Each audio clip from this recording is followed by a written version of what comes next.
Hello, I'm Bob Ross, and I'd like to welcome you to the joy of painting. This is a wet-on-wet painting technique, and each week I'll take you step by step through a beautiful oil painting. If you've been with us before, I'm glad to see you again. If this is your first time with us, drag up your paints and your big brush, come along and paint with us. And let's go ahead and get started and talk a little bit about what we're going to do up here. I've already covered the canvas with a thin, even coat of liquid white. And this makes the canvas wet, makes it slick. It allows us to blend color right here on the canvas. And now I'm going to have them graphically run all the colors across the screen that you need to paint this project with me. And it'll come across in the same order that I have them on the palette, starting with the titanium white and working around.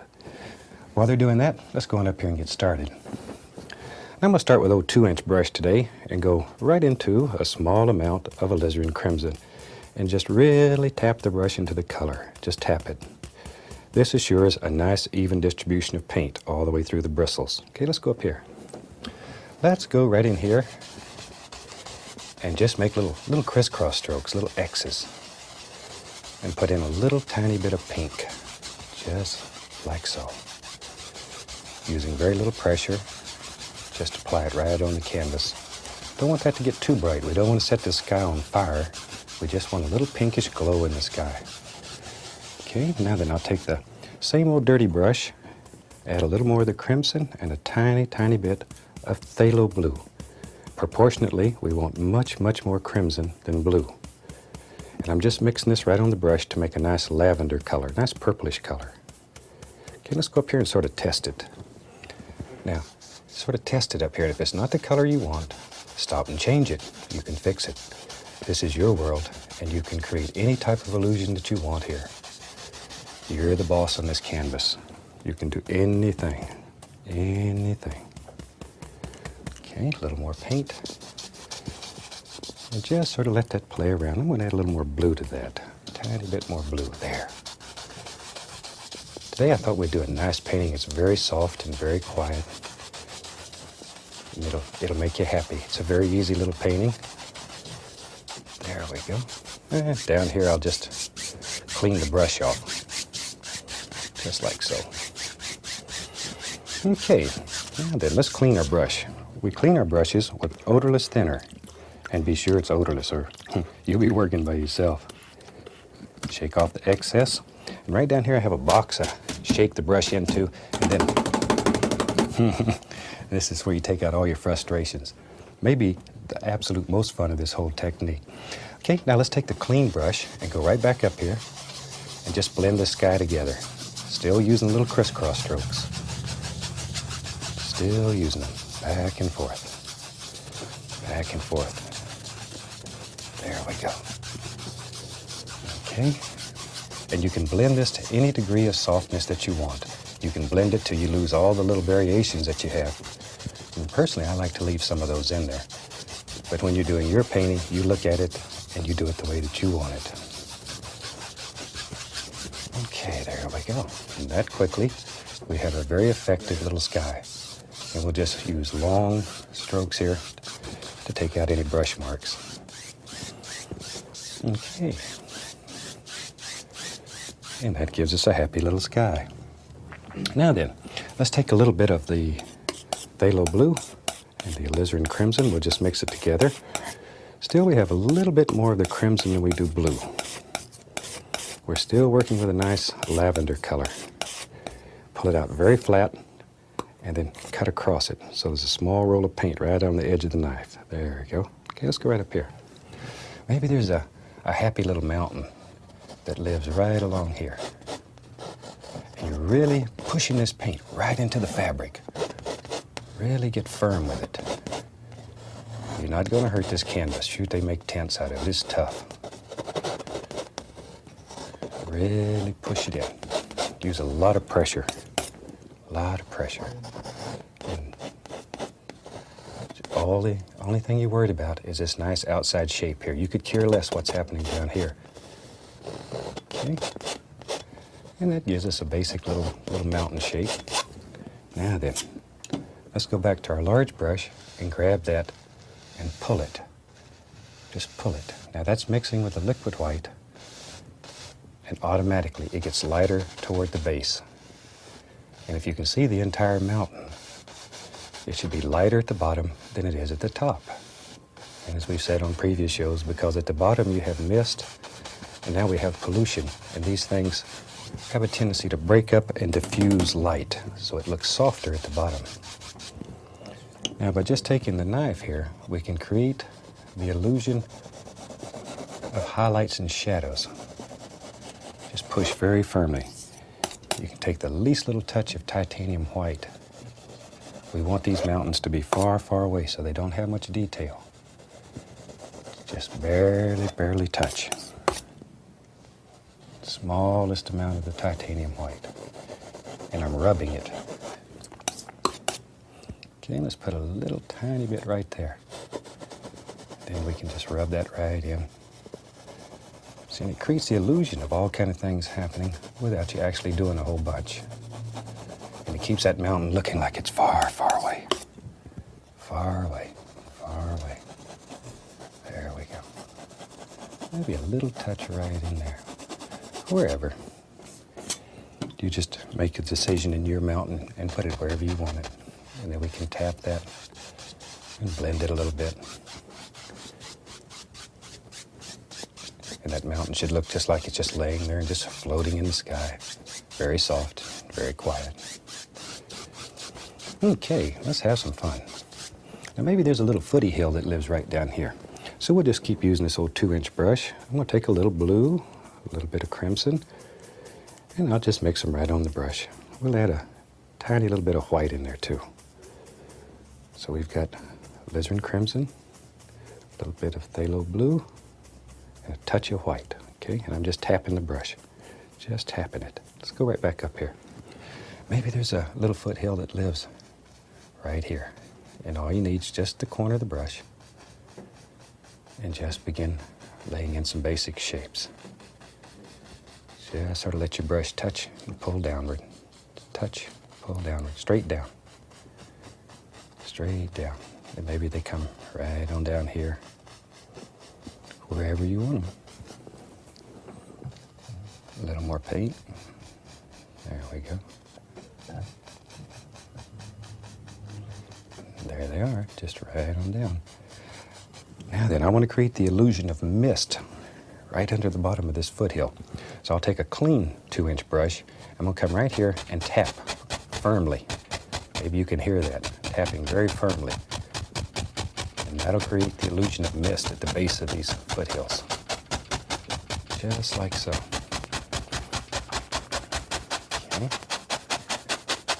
And then very lightly lift upward. Just lift it straight up, straight up. And then blend it out. Okay, maybe, tell you what, maybe there's another layer of foothills in there. So let's go right into the same color, alizarin crimson, phthalo blue, but I want it a little bit darker. As things get closer to you in the landscape, they should get a little darker in value. Okay, let's go right back here. Let's start right here, and maybe we'll just bring this one down and let it drop. There it is, there it is. Just right on down. Right on down. See, it's a little bit darker, so it stands out. Might even add the smallest touch of sap green to that. The smallest touch. I just want to begin giving the indication of a little green far, far back here. Okay, then we'll take our clean, dry brush. And once again, I want to create that illusion of mist down here at the bottom, so we tap very firmly.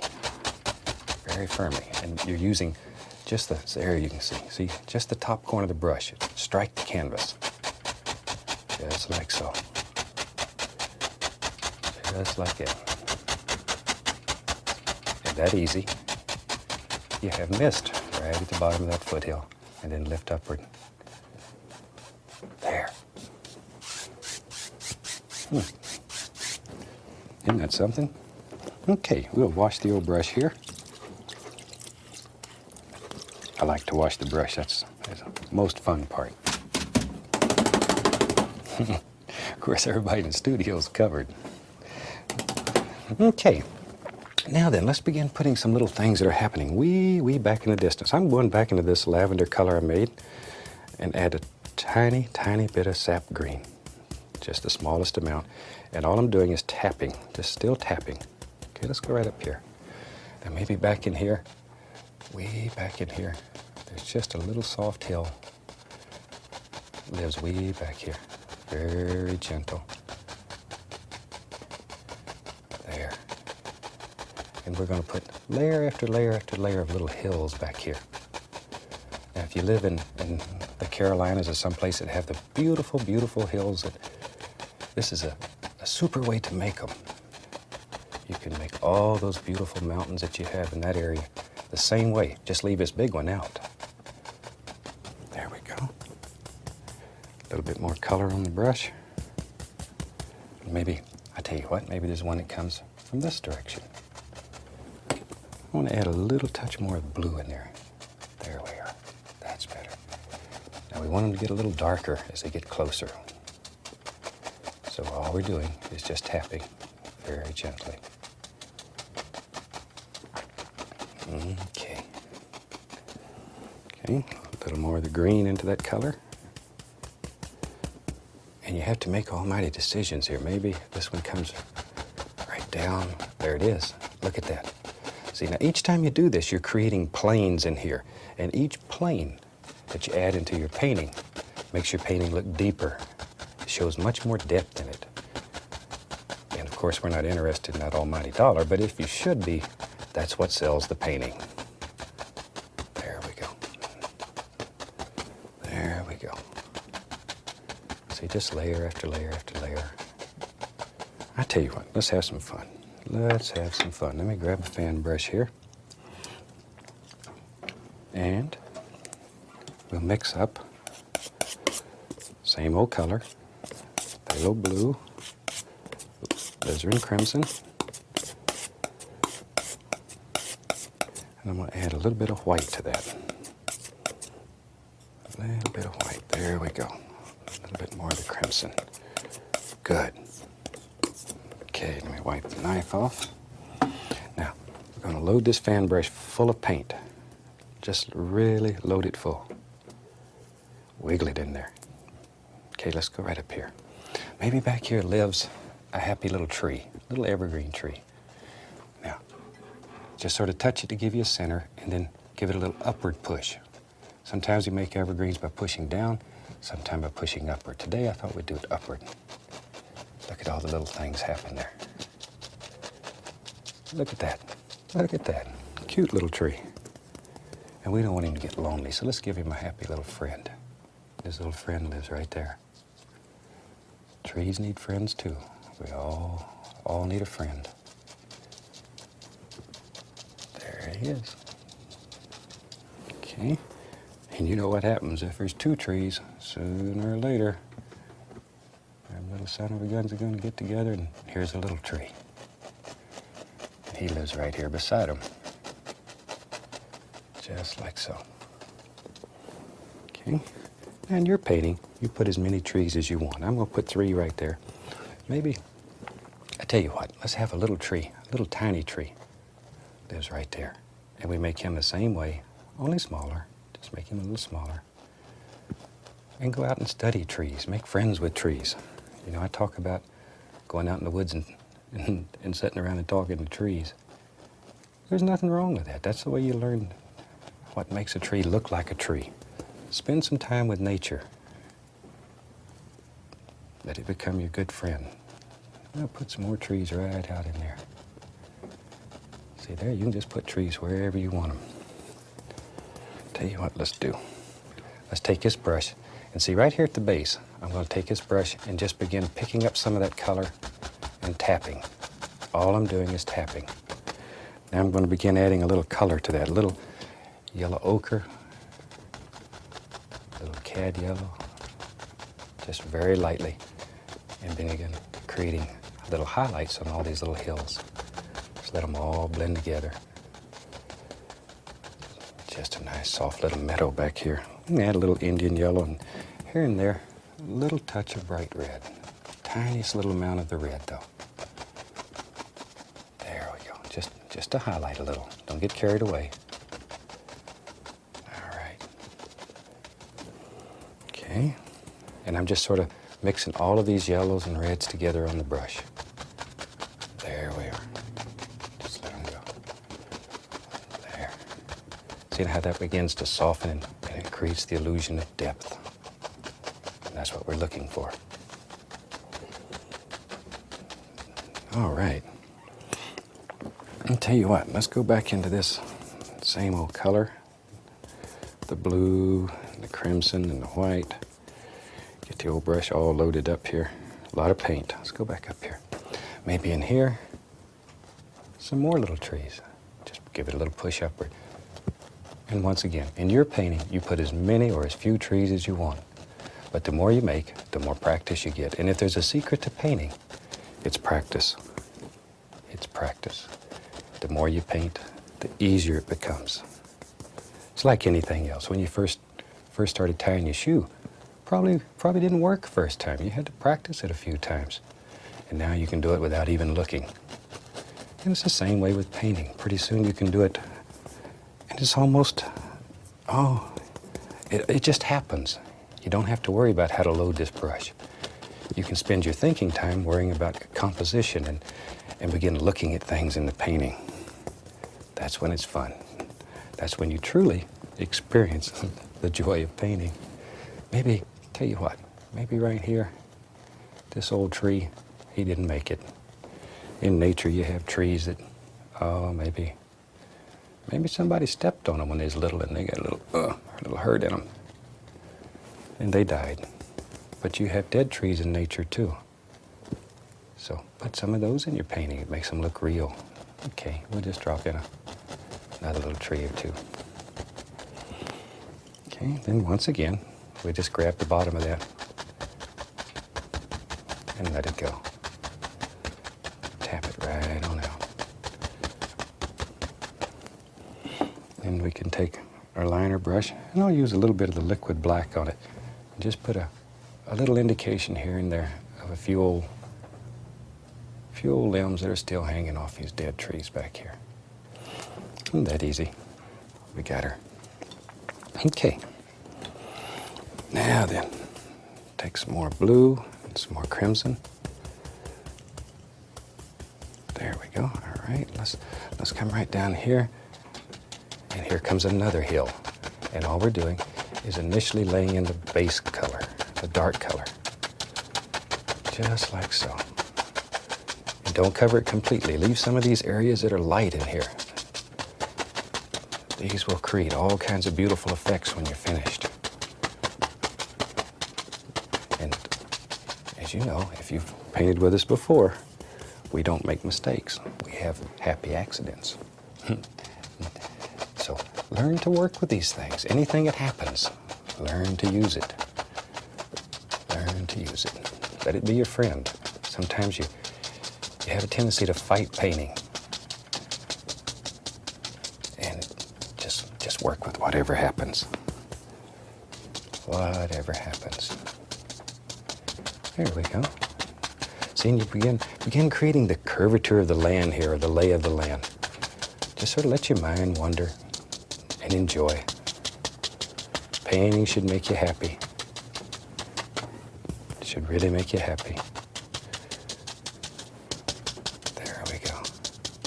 You know, the one thing, if painting teaches you nothing else, it teaches you to look at nature. I get letters every day from fantastic people that say, Bob, I've looked at the tree in my front yard ever since it was a little baby, and I never really seen it till I started painting. And that's true.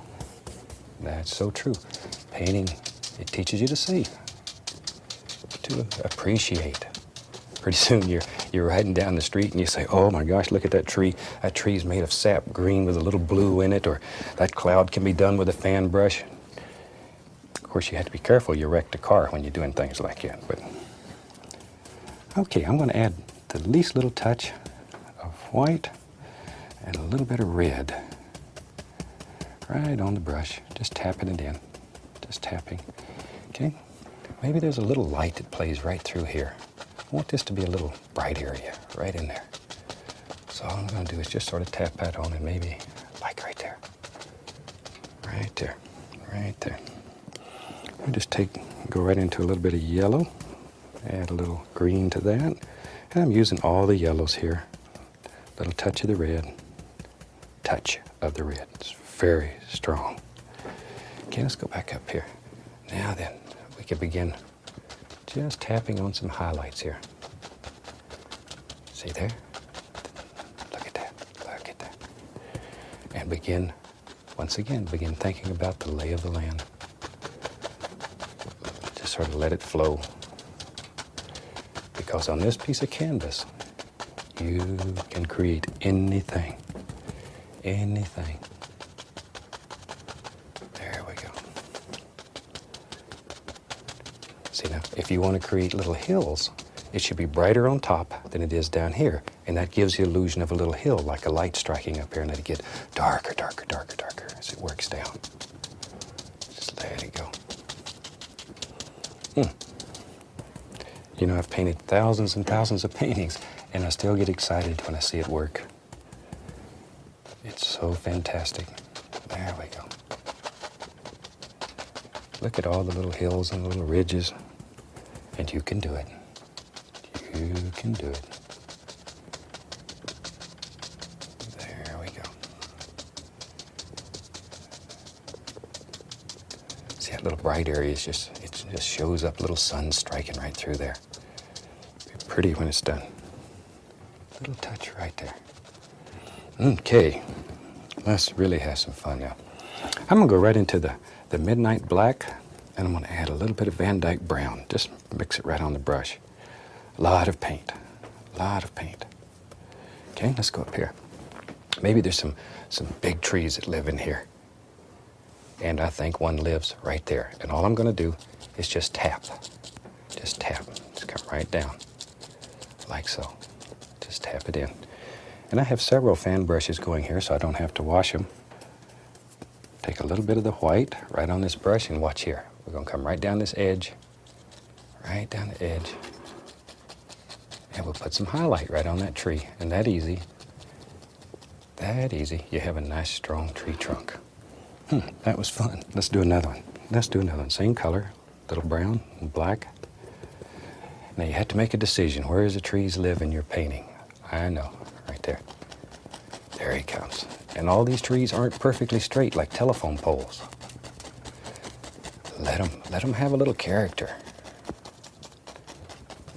Trees are like people. Each one has its own individual personality. Oh, I feel there ought to be one right there, right across the mountain. Every tree's different. Once again, spend some time with nature. Go out and talk to a tree. Don't matter if people think you're crazy. Us painters, you know, they think we're a little weird anyway. So that's all right.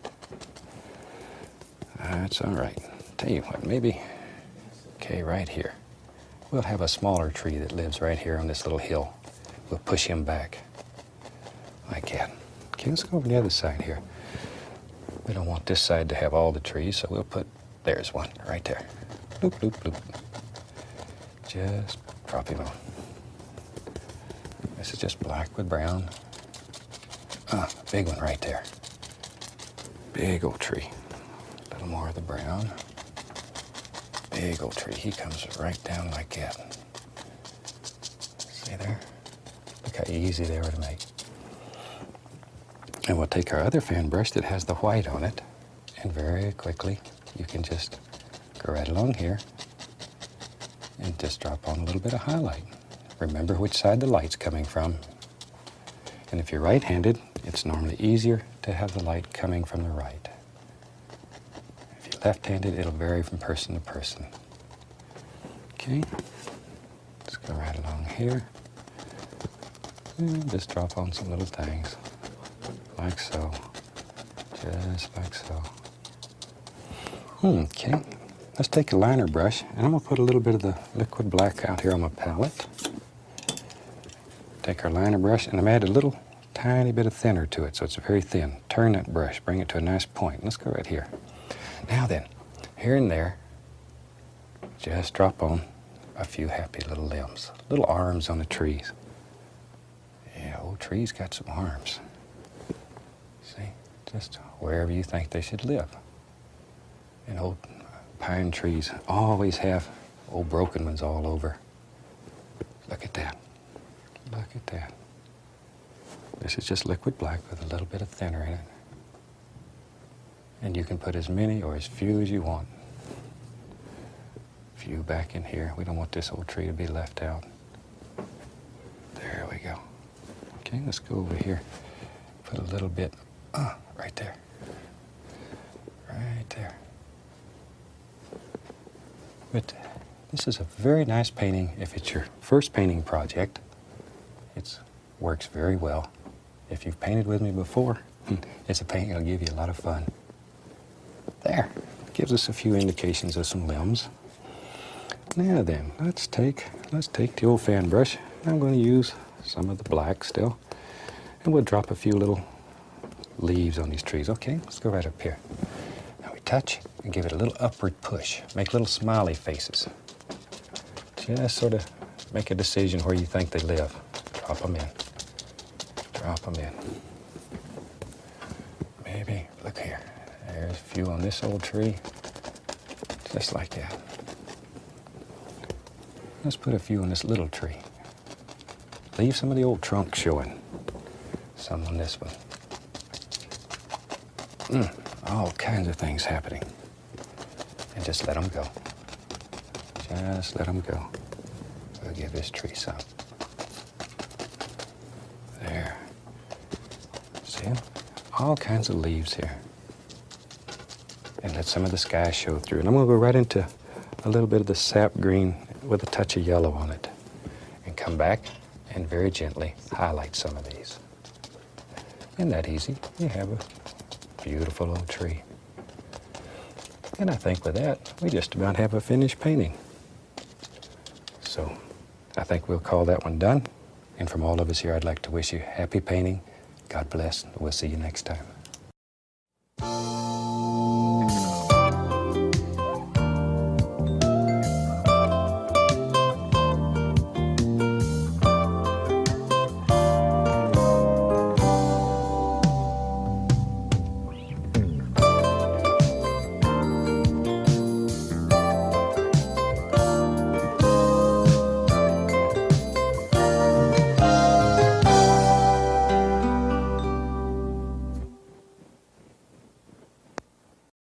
Welcome back. I'm glad you could join me today. And today we're going to do something very different, and I think you'll really enjoy it. So let's have them graphically run all the colors across the screen that you need to do this painting. They'll come across in exactly the same order that I have them on the palette, starting with the white and working around. While they're doing that, come on up here to the canvas. Let me show you something. I think you'll like this. Today I have a canvas, same size as I always use, 18 by 24, but I've taken contact paper and put around the entire canvas except for an oval right here in the center. This is just plain old contact paper that you buy at your local drugstore or hardware store, whatever, right over the canvas. And then we're going to paint a beautiful little painting in here and have some fun. So let's do it. Let's do it. Tell you what, I'm going to start out today with a little bit of the bright red, and then I'm going to go right up into a little touch of titanium white. A little more of the red, so I'll make a nice pinkish color, okay? Let's go right up here. And I'm just gonna put in a little tiny pink glow right there, just using little crisscross strokes. Just right across there. Okay, now, without cleaning the brush, I'm going into a small amount of phthalo blue. Small amount. It's very strong, very, very strong. And then right underneath the pink, a little tiny bit of blue, just across like that. This will be a very soft and very effective painting. Beautiful little painting. I think you're really going to enjoy it. I'm so excited about this one.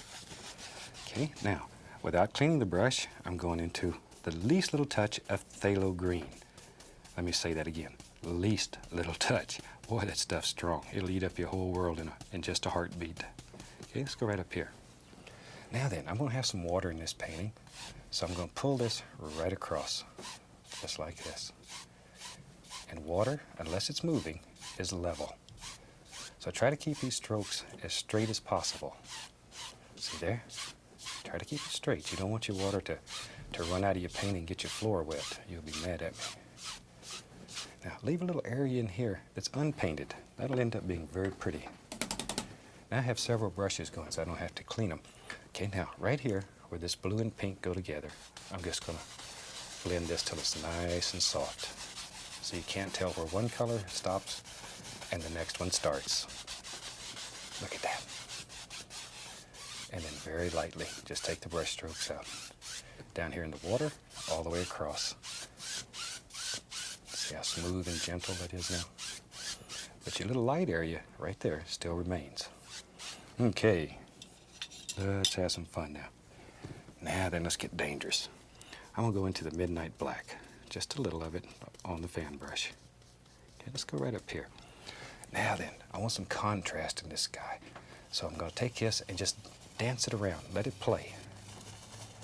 Just let it go. Ooh, look at that. I bet you're upset with me now. Just let all kinds of little things happen. This is just midnight black. Big old cloud lives right up here. Look at that. Just let it play. A little more of the paint. Maybe there's got a long finger that comes right out through there. Now, when you're doing yours, you put clouds wherever you want them. Don't try to just copy what we have here. Everybody sees nature differently. There. All right. Now then. Take a nice dry brush. Be sure your brush is dry. If it's wet at this point, you're going to become a mud mixer and you're going to be upset with me. Tiny, tiny little circles. And just begin very lightly, blending this. Just blend it. Little tiny circles. And I'm just using just the corner of the brush. Just the top corner of the brush. Very, very small little circles. There we go. Now then, with a clean fan brush, I'm going to go back and pick up a little bit more of my pink. That was the bright red, the titanium white. All right, now back up here. Now I'm going to just let some of this bounce right over this dark color. Just push it in. Get tough with it. Get tough with it. Just let it bounce and play. Look at that. Wherever you think it should be, that's where it should be. Now once again with our large brush, very gently, just barely grazing the canvas. This is 3 hairs and some air. Just caress it. Just caress it. This is your good friend. You don't want to hurt it, you just want to caress it. See, now very gently. Very gently. Just take the brush strokes out. And that easy, you have one fantastic sky. Isn't that pretty? I think you'll really enjoy doing that one. Okay, today, let's take the old round brush. And I'm going to go right into a little bit of the dark sienna, a little Van Dyke brown, a little sap green. Just mix them on the brush here. Tap. So you're really tapping that brush. Okay, let's go up here. Now then, maybe there's some happy little trees that live. Yep, right there. You're right. You were right. There he is. See? And these are just little background things. They live back here, wherever you want them in your world. Oh, there's a nice one. There's a nice one. He got a little extra sunlight. Grew big, strong. A little more of the color. And wherever you want them. All right. And that quick, we have some nice little background trees. Now then, we'll just take a knife. I'm just using the small one, but either one will work. And just scratch in a few little stick and twig indications here. Or you can take your liner brush and paint them in. I find it a little faster just to drop them in with a knife. There we go. All right. Now then, same old dirty brush. Now I'm going to go right into the yellows. This is a little bit of yellow ochre, a little cad yellow. We'll take a little Indian yellow and some sap green. And we just mix them right on the brush. Now my yellows are a little bit thinner than my other paints, so they mix easier. Okay, let's go right up here. Now then, let's put some highlights on some of these. And I'm just taking the top corner of the brush, and all I'm doing, It's just barely touching. Just barely touching. See, and make little forms and shapes in there. Okay, just look at that, look at that, look at that. Just drop it in. All kinds of little things. Let them happen. Let them happen. Remember, there's layers back here. There's not just one old bush living back here. There's layers. And that's what helps create the illusion of depth. Distance in your painting. And a least little touch of the red. Ooh, put a nice red one right there. That one will really stand out. Pretty little devil. Okay. A little color on that. And just sort of work these yellows and reds back and forth. Just to create whatever effect that you want. Remember, this is your world. And you can do anything that makes you happy on here. Any old thing. There we go. A little bit right there. And that quick, you have a very, very nice, effective little background. Now then, let's begin working forward on this and putting some more distance into it. I'm going to go right into these browns that I had. Same color I made the trees with. A little dark sienna, a little Van Dyke brown. Okay, let's put in some base color here. And all I'm going to do is just tap. Begin thinking about the lay of the land. How do you want your land to flow? I want it to sort of come down like that. Look at there. Just like so. Just like that. All right. You know, it's hard for me to believe with the completion of this series, we'll have over 100 half-hour shows. That's almost unreal to me. It's fantastic. It's fantastic. Now I'm going to pull down a little bit of that color, and this will end up being reflections. Just pull it straight down like that.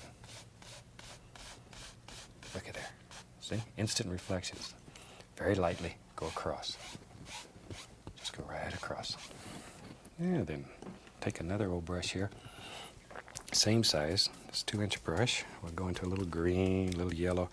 And I'm just going to tap some of these colors on here. Same colors we used to highlight the trees in the back. Okay, let's go right up here. Now then, begin at the most distant area and start working forward. All we're doing, see, I'll do that real slow so you can see it. Just tap. And you work in layers. Work in layers. Okay, here comes another layer.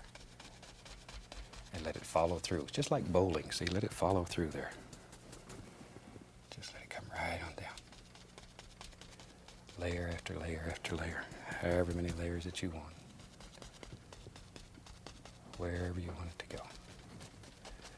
Okay. See there? That easy. It creates the illusion of land back here. And painting is just games of illusions. That's really all it is. Okay, now let's take the knife, take a little bit of brown, and back in here we'll put the indication of a little bit of dirt. Got to have something for all these little things to live on. Just a little brown. This is a little Van Dyke, just rubbing it on.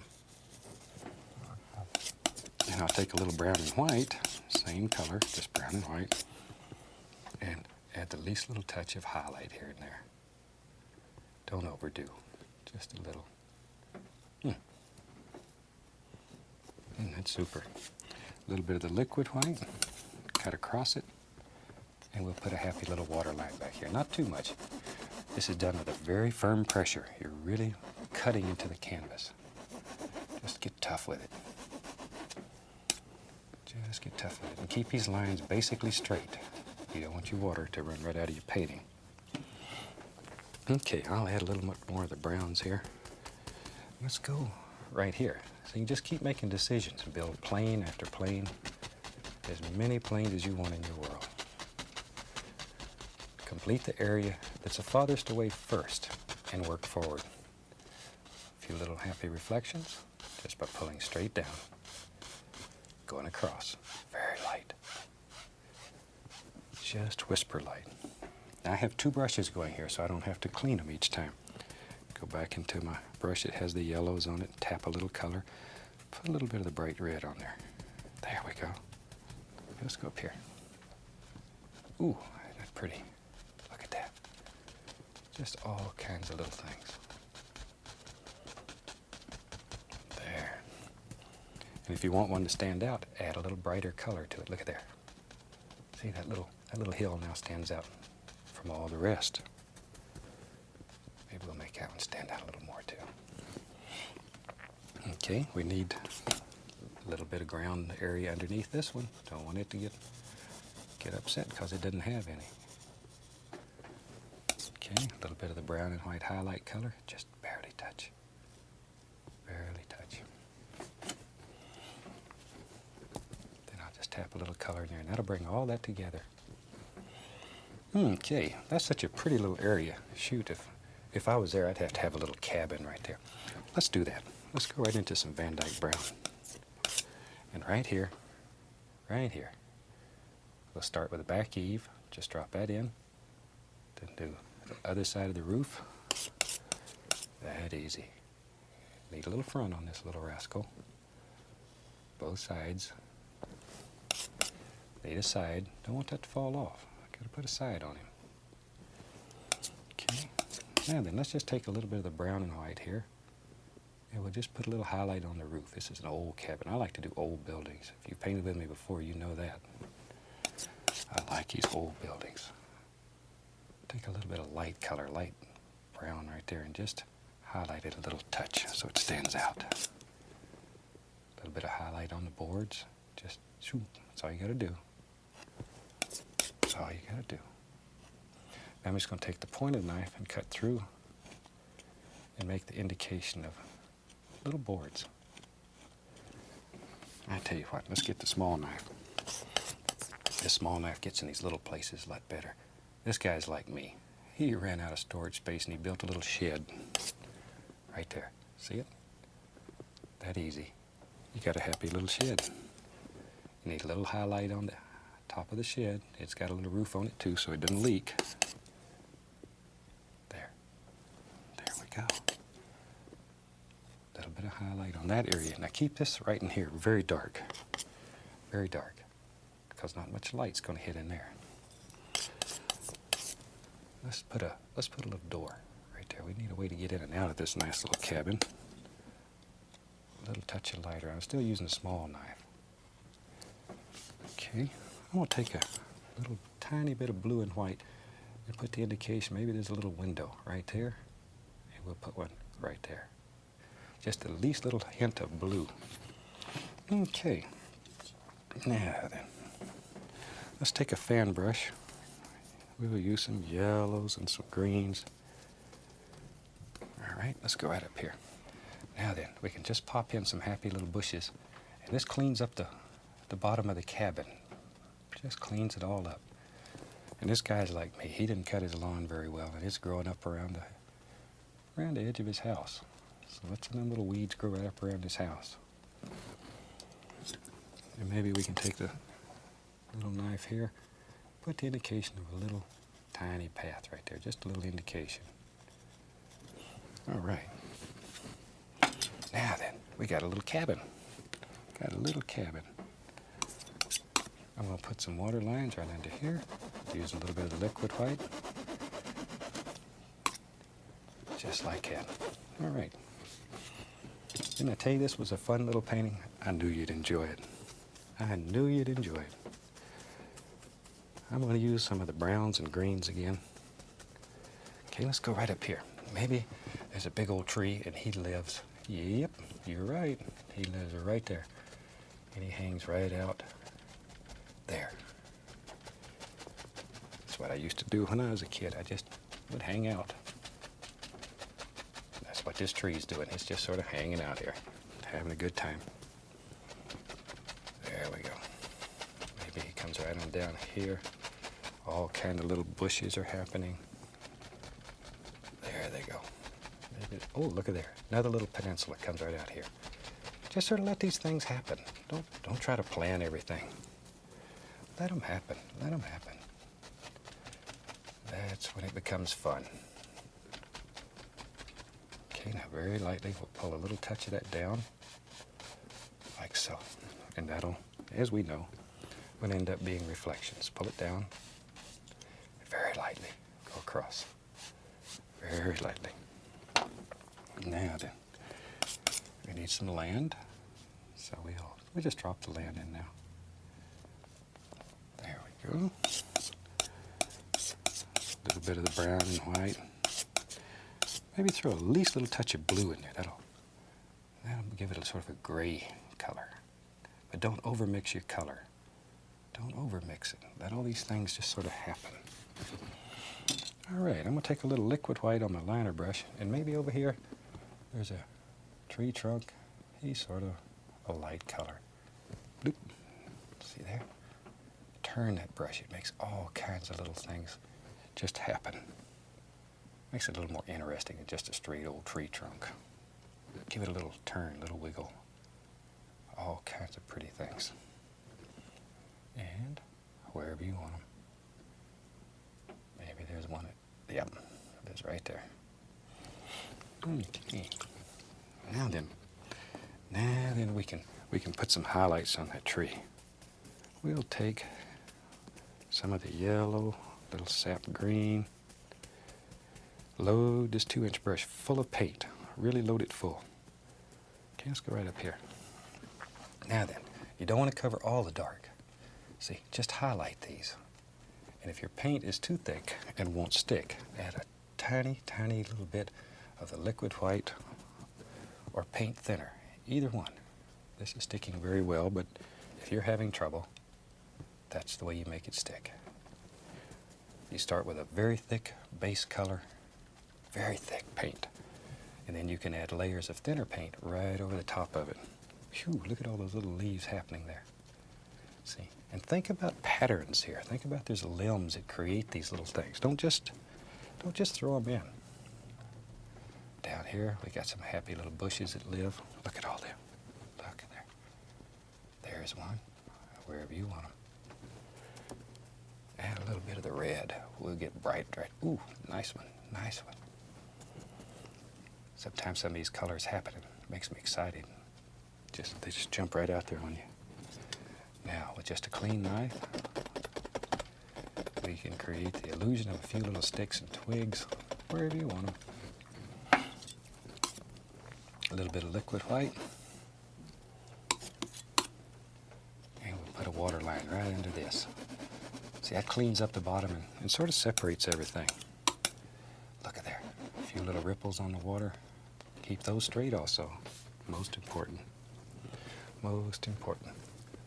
I tell you what, let's have some fun now. Watch right here. Let's bring the camera right up in here. I want you to see this very close. Okay, come right up here. All right, watch. Now we'll take the contact paper off. Look at that. Look at that. Isn't that fantastic? I told you you'd like that. Told you you'd like that. Now then, let's really have some fun. Already, doesn't that make a beautiful little painting? There lives a tree right here. Big tree. I know there's a big tree right here. I'm still using just the brown. Even going to go into a little bit of the blue and a little bit of crimson. There. And I want this to just sort of come right on around. What makes this interesting is that it breaks the borders. It breaks the borders. Just sort of let this sort of float around wherever you want it to go. Now, if you're interested in selling paintings, this one will load your wallet up. This is it. All these colors. All I'm doing is putting a dark base color in here so we can come back and put some highlights on them. Maybe. Yep, look at there. See, there's a little projection. It comes right out there. And you can make as many of these little projections, little peninsulas as you want in your painting. And they help create the illusion of depth, distance. I know you hear me say that over and over, but to me it's very important to have paintings that have depth in them. I don't like paintings that are flat. Now, very lightly go across. maybe we'll just bring this right on down. Oh no, let's have it come way on over here. Why not? Now when you're doing this, you let it go wherever you want it.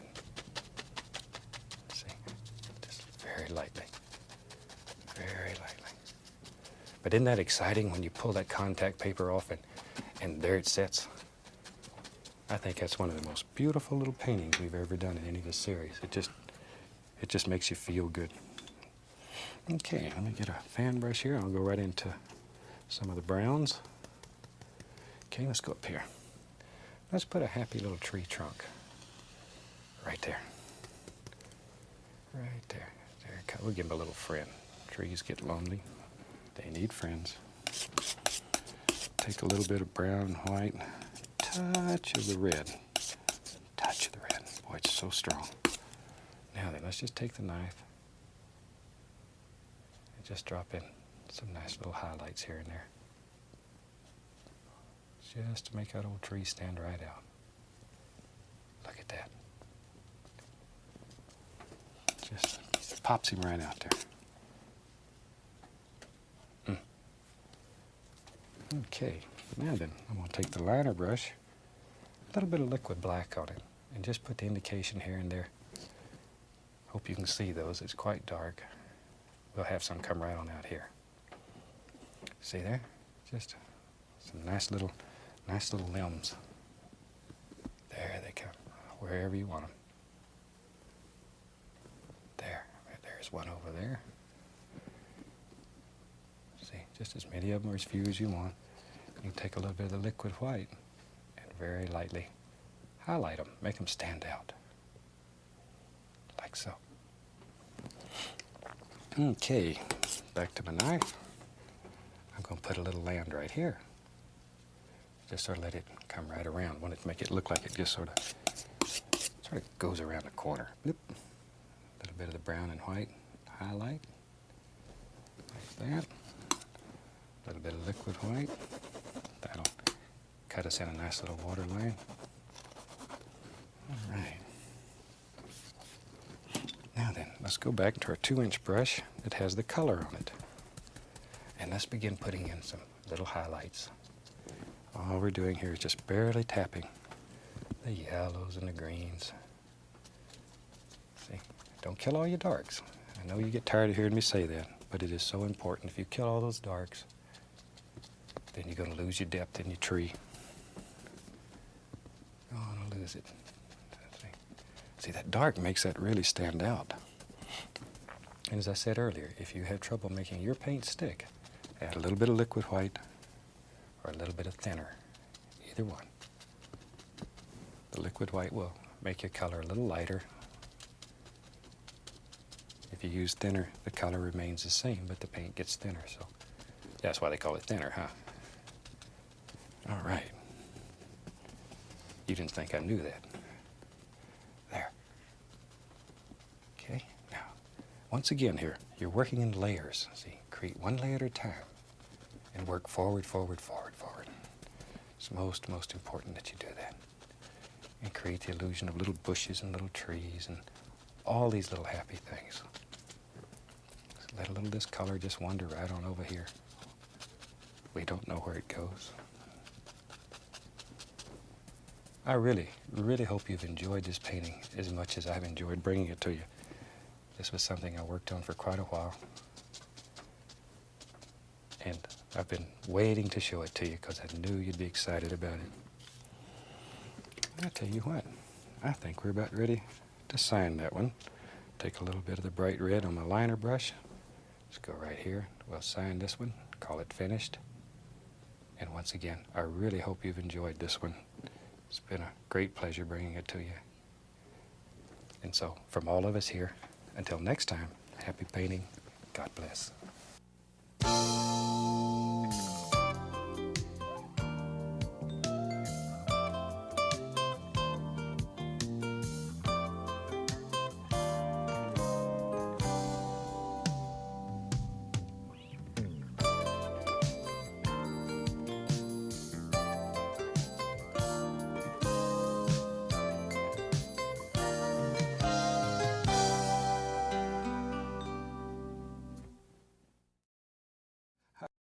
Glad you could join me today.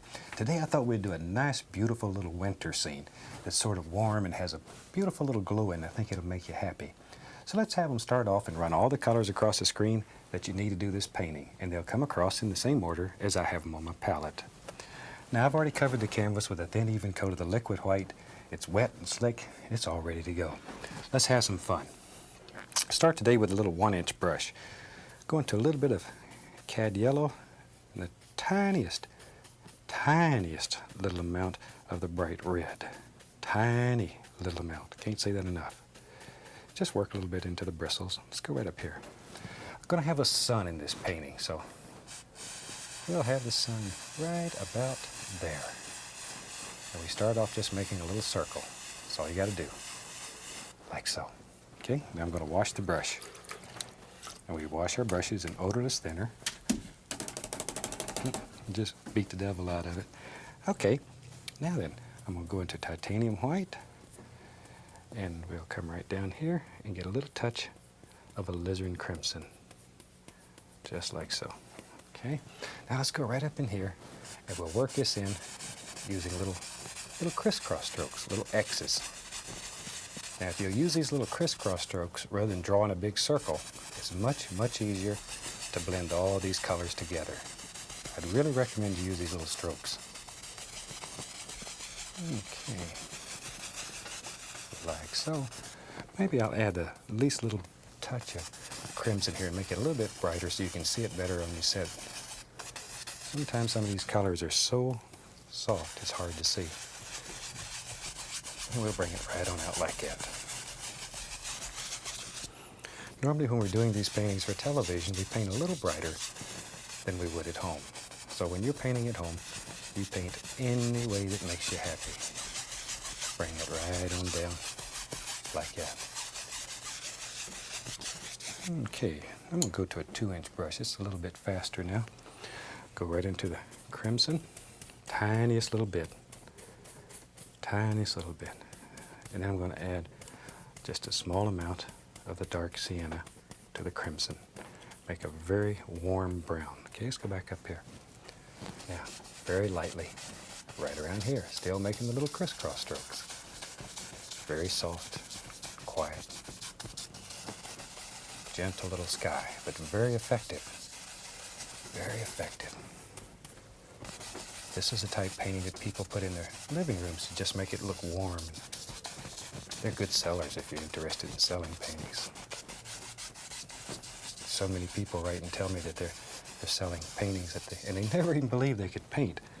Boy, that really makes me happy when people write and tell me that.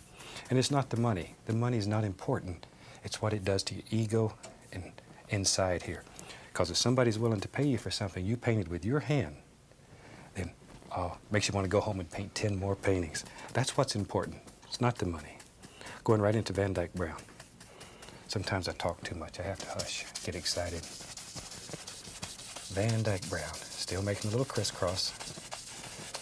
Now this is mixing with the liquid white, and all of these beautiful little things just happen. Okay, a little bit more of the brown, and right there. Right there. Look at that. Well, it looks just like an egg I cooked this morning. Bad news. I'm not much of a cook. I'll just lay a little tiny bit of this brownish color down in here. And without even cleaning the brush, the least little touch of phthalo blue. Tiniest little amount, okay? And we'll just lay a little bit of that, just here and there. Just here and there. And you can add a little alizarin crimson. I'm just putting some colors down here. Don't worry about blending them together or mixing them at this point. All right, let's lay that brush down. And I have several of these 2-inch brushes going.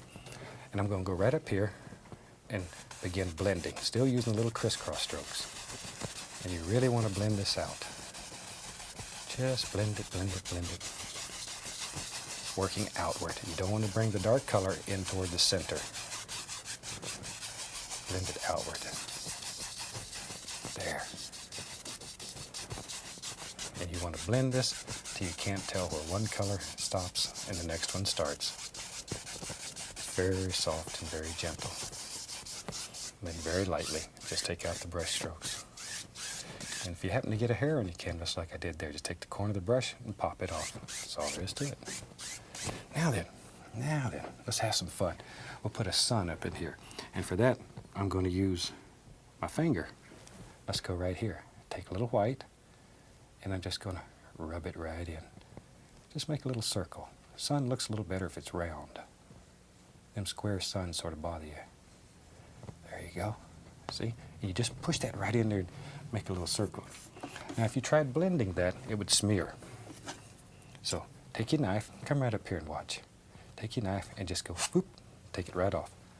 The value, or the color, remains in the canvas. Now you can come along here and see, you can blend that. And that easy, you have a happy little sun. All right, and that completes our sky. Now we can have some fun and begin painting. Now you have to make a decision here. Okay, I'm going to use a round brush, go into Van Dyke Brown, little dark sienna, and I'm just going to mix them on the brush. Just tap it. See, just tap. There we go. Let's go right up here. Maybe there's a happy little tree that lives right here. And then we'll start at the base of this tree and work upward. So automatically it's going to mix with the liquid white, and it's going to be darker at the bottom than it is on the top. And you have your shadows without even trying. Darker, darker, darker down toward the bottom. There we go. Maybe there's a happy little tree or bush that lives there. Begin thinking about the lay of the land, or the way the ground flows. I'm going to have a little hill here, so that's what I'm again working on. We're not worried a great deal about detail at this point, but all we're interested in is the general lay of the land. Oh, there's another one. See, just let these little things just sort of fall out of your brush. They live in there. Sometimes you have to tap them out a little bit, but they live in there. There we go. And we'll pull a little bit of that color down, just the bottom, because that'll end up being our shadows in the snow. See, use all these things. Well, you got this whole dark color on the brush, you can use it. Now then, I'm going to put a little bit of the liquid black out here on my palette. Take my liner brush, add a little paint thinner, and then work that brush in there and turn it, bring it to a super sharp point.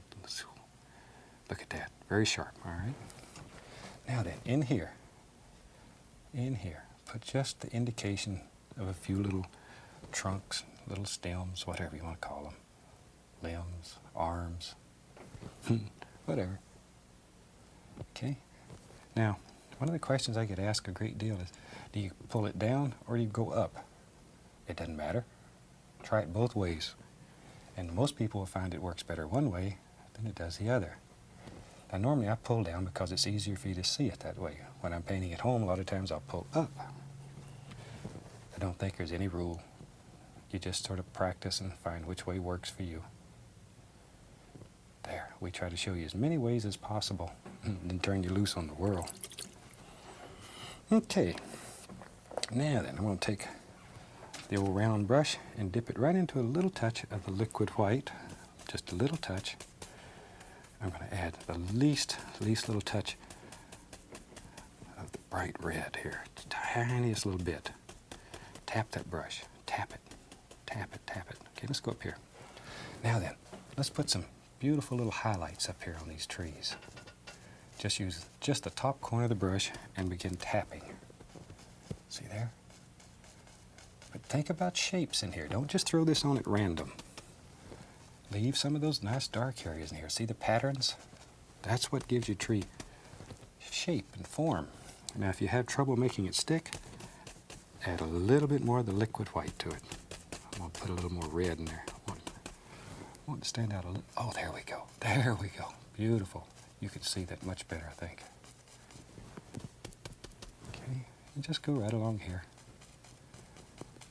And make some decisions. How many trees, how many bushes? Oops, there's one right there. See, layer them. That creates depth. This is where the little bunny rabbit hides, is behind that bush. And then up here, all winter long, the little tree urchin stays. Now I bet you wonder what a tree urchin is. That's what I call a little squirrel. I have a big walnut tree in my yard, and the little squirrels come and they eat the walnuts. And we have little power struggles over who's going to get the walnuts, me or the squirrel. Guess who wins? The squirrel's got a nest full of nuts, and I have none. Just go right up here. There. I got one of them little rascals that decided he liked my garage better than he did out there in the cold. He moved into my garage. Can't get that little devil out. So I put some mothballs in his nest. Whew, now it stinks. There. Now, once again, while I have this on my brush, I'm going to begin pulling in some basic shapes, and I'm not worried at this point about much of anything except the lay of the land. Just pull it in. There we go, just like so. All right. Now then, we can take the old fan brush with a little white on it, and we can begin working on some nice shapes and stuff here. This is where, again, laying in the snow. And you can go into a tiny little bit of the phthalo blue and add shadows. It doesn't matter. In fact, it's desirable if you pick up a little bit of this brown and begin working it in here. There we go. Always, always paying attention to the lay of the land. And think where the light would hit. Snow is very really smooth. It has little bumps because there's rocks and stones and all kinds of little happy things that are underneath the snow. You may not see them, but they cause bumps in the snow. Okay, maybe, tell you what, let's go right here and push in. There. There's a happy little grassy area that just runs right down the hill. See there? You just make all kinds of little things happen here. All right. I like to do these little winter scenes. They're a lot of fun. A lot of fun. And they're easy. Make you happy. Okay, tell you what. Maybe years ago, an old trapper, maybe he built him a little house right there. So I'll take some of the Van Dyke brown, cut across, and get a little roll of paint on my knife. There you can see, right out on the edge is most important. It's right out on the edge of the knife. Let's go up here. Okay, maybe the little house does now, right there. There it is. See, paint that little back eave first. I tell you what, we'll put a front on him. A little front on the other side. See, just sort of, in your mind, think what a house looks like. And he needs a little side over here too. Boy. All right, now then, take a little white and a little brown, pull it out very flat, get us a little roll of paint, and let's put at least a little touch of highlight on there. Barely touching. Just caress the canvas.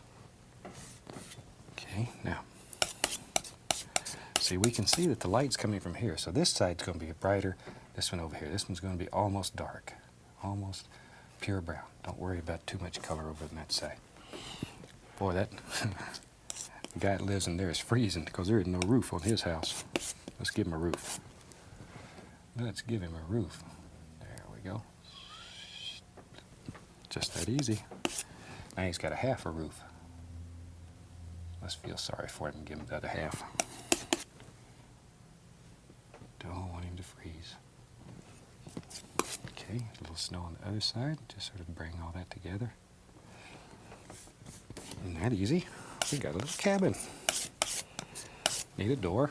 Don't want him to get locked in there and can't get out all winter. There, you got a little door. Take a little white. Go around the edges. There, make that rascal stand out. I'm going to take the small knife now. We'll put a little window right there. Just a little blue and white. just to give the indication of a happy little window. Like that. Okay, on a chimney, we'll use a small edge of the small knife again. Put a little chimney, take a little, tiniest little touch of the bright red. Excuse my arm there. Maybe he don't have his fireplace lit. A little snow laying up here on his chimney. There we go. That easy. I'll tell you what. Take a little bit of liquid black. Maybe there's what remains of an old fence, and it went right on off. Here, this is just straight liquid black. There it goes. There. And there's a few old rails left on it. Right on off into the distance. Isn't that neat? Doop, doop, doop, doop. There it went. Now, wash the brush. I'll take a little bit of the liquid white. Oh, look at there. A little snow laying up here on his fence. And a little up here on top. There. See? And you can just make all kinds of little things. All right. Now we can take the fan brush and grab just a touch of that and blend it in. All right. Now we can fix up the foot of this cabin. Take and work on your perspective. Look at there. You can just cut it right off wherever you want it. Wherever you want it. Take a little white, a little touch of blue into it. We come right along here, and there's a big old bunch of snow laying right along in there. Maybe even create the illusion that he's been walking right here. I'm just using a little tiny bit of phthalo blue and white. And we go back to our pinker colors. It's got a little pink in there. And begin building all this in. See, still paying very close attention to the lay of the land. It's most important that you always keep in mind the way you want this land to flow. If you don't, it'll get away from you. Run right out of your painting. Pretty soon you'll have land going in every which direction. So pay attention to that. It's important. It's the little details that make your paintings better, make you happier. And when you get done with your painting, it's nice to step back and look at it and feel good about it. You want to feel good about it. There, just put that right back in. See? Got to get a little larger down here because perspective-wise, it's getting closer to you. All right. All right, we've about got one side done here. Isn't it fun? There. Okay, let's get serious. Let's get serious. Find my round brush here. Let's put something over here on the other side and have some fun. Back into my dark sienna, Van Dyke brown, tap that old brush in there. So you really beat that son of a gun. This is where you take out all your frustrations. This is better than kicking your dog. Of course, if he's like mine, you kick him, he'll take your leg off. There we go. Right on up there. Work it up. See, once again, we're starting from the bottom and working upward. So it's darker at the bottom than it is on top. Maybe that comes right up into there.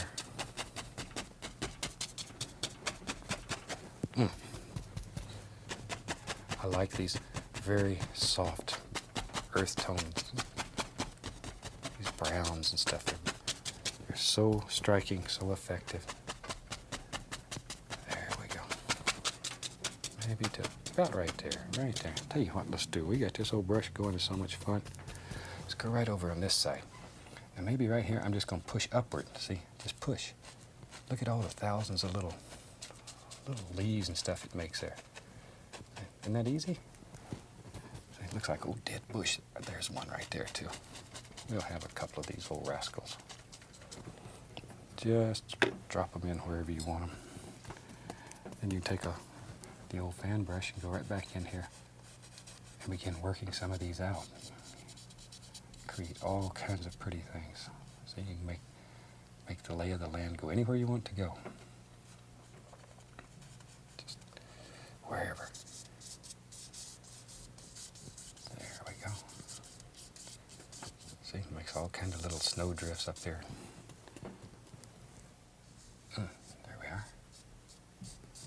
Sometimes it's just so pretty it hurts. Okay. And let's change the flow of the land here. The lay of the land. Watch right here. See? Take it this way and bring it up in here. And automatically grab some of that brown, pull it down in there. Automatically you can change the lay of the land. So now you can see there's a separate entity here. It goes back farther, pushes everything back. There we go. Okay.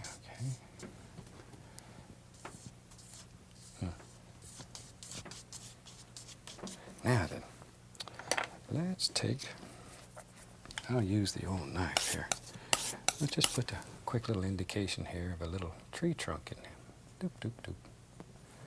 Just like that. A few little limbs here and there.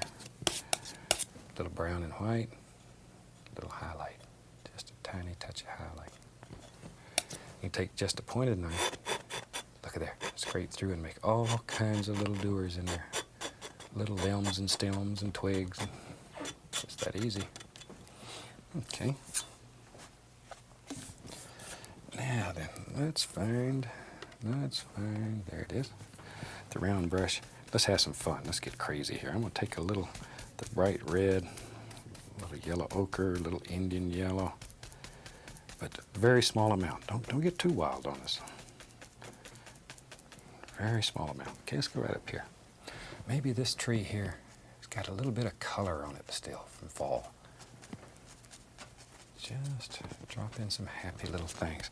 Once again, worry about patterns, shapes. Think about limbs in there. And I'm just using the very top corner of the brush. Just the very, very top corner. Look at that though. See all them little things? And this creates a little warmth in the painting. Sometimes I paint winter scenes that are so cold. Whew, gosh, you almost have to put on a coat to look at them. These are very warm and very soft. And they go well in people's homes. People like these kind of paintings. These are the type paintings I do for special friends and as gifts for Christmas and birthdays and weddings and all kinds of things like that.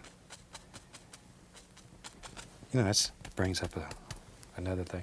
A lot of people ask us what we do with all these paintings that we do on TV. Most of them are used to go into the books that we do.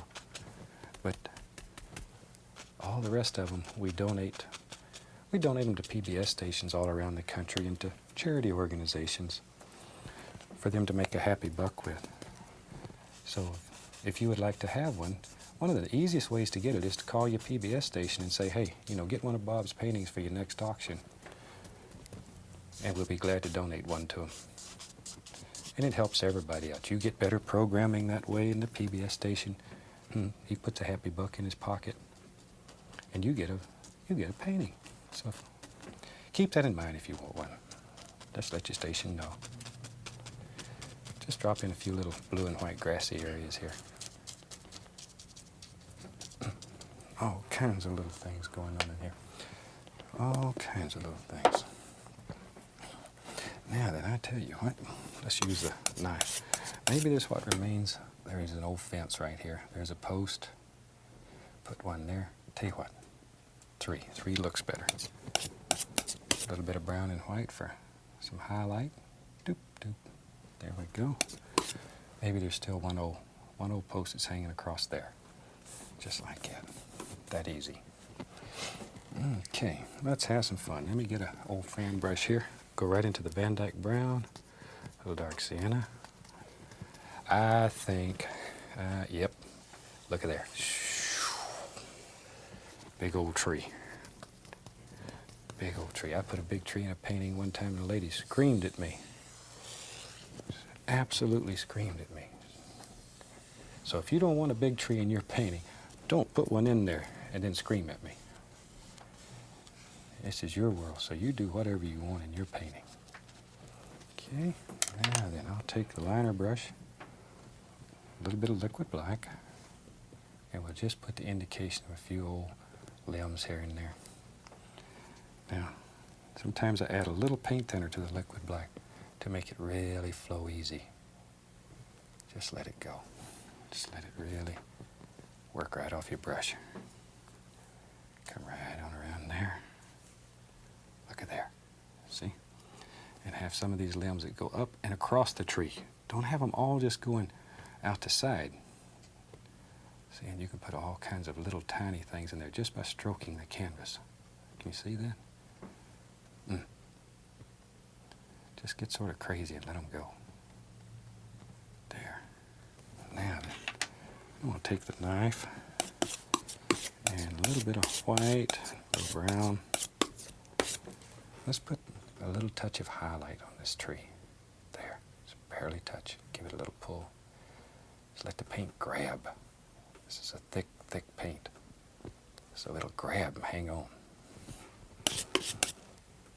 There. Maybe this one comes right down in front. Like that. See there? You can just make all the trees you want in your world. Okay. Now then, take the old fan brush and put a little snow down here on his foots. Gotta take care of his old foots, big foots. Take the liner brush with a little liquid white and just lay on a little highlight here and there to create the illusion of a little snow. And I think with that, we about have a finished painting. So let's take a little bit of the bright red liner brush and we'll sign this one. The old clock on the wall tells me I got to leave you for today, but I'll be back next time. Hope you have your easel set up, glass of tea, and you're all ready. Until then, happy painting. God bless.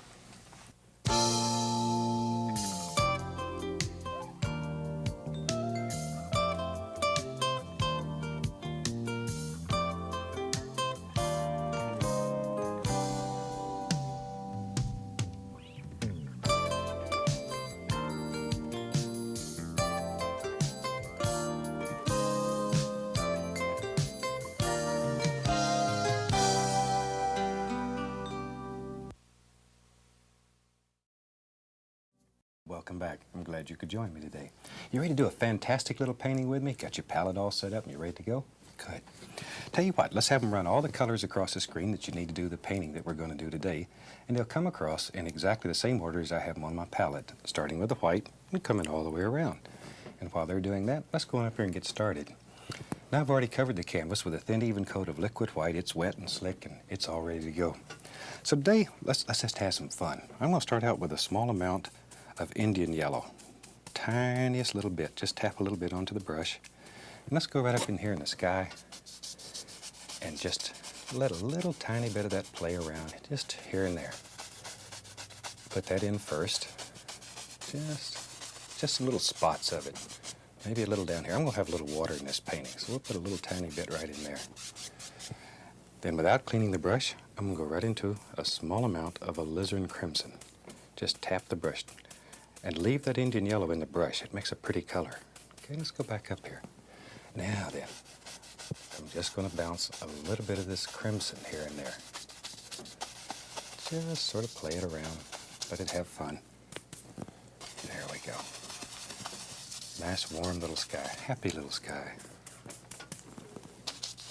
A little over in here. All kinds of pretty little colors. That looks good enough to eat. And maybe we'll put just a touch in the water, since we know there's going to be some water in here. Just like so. Okay, now then, without cleaning the brush again, I'm going to go right into a little bit of the midnight black and a small amount of phthalo blue. Blue and black. Just a small amount. This black is so strong. Okay, let's go back up here. Now then, in the sky that's remaining, let's just sort of dance in a little bit of this blue-black color. Just let it bounce around and play. Just here and there.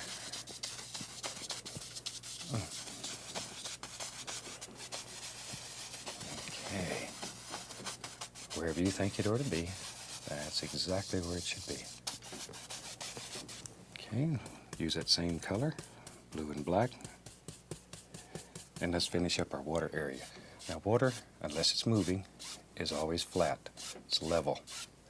So try to keep these strokes as straight as possible. It'll make your water look better. Now very quickly, this blue and black mixture is so strong, it'll eat up this little light area, so try not to cover that up. We want to save a little touch of that. That'll be pretty when it's all done.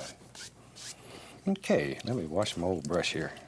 And if you've painted with me before, you know this is the fun part. Shake it off, and then that really is the fun part. Okay, let's go back up here. Be sure your brush is clean and dry, and I'm going to very gently, using little crisscross patterns, just blend all this together. Now when you're painting it at home, you paint as soft as you want it. The more you blend it, the softer it'll become. It'll just absolutely all blend together. There we go. Just let your imagination take you wherever you want to be. You know, one of the questions I get in letters all the time is, where do we get all the ideas for the paintings that we do? You know, one of the best ways we have of coming up with ideas is from cards people send us. We get cards from fantastic people all over the country, and they tell us what they want to see. A lot of them send, postcards or photographs. And believe it or not, that's where the majority of these paintings come from. Okay, and that quick we have a very colorful, nice little sky. Let's have some fun. Let's take the old round brush. I'm going to go into a little bit of Van Dyke brown, a little bit of the sienna, touch of sap green, and we just mix them together on the brush. Tap that brush. Okay, let's go right back up here. I'm going to have some happy little bushes back here, and I'm just barely tapping the canvas. I'm not tapping very hard, and I want them to get lighter toward the top. Just make a decision what you think your bushes ought to look like and drop them in. Okay, a little bit more paint. This is dark sienna, Van Dyke brown, a little bit of sap green. Don't want too much green. I want it to stay sort of in the brownish tones. There we go. Now you can take alizarin crimson and sap green and mix it together and make a beautiful brown color. Maybe there's some little things that live right up in here. Just wherever you want them. And if you want to show some things that are far, far away, then just barely touch the canvas. So there's just little tiny indications. See? And it looks like little distant things. Far, far back in the distance. Barely touching the canvas. 3 hairs and some air. Okay, now then, let's put a few little highlights on there. We'll take the same old brush, just leave it dirty. Use a little bit of the yellows, a little green, and just tap it. See? Just tap right into it, okay? Now then, just using the top corner of the brush, begin laying in a few little basic shapes. And sort of vary the colors between all the different yellows. Just barely touching the canvas. Yellow ochre, Indian yellow, cad yellow, all these colors. And if you have trouble making them stick, add the least little touch of the liquid white or a little bit of thinner to your brush. Tiniest little bit, tiny little bit, just enough so it sticks.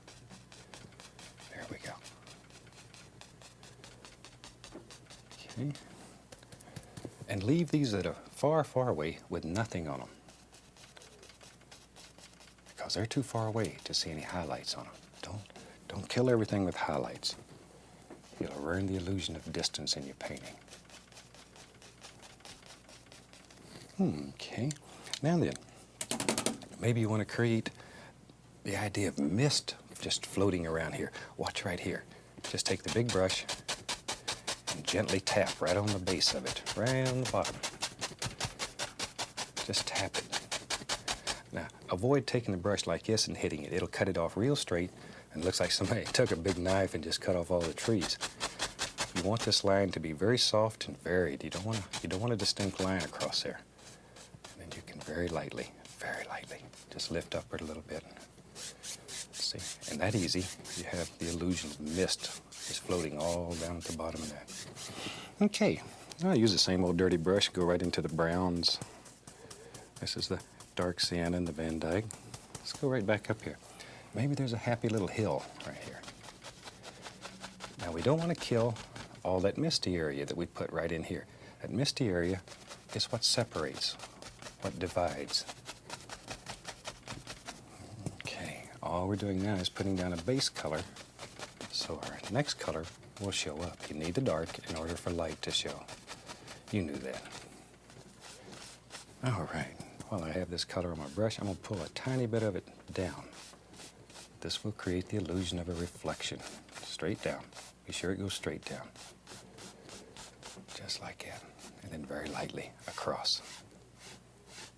And it gives you the indication of water. That easy. Now, same old brush. Hadn't cleaned it yet.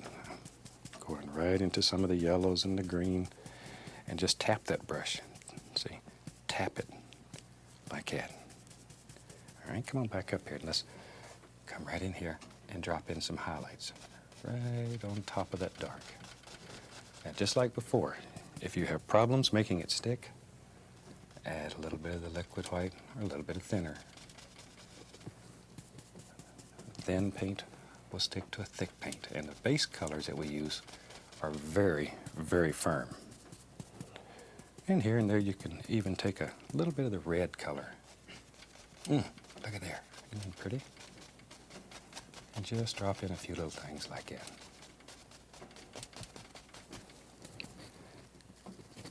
I'm going to put the tiniest amount of thinner on the brush. See how much easier it sticks? Even though my yellows are a little bit thinner than the other colors, sometimes when you have several layers, you want it really thin so it'll stick right up there. Okay, that gives us a nice little background to play with. And if you wanted to, you could even pull a tiny bit of that highlight color right down into the reflections. Like so. And I'll use another brush. This one's clean, and pull it down. This is a clean, dry brush. And go across. See how it reflects all those colors right into the reflections? All right. Now, let's take the knife, and I'll use a little bit of brown here. A bit of the Van Dyke brown. Pull that paint out as flat as you can get it. And then just cut across. So you have that little roll of paint right out on the edge of the knife. Okay, let's go up here. Now then, I'm just going to put, just by rubbing it back and forth, put the indication of a little bit of land back here. Need something for all these little grassy things to set on. Don't want them to fall off in the water and make a big splash. There. There we go. And you can take that same brown, add a little titanium white to it. And with that, make a little touch of highlight color. Just like so. Okay, I'm going to take a little of the liquid white, pull it out very flat. Okay, then cut across it. Okay, can you see that? See, cut across. That gives you a little tiny roll of paint right on the knife blade. Let's go up here. Now then, go straight into the canvas and act like you're trying to saw a hole in it. Just really get tough with it. And that cleans up the bottom of your land, puts a little water line there, and creates, once again, the illusion of distance in your painting. Keep these lines basically straight. You don't want your water to run out on your carpet. All right. Now we can take a clean knife and just scrape in the indication of a few little trunks and twigs and little things like that here and there. No big deal, wherever you want them. Okay, time to have some fun here. Let's go back to our round brush. I'm going to go right back into the browns. This is a dark sienna, the Van Dyke brown. A little bit of the sap green we'll throw in there too. Really tap that brush firmly. We're going to get it loaded up. Okay, let's go up here. Now then, maybe, yep, there is now. Now I'm really hitting the canvas quite hard. You can probably see it bending. I'm hitting it so hard. There. Really sock it in there. Maybe there's a huge, yeah, let's have a big tree that lives right here. And he just hangs right out over like that. Look at that. Look at that. Maybe right on up out here. Wherever. You make a decision. Wherever you want your tree to live, that's where he lives. Trees are one of my favorite things to paint. I think they're so beautiful. Okay, Let's really get crazy today. Maybe, yep, maybe there's a happy bush that lives right there. And he's got a friend named Clyde that lives right there. So you make up little stories when you paint. It really helps. You don't have to be crazy to do this, but it does help. There. See, when you put on your painter suit, you can get away with anything because everybody thinks us painters, you know, are a little weird. So we can do anything. And in your painting, you paint things that make you happy. You create your own visions, your own world.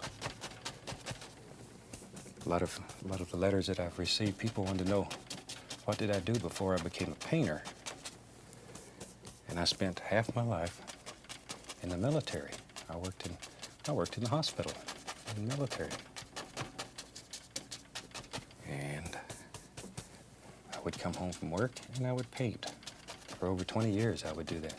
I'd come home and paint because on this canvas, in this canvas I could have total freedom. Nobody told me what time to be at work and what kind of world to make. Here I could make any kind of world that I wanted. Any kind of world. Let's put a big tree right here. Sometimes I talk too much when I should be painting. There we go.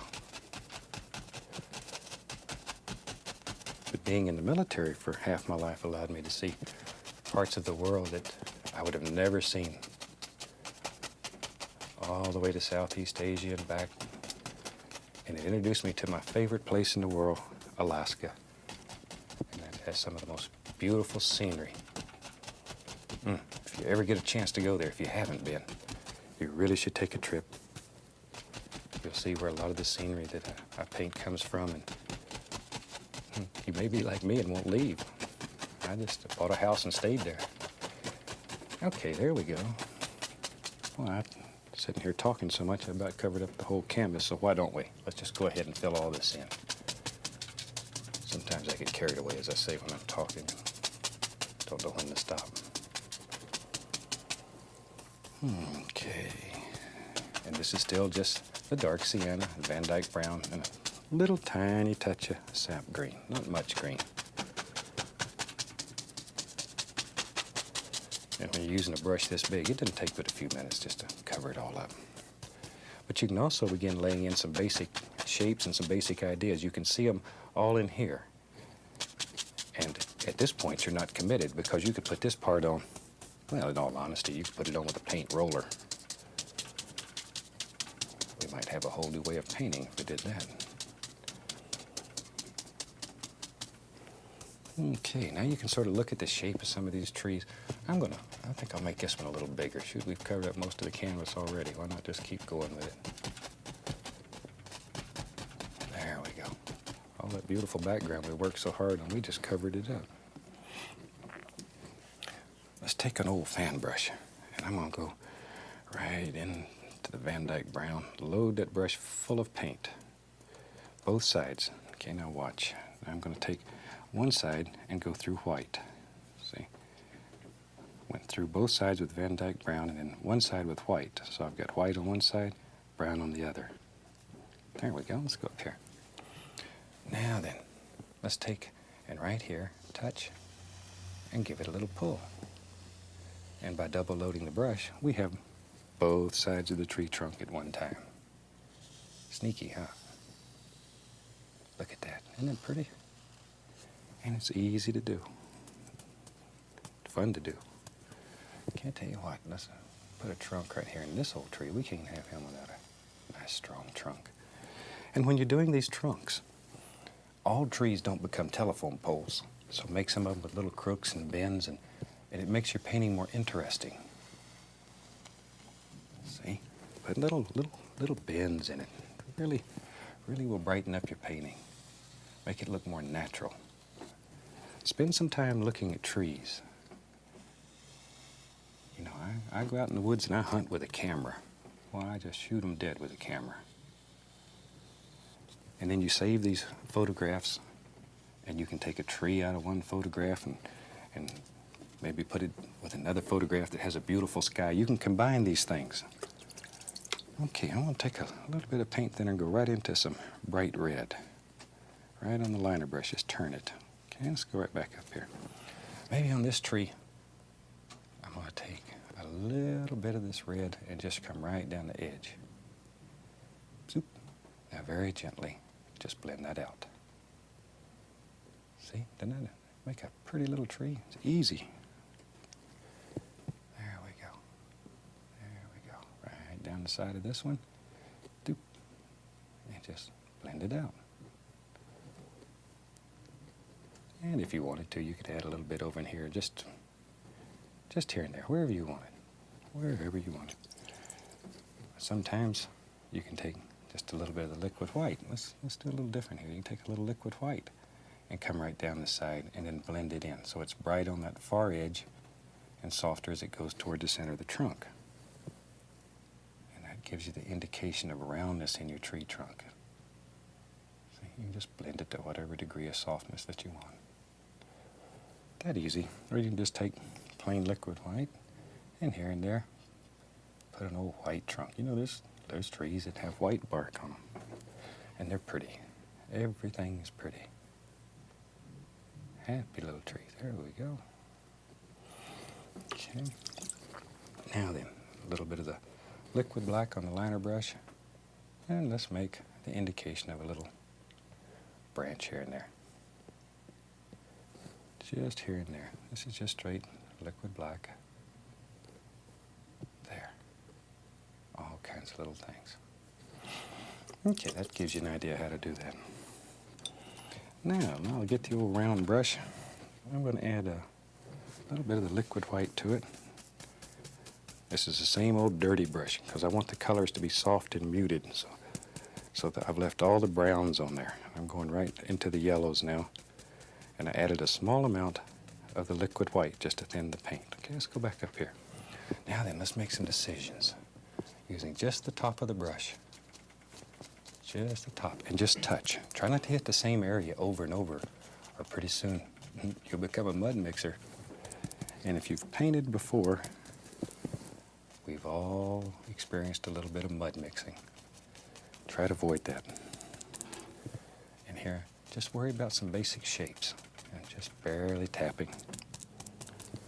Just barely touching. Don't have to hit hard. Don't have to hit him hard. Just enough to get the paint to come off the brush. See, isn't that a super nice, easy way to put all those little leaves and stuff on the tree?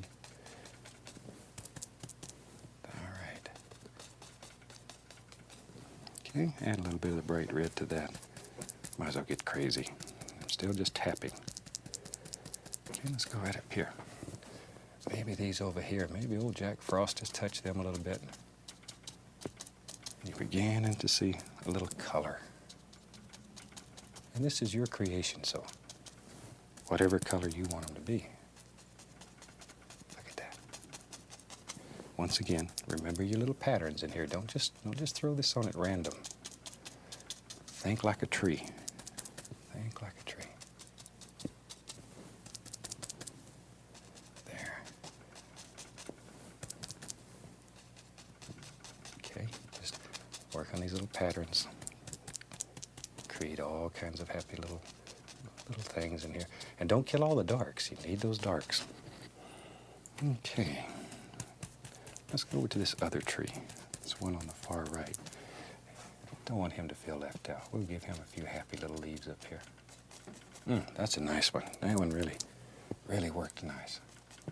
And when you paint, sometimes a brush just hits right and things, oh, they sparkle. They sparkle. That's one of our happy accidents. We like those. Look at that, though. I used to spend weeks with a one-haired brush trying to do all this. Now I'm lazy. Okay. Let's take, I see another bush right here. Now you can begin just picking out little individuals. Just pick them out, let them go. Wherever you want them. There's one that's got, looks like little flowers on it. I tell you what, let's take the fan brush, and it has brown on it still. I want a happy little path to Goes right back in here. You'd have to have a way of getting back in here and catching that big trout that lives right over in there. So we'll just put some brown on first. Then I'll just use the same old dirty brush. I'll take some dark sienna and some white. Just mix it loosely on the brush. Now, just barely touching the canvas. Just let it sort of graze across there. You can wiggle it, make it look like little stones. This isn't a big paved highway here. This has got little stones and rocks, and so it's not real even. Just let it disappear right on into the background, like so. Okay, let's have some fun. I'm going to take the 2-inch brush and go right into the same colors that I've been using, the yellows. It's all the yellows, all the reds. Just bring them together. Now then, let's begin making the indication of little grassy things that are growing right up to the path here. Work in layers. Do the area that's the farthest away first. And work forward. Always working forward, forward, forward. And make little individual things. Just don't throw them in there at random. See, you could even make your bush right here. See, just like so. Don't paint all of them. Leave some of them dark. Okay, look at here. Just going to add a little more green to that. This whole big brush, you can just tap in all kinds of beautiful, beautiful little highlights. Like so. Work in layers. I can't say that enough. Can't say that enough. All kinds of little hills. And, isn't that super? Think where light would strike. Seeing the lights coming through there and just zinging here and there. And if you think light's really going to strike here, you can add a little white and really make it look like light's just coming right through there. Okay, let's go over here on this other side. And we'll put in some happy little things right there. Like that. Always paying attention to the lay of the land. There we go. Nice bright one right there. It stands out, makes it look like a little rounded area. And that helps push that path all the way back up in there. Okay, I'm going back to my old fan brush that has the brown on it.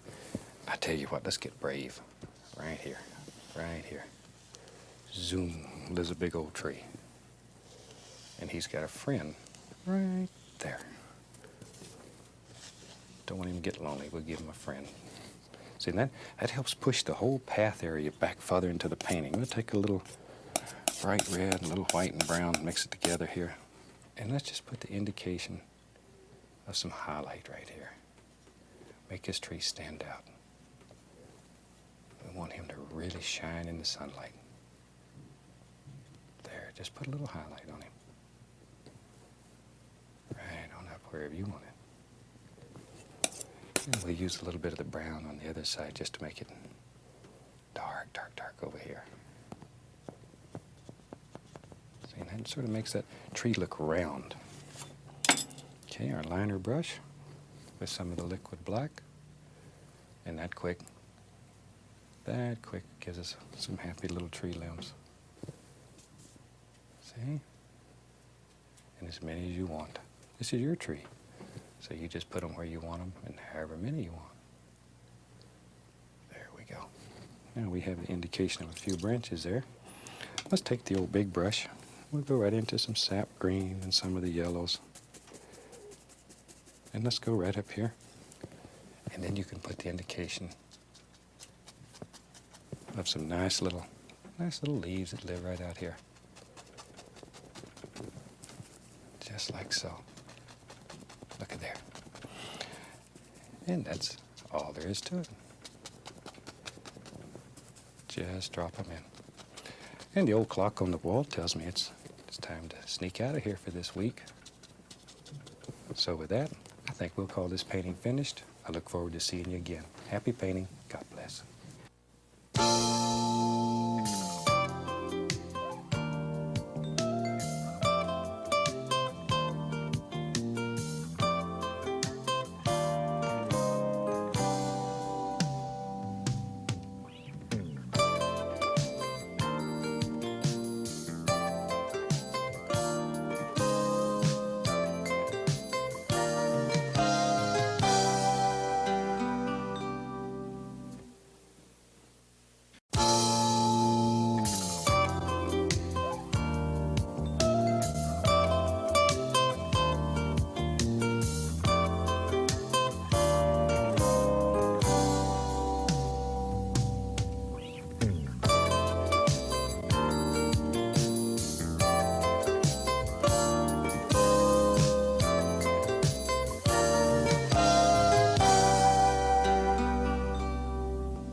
welcome back. Certainly glad you could join me again today.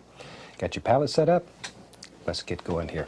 Let's start off and have them graphically run all the colors across the screen that you need to do this painting with me. And they'll come across, as usual, in the same order that I have them on the palette, starting with the white and working around. While they're doing that, let's go on up here. I've already covered the canvas with a thin, even coat of liquid white. It's nice and wet and slick and all ready to go.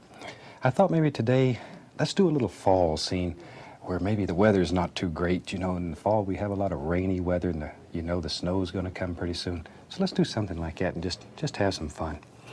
I'm going to start out using a small amount of yellow ochre. Just the tiniest little bit, a very small amount.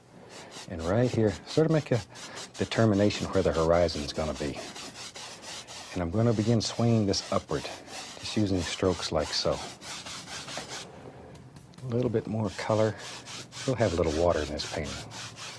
As you know, I'm sort of a water fanatic. I like that water. A little yellow in here. Okay, I'm going to go right into some Van Dyke brown. In the same way, just tap the brush into it. Okay, let's go right up here.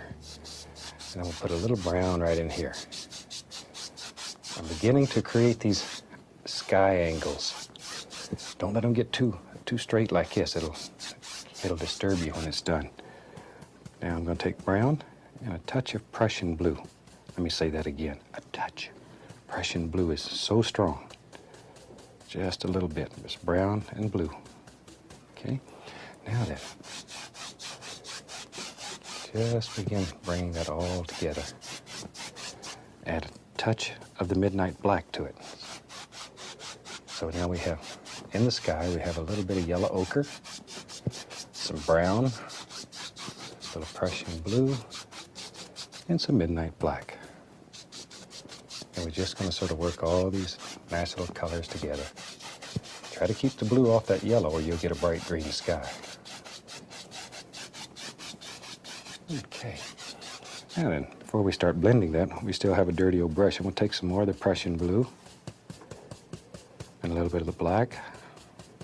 There we go. And let's go ahead and lay our water in. Pull from the outside in. See, if you start from here and go across, watch what happens. You touch here and go across, you get this big line. That's bad. And then it's hard to blend out. So start from the outside and come over, and that way you don't have that harsh line that you have to blend out. There we go. Little tricks like that save you a lot of agony. We want this to be easy, and we want it to work for you. Okay, a little bit more of the midnight black and Prussian blue mixture. Don't want to kill all that nice little yellow area that you have, because that blue and black will eat it up in a heartbeat. Okay, a little darker at the bottom than it is at the top. That'll help create your illusion of distance. Okay, let me wash the old brush. Wash the old brush. Shake off the excess.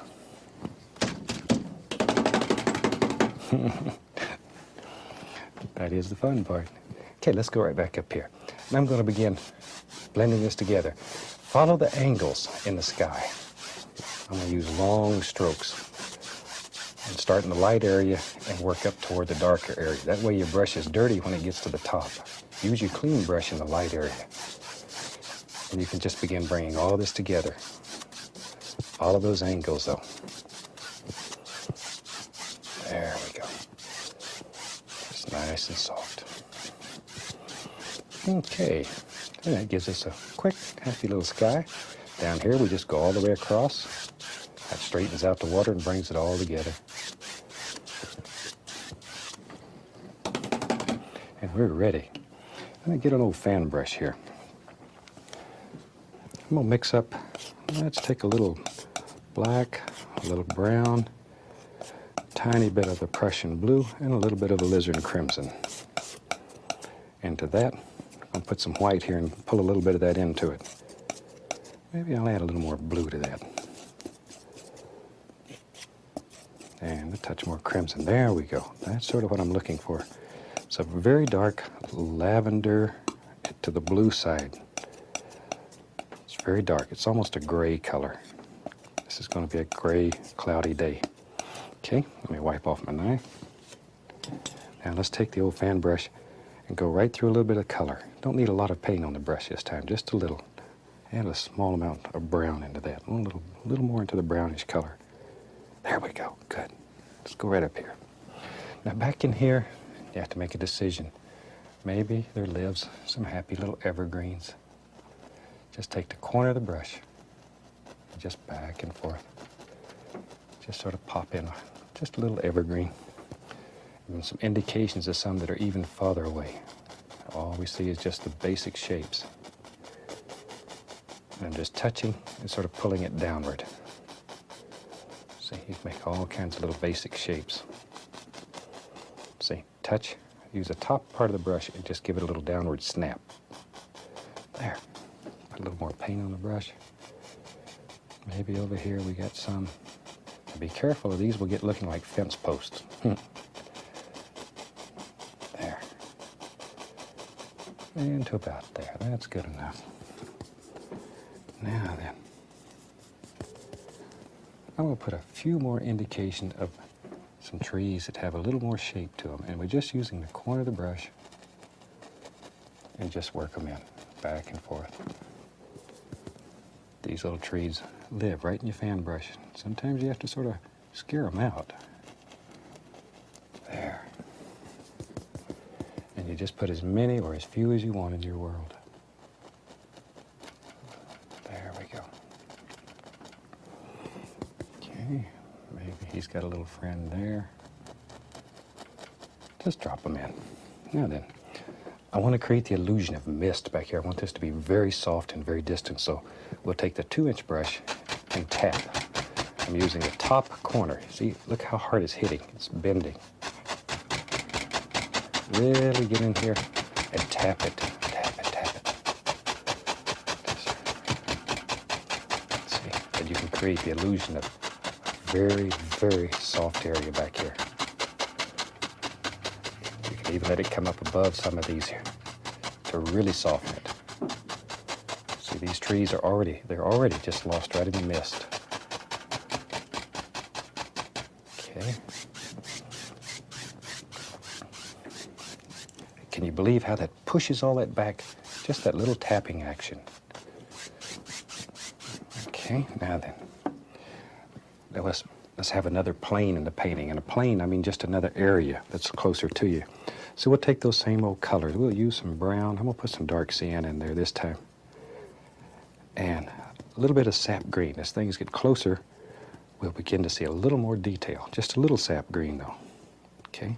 Brush is really full of paint. Let's go right up in here. There it is. These trees are a little closer. They're a little bit bigger. Look at that. Turn that old brush over and use both sides of it. There we go. This tree's stronger. He got a little more light. There. Okay.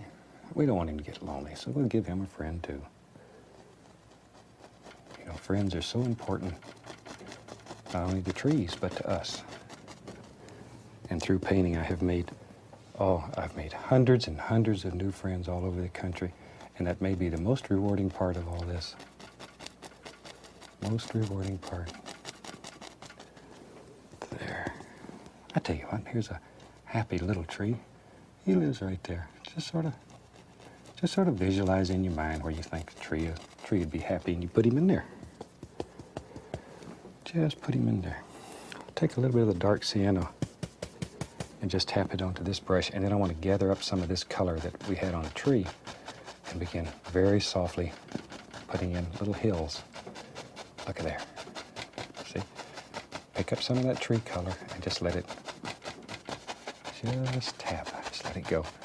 There was a tiny bit of dark sienna on the brush. Tiny bit. Tiniest little bit. See how you can set those trees right up on a little hill? And then you begin pulling that down. But I want this to be very, very soft, very quiet. I like very gentle little paintings. And when you're doing yours at home, if you want it to be brighter and stronger, just use a little stronger color. Because painting is a very individual thing.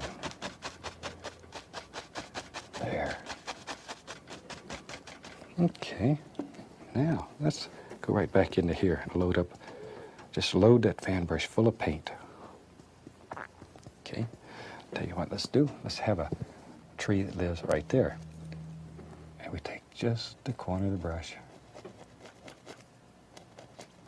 and begin working him down. So you can just push that old tree right out of that brush. A little more paint.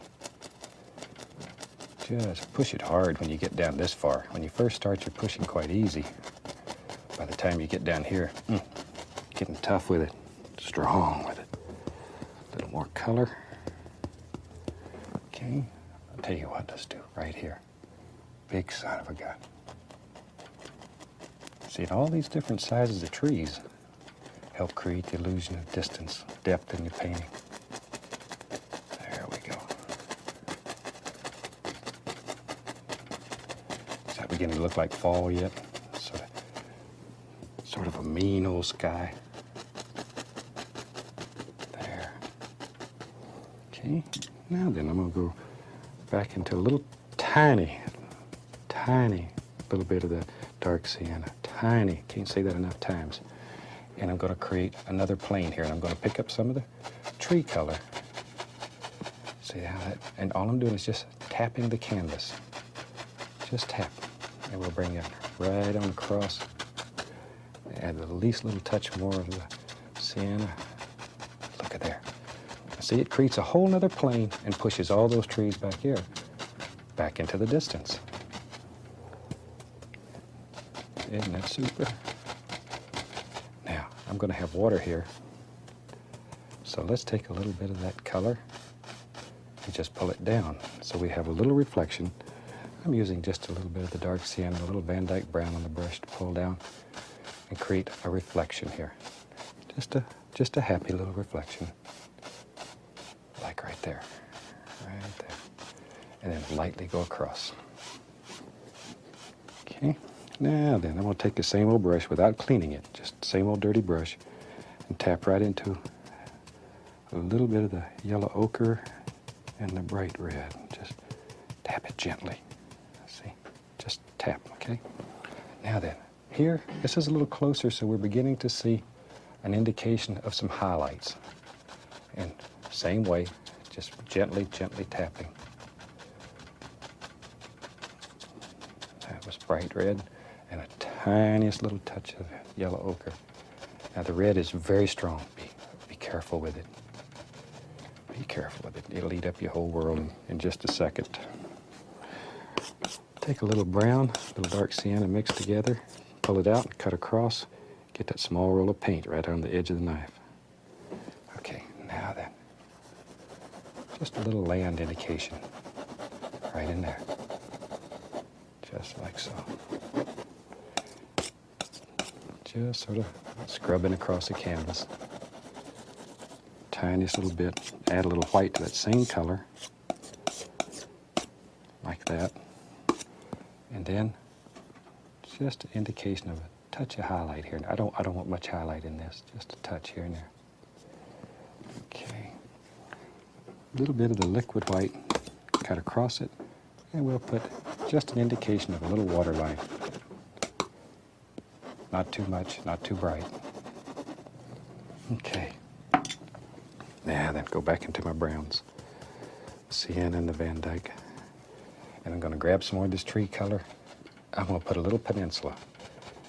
I think it comes right out here. And when you're doing this, just step back, look at your painting, and make decisions. Just make decisions. Pull a little bit of this color down. Just a little. Go gently across. Now, same old dirty brush. Back into my yellow ochre and bright red mixture. Just a little. Same old dirty brush. You can get over here and a little bit of this cad yellow too. It's all right. Now then, see? Follow the angles of the land, the lay of the land.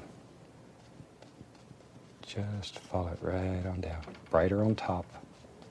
And then darker as it works down. If you want to show a little protrusion here. See? How easy that is? Creates the illusion of another little hill just by changing the value of the color or the intensity. little bit of that right down to the water, go across, and you have instant reflections. Let's play a little bit over here. Tell you what, let's do. I'm going to use a round brush and go right into my browns. That's the sienna and the Van Dyke. Tap out the excess.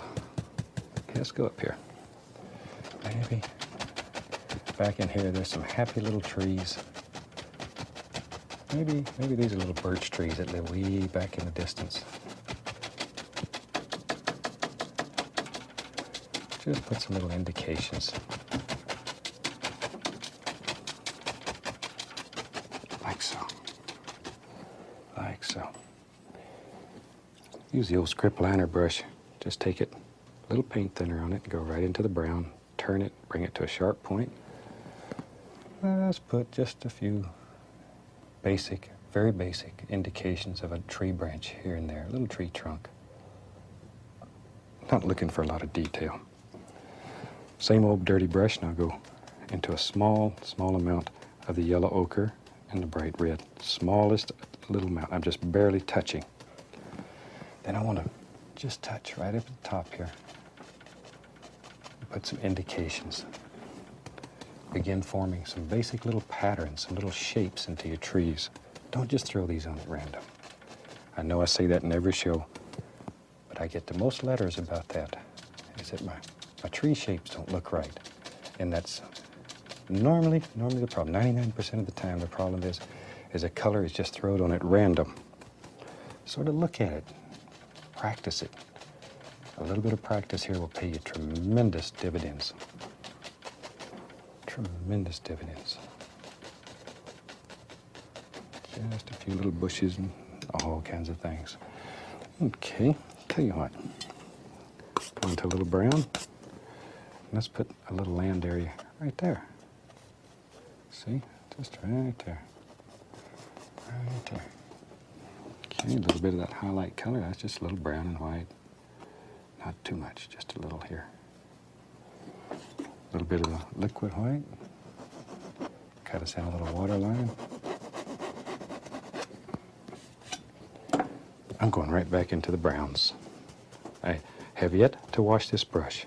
I've been going back and forth between the browns and the highlight colors, and now I'm going to put another little peninsula that lives right there. And so you don't care if the bottom of it sort of comes down because you just pull that down. That easy, that easy. Makes little reflections, and then lightly go across. Go right into our color. Yellow ochre, bright red, little Indian yellow here and there, and little cad yellow.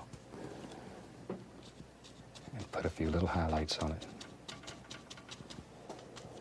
Okay, and see, and you can put a little land under that. Just a little dirt. Just a little dirt, like so.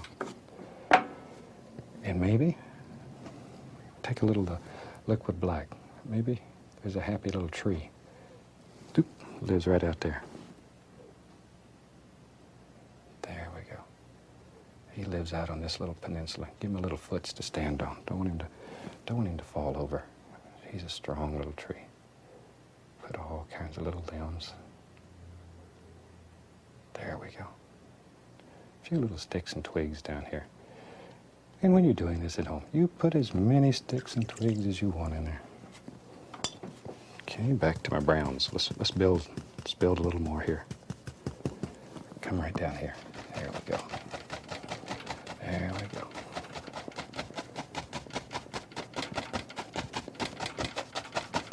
Just sort of fill all this up. I just see all kinds of things. Just fill that right up. Oh, to maybe about there. See? Once again, and you work in layers, work in stages, completing the most distant area first and working forward. Always working forward. Tell you what, let's have some fun. I'm gonna put a little cabin back here, a little house. Wouldn't it be nice to live here and watch all the big Canadian geese come in? And right there, that's where a little house will be. We'll give him a little roof. Just pull him over. Come right down. There we go. All I'm doing here is blocking in color. Just blocking in some color. Okay, I'll take some white, some of the dark sienna, a little bit of Van Dyke brown, pull it out flat, little roll of paint. Okay, maybe there's some boards in this old building that go this way. See, they come right across like that. Doop, doop, doop, doop. Then we'll cut him off, put that dark. And now maybe down here, this may be an old log cabin. Just put the indication of some things going like that. Look at that, look at that. Now darker color on this side. Just put some indications right on down. And we need something on the roof. I'll add a little bright red to that color, just a tiny bit. And right down the roof here, just let the knife sort of bounce. Go boop, boop, boop, boop, boop, boop, boop. Got to make that noise or it don't work. Doesn't work. I'll take at least a little bit of light color, just a little white or something, just to highlight that so it stands out and you can see it. Just so you can see it. Dark down in here. And maybe this house has stones underneath. You can just take the point of the knife and just very quickly just scratch in some basic old stones. He has a basement in his house. He's really got a fancy cabin out here. Let me get the little knife for a second. Okay, take a little bit of the Van Dyke brown. Let's have him a door. Maybe he's got one door right down here so he can come right in the basement. Cut that right off where you want it. Use just a little white on the knife to sort of highlight that. And then we'll take, on the small edge of the knife, a little bit of Prussian blue. Just put the indication of a few little windows in there. Isn't that easy? Makes us a happy little thing. Okay, let's go back to bouncing right into some of this color. Bright red, yellow ochre, cad yellow. Now then, let's come right down in here. Ooh, that's a pretty one. That's a pretty one. Now, if you have any trouble at all making your paint stick, add a little tiny, tiny bit of your liquid white or paint thinner, whichever. Liquid white will change your color a little bit, make it a little brighter. There. I tell you what, I'm going to take the little knife again and come right in here. We'll put a happy little path coming out. He's got to have a way to get down to the lake, catch that big fish that lives down here. A little bit of land, some stones here and there. Just whatever. A little brown and white for some highlights. There we go. Now then, let's go back into our ochres and reds and Indian yellow, and let's begin bringing this right down. I like this little painting because it really does give you the feeling of fall. There we are. See, just make little layers, little things happening all down through here. Okay, tell you what. Maybe right in here lives a little tree. Maybe that's just a little, maybe that's a little birch tree. I like birch trees. And they usually grow in clumps, so you ought to put several of them. It's real rare that a birch tree grows by itself. He's a community tree. Okay. A little bit of the liquid black. And we can just put the indication of a happy little limb here and there. That really helps push your little cabin back further into the painting. Much further back. Tell you what, let's have some fun. Let's go back into the browns. Put another little peninsula right there. And in your world, you put as many or as few of these as you want. Just want to show you how to do it. Then turn you loose on the world. Pull that straight down. Come right across. Go right back into my highlight colors, the yellow ochres and the reds. Let's come right along here. See there? Drop in a few little happy highlights. Now, I'm going to take my fan brush again, go right into the Van Dyke brown, dark sienna, just mix them together. Okay, right here, right somewhere right here, there. Just make a decision, drop it in. Big old tree. Big old tree. And this big tree will help push everything in your painting back. Helps create much, much more depth in your painting. Give it a big old root to stand on down here. Big tree has to have a big root. There we go. We'll just make an indication of a limb that comes right out. Just tap it on with a fan brush. And we can take a little bit of the bright red, a little dark sienna, a little white, mix it together. Like so. Cut across it. Let's go up here and just put some highlights on. Use these warm colors that really make it feel like fall. Boy, I'm going to get my coat out and start seeing if it's all right. Just a few little highlights here and there. Now then, back to my liner brush and right into the liquid black. Let's have some limbs that are just hanging every which way. Just drop some of these in. There's one. Wherever you want them. Just pull them out. Pull them out. See there? And you can make all kinds of beautiful little things happen there. And I think this one's getting close to being done. Put a little ground area right in here. Touch a highlight on it, and we'll call this painting finished. I hope you've enjoyed this one. It's a nice little painting. It'll give you a lot of happy little ideas. From all of us here, happy painting. God bless.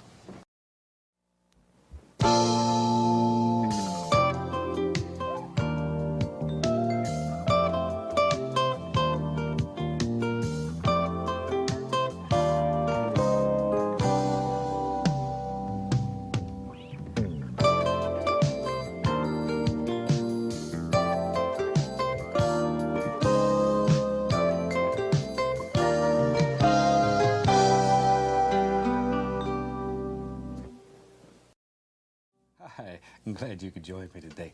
Thought today we'd just do a beautiful little painting. It has a lot of beautiful colors in it, and we'll have a good time. So let's start out and have them run all the colors across the screen that you need to do this painting, and they'll come across in exactly the same order as I have them on my palette. While they're doing that, let's go on up here. Now, I've already covered the canvas with a thin, even coat of the liquid white. It's all wet and slick, and it's ready to go too. So let's do it. I'm going to start out today with the smallest little touch of the Indian yellow and a little bit of bright red. Just mix these on a brush. A very, very small amount. Okay, let's go right up in here. And I think I'll put a little more of the red. Oh yeah, shoot, let's do a nice one today. Just let this sort of bounce around a little bit. Like so. Okay, and maybe it just goes right on wandering off over there. We don't care, what the heck. What the heck. Now then, wash the brush, and we wash him with odorless thinner. And take out all your hostilities. Just have a good time doing that. Midnight black. Midnight black. Just tap some into the brush and a little bit of phthalo blue. The midnight black is very transparent, so it's a nice color to work with. Let's go right up in here. There we are. And just play a little bit of this right along in here, like so. I don't want to cover up this bright color. Just want to throw a little bit of the blue and the black here and there, like so. Thought maybe today we'll make some almighty clouds. Have some fun. Maybe some big mountains. I love to paint mountains. I lived in Alaska for so many years. I feel like that's really home. And I like to do mountains. Alaska has some of the most beautiful mountains in the world. Same old blue and black. Let's go right down here. Have a little bit of water. So we'll just do this. All right. You know, already there, we have a masterpiece for the Museum of Modern Art. We're ready. We could stop right there. Okay, now I've got several brushes going here, so I'll take a clean 2-inch brush and very gently just blend some of these edges together a little bit. I'm not worried about doing a lot of blending today. Just a little. I'm going to take a small amount of the red and put right here. I want a little warmer glow, a little more red, a little touch more of the red. There. And just really scrub that into the canvas. It's going to be a bright one today. Okay, let's build a happy little cloud. And we'll use the 1-inch brush. Now, when you're doing this at home, you could use a 1-inch brush or a fan brush or 2-inch brush. It doesn't matter. Put a little bit of the bright red in there. We'll sparkle those clouds a little bit. Okay, let's go up here. Now then, decide where you want a happy little cloud to live. And just tiny little circles. Tiny little circles. And just begin working all that together. Tiny little circles. Don't let them get too big. And keep your brush moving. You'll have places where the paint's very thick, places where it's very thin, places there's no paint. Just let all those little things happen. Now then, top corner of the large brush and just sort of mix it up, blend it up, blend it up. Then fluff it, give it a little fluff. That lifts it up. And when you do this, if you pull up some little stringy things, don't worry about them, because when you blend it, they all go away. See there? And when you're painting clouds like this, work in layers. Do the most distant layer first and then come forward. Always working forward. A little more of the red into the white, and maybe, yep, look at here. There's another happy little cloud, and he lives right there. Wherever you think a cloud ought to live, that's where he should live. Tell you what, maybe there's one that lives right here, and he just floats right down. Clouds are very free. They're one of the freest things in nature. They just float around and have a good time. There we go. Top corner of the large brush. Tiniest little circles. And give it a little fluff. There. Just fluff it up. Remember years ago, ladies used to tease their hair like this. Same principle. You just sort of fluff it up. Tease it. Just tease it. And then very gently blend the entire sky. Isn't that a fantastic way to make some great big billowing clouds? It works very well. Let's put some big mountains in this one. I'm going to take some black, some blue, and some alizarin crimson. Some alizarin crimson. Now, if you want to see what color you have, take a little white and put there, because that just looks black. See, and there you can tell. I want a little more crimson. I want it a little bit more into the purplish hue. That's better. Okay. Okay. Pull it out flat. Cut off a little roll of paint. Okay, let's go up here. Now, I have to make a big decision. Where does your big mountain live?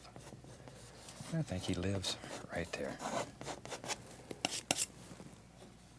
See, when you put this lavender color over the yellow, you can get away with it, because when you mix lavender and yellow, it makes a nice brown. And you don't care if you got brown in your mountains. If you used too much blue, you'd have green mountains, and that'd be all right. But this looks a little better for what we're looking for today. There we go. And the only thing you're worried about is a nice top edge. You could really care less what's happening in here. Now then, let's take the old big brush and very gently pull this down. We'll have a ridge of mountains today. I like to do those. So just sort of pull it right down like this. And this is where you begin laying out your basic mountain shapes and angles, just like that. Just using brush strokes, like that. There. All right. You know, when you paint, every day's a good day when you paint. Every day's a good day. I had somebody tell me here a while back, they said, how can every day be a good day? This just every day can't be a good day. If you don't think every day's a good day, try missing a few. You'll see. All right, let's go up here and play. Take some white, a little bit of alizarin crimson, and the least little touch of the phthalo blue into it. I want a lavender color, but more into the reddish hue than what we put on there to start with. Cut off a tiny, tiny little bit. See there? A little bitty roll. Let's go right up here. Now then, begin picking out your highlights. And just let that barely touch the canvas. Just barely. It's just grazing the canvas. As I've said on some of the earlier shows in the series, when I was teaching my son to paint, I used to tell him just to pretend he was a whisper floating across the mountain. Just graze the canvas. Caress it. Make love to the canvas. Very gentle, very soft. See? And then we can let's take some of the color that we made the mountain with and add a little white to that. We want it darker than the highlight, but lighter than what we have up here already. And now let's just begin tapping some of these together. Just begin working them together. Pay very close attention to the angles. The angles are the secret. See? And not much paint. The smallest amount of paint possible. Just put all these little shadow areas in here. Virtually no paint. Okay, I'm going to take some crimson and white and make a nice warm pinkish color. And with that, let's go up here. With that, we'll really put some shining little highlights on here. Isn't that pretty? See how it stands out? And you can put layer after layer after layer of highlights on here, just as many as you want in your world. Just sort of let them all come together. Put little bumps in it. Think about all the little rocks that live up here.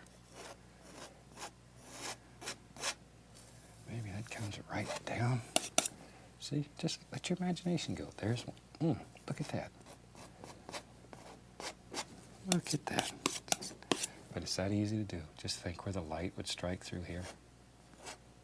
Just sort of let all these things blend together. Layer after layer after layer. Then you can go back in here and put all kinds of little, look there, see how that just jumps right out? Isn't that easy? And when you're doing this at home, this is when that little knife really comes in. You can sneak into all those little places. And take a little bit of the phthalo blue. Tiniest little amount. A little white into it. There. Okay, let's go back up here. And just sort of touch. Oh, look at that. Look at that. See, it really sparkles it up right up here on the edge. Like so. Okay. Now then, clean, dry 2-inch brush, and I want to tap this. Just tap it. We want to diffuse and soften and lift it upward very gently. See, that pushes everything back. Makes it so soft and quiet. And you just keep going on and on and on. Maybe there's another big old mountain that lives right here. Oh, let me show you something. Let me show you something that's fun. Maybe you want a cloud floats in here. You can just take a little paint, and if you keep that brush moving, see there?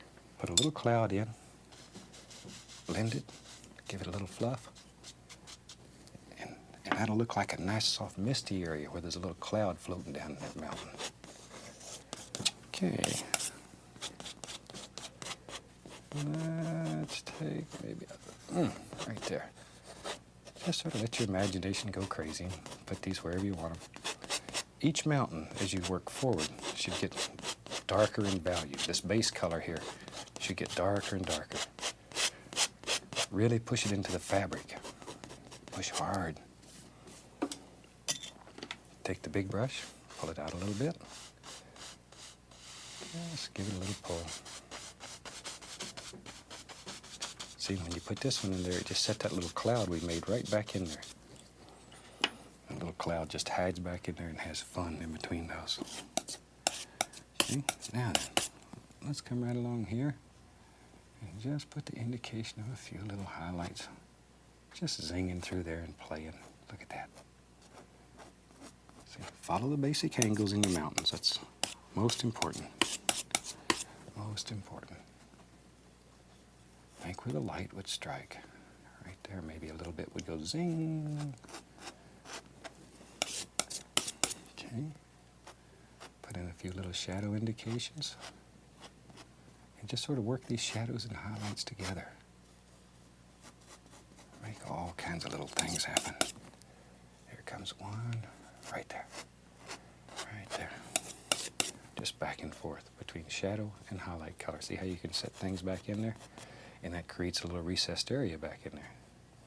Sneaky, huh? I like these kind of little things that just happen. There we go. Now, once again, clean, dry brush, and very gently, just tap and lift upward. Always following the angles. It's most important that you follow those angles. Look at that. And we have another layer of mountains. And you can go on and on and on. I'll show you another one here. Let's take a little black and a little blue, a little more of the crimson. We just use a fan brush. Watch here. Watch here. Maybe there's a little bump that lives there. You can do these with a fan brush. There it is. Just fill that in. Maybe it comes. We don't care where it goes. Right on out like that. And a little bit of highlight. See there? Just take the fan brush. You can almost paint with anything if you just practice enough. All you have to do is just practice. See, put little shadow colors in there. Oh, there's a happy little thing that just lives there. Just sort of let your imagination go crazy. There's a nice little, let that fan brush wiggle and play. Oh, the little things happen. Okay, and we'll take our big brush and let's just tap this a little bit, just to soften it. Look at there. And that easy, you have a little rock. Now we have 3 layers of rocks here, mountains. And that creates a lot of distance in the painting. Each layer or each plane that you put in creates more and more distance in your painting. And we'll take a little bit of the same old mountain color and maybe there's some happy little things that live back here and just, see? Now we're beginning to see some little distant trees. Just sort of touch it and give it a little snap upward. Just blip. Got to say those little funny sounds or it don't work. There we go. Bloop, bloop. All kinds of little things like that. Let me just clean the brush off in there because all we're looking for in here is a good dark color. We don't care. Just a good dark color. It should reflect the colors that you've used in the painting already. That's a good dark color. All right, let me grab another fan brush here. I tell you what, I'm gonna go right into some liquid white and then right into the titanium white. I'm looking for a paint that's a little bit thinner. And, no, let's really make it more interesting. Maybe there's a stone lives right there. See, stones need a little place to live too. We'll put a couple little stones there. I'm going to take a little of the dark sienna, a little white. Okay, cut off a little bit of paint. Okay, let's go right up here. And let's just put a little tiny bit of highlight on them stones. We want a little sun playing through here. Highlight the same side of the stone that you did on the mountain. Okay, now then, let's have some water. And the water's coming back here. It's coming back here, like so. Maybe it comes right here and goes poosh. Now, remember we put a little bit of liquid white in with the titanium white. We want to thin that down so it's thinner than the paint that's already on the canvas. If it's not thinner, then you're going to become a mud mixer. And then you're going to be unhappy with me. Okay, maybe when the water gets here, it hits this one and just goes doop, like that, and splashes over this way. Now, when it hits down here, there, see? Got all kinds of happy little splashes. Just, oh, look at that. Look at that. All those little things are happening right there. Maybe there's a little stone that lives under the water there. It causes it to go, bloop. All right, let's have some fun. Tell you what, I'm going to take the old 2-inch brush and go right into, we'll take some alizarin crimson, a tiny bit of phthalo blue, and a little bit of black. Okay, let's go right up here. Now I think, yep, let's just push and bend that. There's a happy little tree that lives right there. We begin worrying about the lay of the land. And it comes right down in front of this water. There it is. Just like so. Okay. Maybe we'll just put a whole bunch of stuff right in here. What the heck? There it is. So you put your dark in so your light will show. A little more blue, a little more crimson. Touch of black. I know. Right there. Just sort of look at your painting and make big decisions where you think all these little things should live.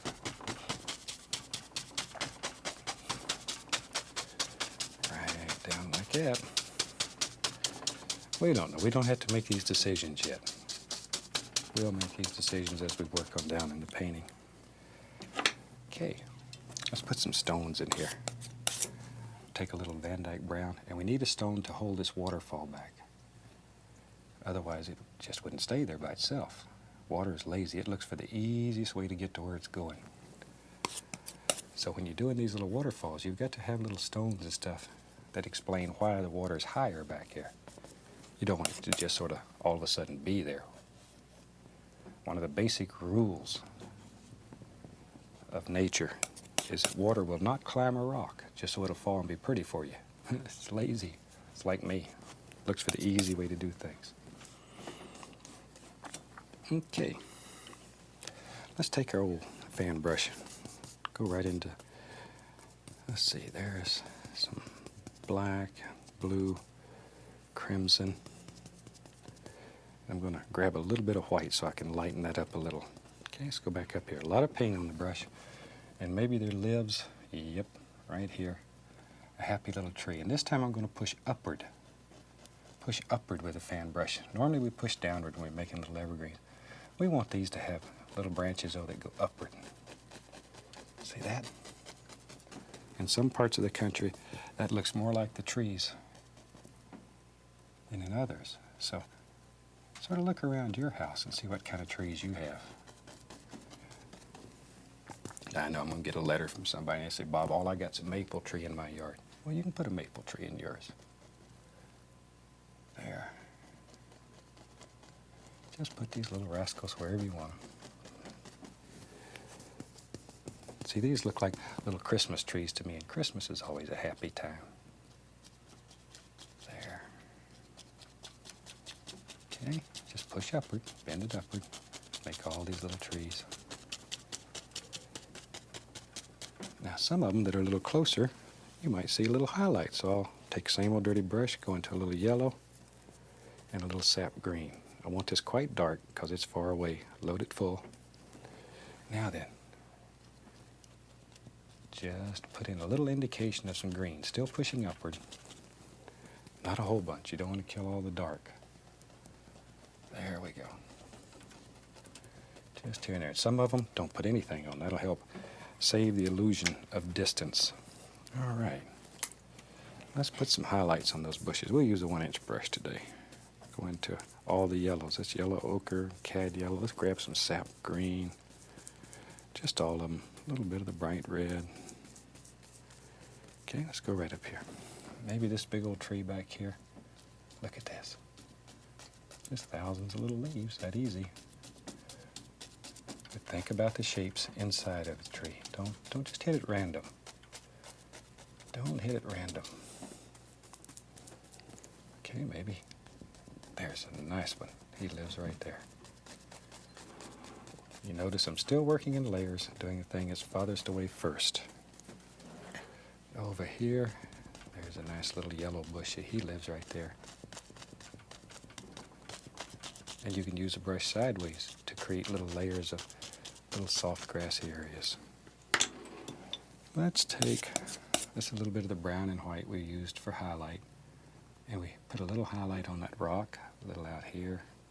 Wherever you got a little rock, drop in a little highlight on it. Okay, we'll grab some more Van Dyke brown. There's some big stones that live. Just let them sort of wander. Because anything that you don't want here, you just cover it up. You can do anything in here. Anything on this piece of canvas, big old stones. There. Back to our highlight color. And just begin putting some highlights on those stones. Brown and white. There we go. Like so. Back to our 1-inch brush. Some of the yellows and the greens. And begin putting in some little bushes in between. As I said, anything that you don't want, you just cover it up. Easy to do. See there? Just wherever you want them. Let's go on the other side. Same thing over here. Make your little individual bushes one at a time. Just like so. And work in layers. Always working in layers. Now, back to our water. Liquid white and the titanium white. Okay? Now begin splashing some of that water up against these stones. Let it swivel, swirl, have fun. Just sort of think like water. Just push it up, let the splashes hit, crash. Like so. Oop, there went one, see? Think about all the little areas underneath the water. There we go. You know, and I say repeatedly through these shows, just mention it again, if there's things that you want to see painted that we haven't painted, drop me a line. I would love to hear from you. And this is where most of our ideas come from for the paintings that we do. It's from people all over the country, and they write and tell me what they want to see. A lot of them send pictures, and that helps a great deal. If I know what you want, then I can do that for you. Little stone there, little highlight on it. Okay, back to my 1-inch brush. We'll load it full of paint. And maybe, yep, there's a happy little bush. He lives right there.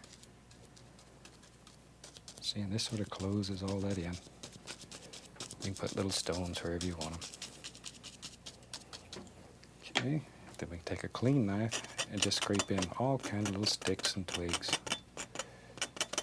Let's go over here and put some on this side too. We don't want it left out. Just like that.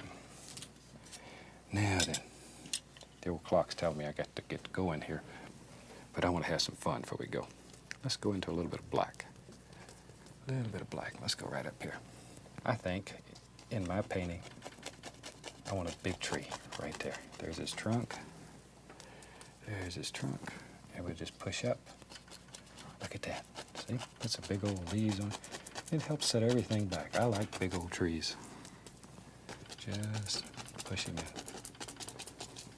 Go right into a little tiny bit of yellow. And we can highlight him. As I say, I think that'll give you a nice painting to work with. We'll call that one finished. And from all of us here, happy painting. God bless.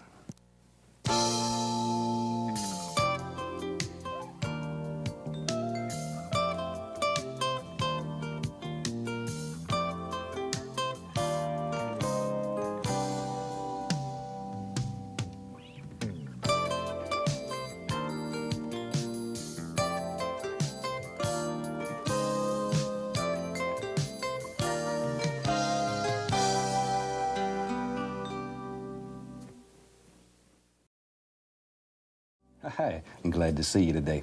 Today I thought we'd do the little animated opening, the little painting that you see at the beginning of each show. So, tell you what, let's have them put all the colors on the screen that you need to do this painting, and let's go up here. Now I've already covered the canvas with a thin, even coat of the liquid white. It's wet and slick, and it's all ready to go, so let's go too. I'm going to start out today with a small amount of the Indian yellow. Tiniest little bit, just tapped onto the brush. Just use a 2-inch brush. Let's go right in here. Put a little tiny bit of yellow right along where you think the horizon will be. We'll just drop that in, just using little crisscross strokes. Maybe I'll put some down in here. This was a little snow scene, so we'll put some colors down in the snow that it will be reflected from the sky. Okay, without cleaning the brush, I'm going to go into a small amount of alizarin crimson, just a small amount. Okay, then back up here. Right above that yellowish color, the Indian yellow, still using little crisscross strokes, we'll just drop in a little bit of alizarin crimson. And sort of let them blend together right here where they come together. All right. Okay, and same color, we'll just put a little bit down in here and what will eventually be snow. Looks pretty already. Okay, and without cleaning the brush, I'm going right into some of the midnight black, just a very small amount, and a little bit of phthalo blue. Tiniest little bit. It's a very strong color. Both of these colors are very strong, so don't get carried away and overdo. It's real easy to add more color to your sky, but it's a son of a gun to try to take it away. Still using little crisscross patterns, little X's. We'll just lay in some little sky shapes. Just sort of let them happen. A little bit more right in there. And you can just bring them, have some little arms coming out here, wherever. And you can put a little bit of that color down in here. Just here and there. Doesn't matter at this point. This is really just a good way of cleaning the brush. And speaking of cleaning the brush, let's do that. Shake off the excess. That really is the fun part. All right, let's go up here now. Clean, dry brush. And be very sure that your brush is dry as you can possibly get it. And then, still using the little crisscross strokes, blend this entire sky together. Very gently. And that's how the little sky is made. It's a very effective little sky. Very quick, very easy. And it's a nice little sky. Okay. Now then, we want some little footy hills back here in the background. So to make those, I'm going right back into the midnight black, a little bit of the blue. I'm gonna reach over here and pick up a small amount of white, titanium white. So we have black, blue, and white. Okay, and I'm just tapping that brush right into it. Okay, let's go back up here. Make a big decision here. Where's your foothill live? I think he is right there. Use just the corner of the brush. Touch and pull it straight down. And lay in your basic foothill shapes. Just sort of let them wander around. You don't want them to be real straight. Foothills normally have little high points and low points. All kinds of happy little things that happen in there. Straight down. We're not using much pressure on the brush here, just enough to get the paint to come off. Okay, now, I'm going to have 2 layers of foothills. So we want to create a misty area in between each layer. That's the only thing that separates these layers. So with a clean, dry 2-inch brush, I'm going to tap the base of this. And I'm going to strike it quite firmly. There we go. See that? That creates the illusion of mist down there. Just by tapping and then very gently lift upward. Just lift it upward. Okay. Now we have a beautiful misty area right along in there. That's what I'm looking for. Now I'm going to put another layer of foothills. I'm going to use the same colors. A little bit of black, a little bit of blue, but this time I want it darker. As things get closer to you in a landscape, as we've said before, they need to get a little darker. Just tap that brush in the color. Okay, let's go up here. Now then, here we go. See, now we don't want to kill all that little misty area that was in there. That's the only thing that will separate these two entities. It's the only separator. It's very important to you. That's your good friend. Don't kill it. Don't kill it. There we are. See? That easy. We have another layer of foothills. And then we'll take that clean brush, and once again, I want to tap the base of it. Just to create that illusion of mist. And then lift upward. Isn't that a super way to make some little foothills that are far away and very soft and quiet? And it works. Now then, let's have some fun. I'm going to take some of the liquid white and put it on my palette. And we'll get a fan brush into the... I'm going to add a little bit of the phthalo blue on the brush and go right into the liquid white. So it's a very thin paint, very thin. Maybe reach over here and pick up a little bit more of the liquid white. There we are. Okay, now let's go up here. I want to put some little indication of some happy little bushes right here. See, all you have to do is just touch with a fan brush and pop upward. Just give it a little upward pop. Now this paint's much thinner than what's on there. So it'll just come right off your brush, just like so. That easy. There we go. Now we can wash the old brush. Okay, now it's time to start making some decisions back here. And we start working forward. So I'm going right into the titanium white. And to that, I'm going to add the least little touch of bright red. Let me say that again. The least little touch. It's very strong. A lot of paint on the brush. Both sides are loaded full. Okay, let's go back up here. Now, we have to start thinking about the lay of the land. So, just grab that and begin pulling it. Now we want to create the illusion of shadows and highlights and warm and cool spots all through this snow back here. There we go. And every once in a while you can pick up a little bit of the phthalo blue, a little bit, and work it in there. And it'll help create that illusion. There's little hills and bumps and all kind of things happening back in there. There's a little bit of pink right there. It's a super, super easy and very effective way of making some beautiful, beautiful snow areas. You can add a little bit of the Indian yellow here and there just to make it shine, because it'll reflect what's up here in the sky. Now, you know the stories we've heard about yellow snow. Be careful, don't get too much of it. There. There we go. And you can turn this into an extremely warm painting. Sometimes winter paintings are so cold that they're not much fun to look at. I like to make winter scenes that are nice and warm and make you happy. Okay, let's do something. I'm gonna take and mix up. We'll take some black and some blue, a little bit of alizarin crimson. And just mix it with a knife. And the least little touch of white into it, titanium white. There we go.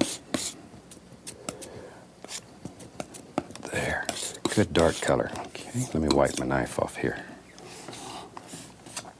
Now then, we'll take the old fan brush and load it full of paint. Just pull it through there. Give it a little wiggle. See, there's a lot of paint in the bristles. Okay, let's go up here.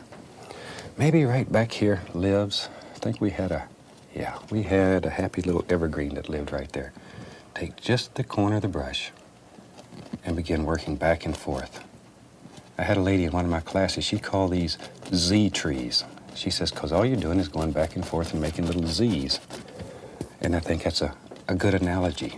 Just sort of work it back and forth, and you're forcing the bristles to bend downward. See how those bristles are bending?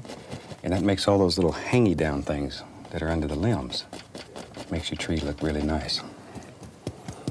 We don't want him to get lonely. You know, always always give my little trees a friend. Because friends are so important. I think they're even important to trees. There we go. And that quick, we got a couple of happy little trees back here. And we can take our fan brush that had the white on it, add a little blue to that. Load it full. Okay, let's go back up here. And let's put the indication that maybe there's a little snow hanging on. Look at there, just a little. Don't want to kill all that dark because it's nice and contrasty. Helps making little trees stand out. Just put the indication of a little bit of snow there. There we go. Okay, and maybe there's a happy little weed that lives right there. Okay. I'll wash off my old fan brush. Then we can begin going back into our snow colors. And then reach right up in here, grab under there, and sort of pull that out. And begin working with a lay of the land here. Look at that. See, now you've set that tree right up on a little hill back here. And that's where that little tree would be happy. You know, when you watch this beginning of the show, it only takes about 30 seconds to see the whole thing. But it takes a lot of fantastic people a long time to animate that. They do that one frame at a time. I couldn't believe it the first time I saw them doing that. It really made me appreciate some of the magic of television. And we're very fortunate we work with the best crew in the country here. There we go. All kinds of little things happening. Okay, that gives us a little background and some snow. Let's have some fun now.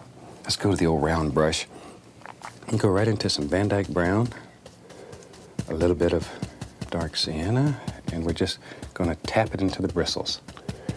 Okay, let's build some happy little trees. Maybe, let's go right here. Maybe there's a little tree that lives right here. Some little bushes and weeds, they come right on out. I don't know where they go. Wherever you want them to go, that's where they go. And I bet I remember we had some on this side too. So we'll just drop some right over here. Now I like to start at the bottom on these trees and work upward. That way, the darkest color is at the bottom, and it creates deeper shadows on the base of the tree. There we are. And all you're looking for here is just some very basic little tree shapes. We're not looking for a lot of detail yet. Detail will come later. Right now, all we're looking for is just some happy little shapes. Let's put a few more in there. I think they were a little thicker. There we go.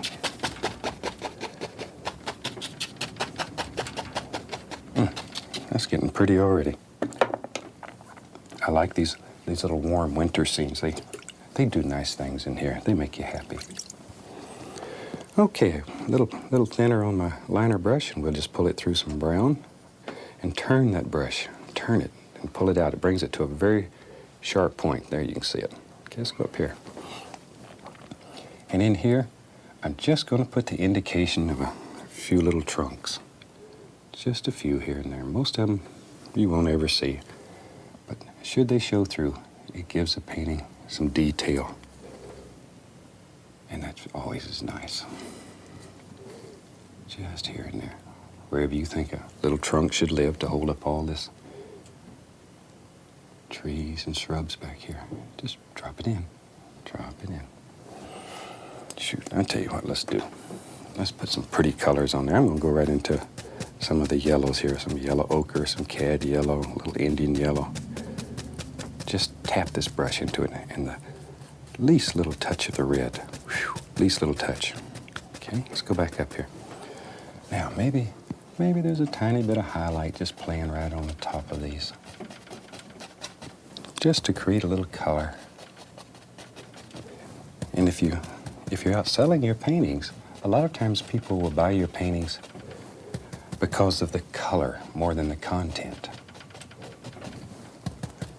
Because they have a special place in their house that color combination will just fit. And warm colors are very popular right now. I think maybe they're always popular. People don't like to be cold. Maybe, right there. There we go. A little bit more of the bright red. Let's put a happy little bush that lives right there. And all I'm doing is just tapping with the top corner of that brush. That's really all I'm doing, just barely touching. Now your paint has to be a little bit thinner than what's on the canvas if you want it to stick. The yellows I use are a little thinner than the other colors. That way they stick easier. And yellow is normally always used as a highlight color. There, see? Just layer after layer after layer. Just layer after layer. Okay. Now then, we can go back to our fan brush and we can begin just running right up in here and grabbing this and pulling it out. You don't care if a little bit of that brown color comes out until you snow. That's the only thing worse than yellow snow. There we go. Pull it right out. But it makes it look like shadows. There we are.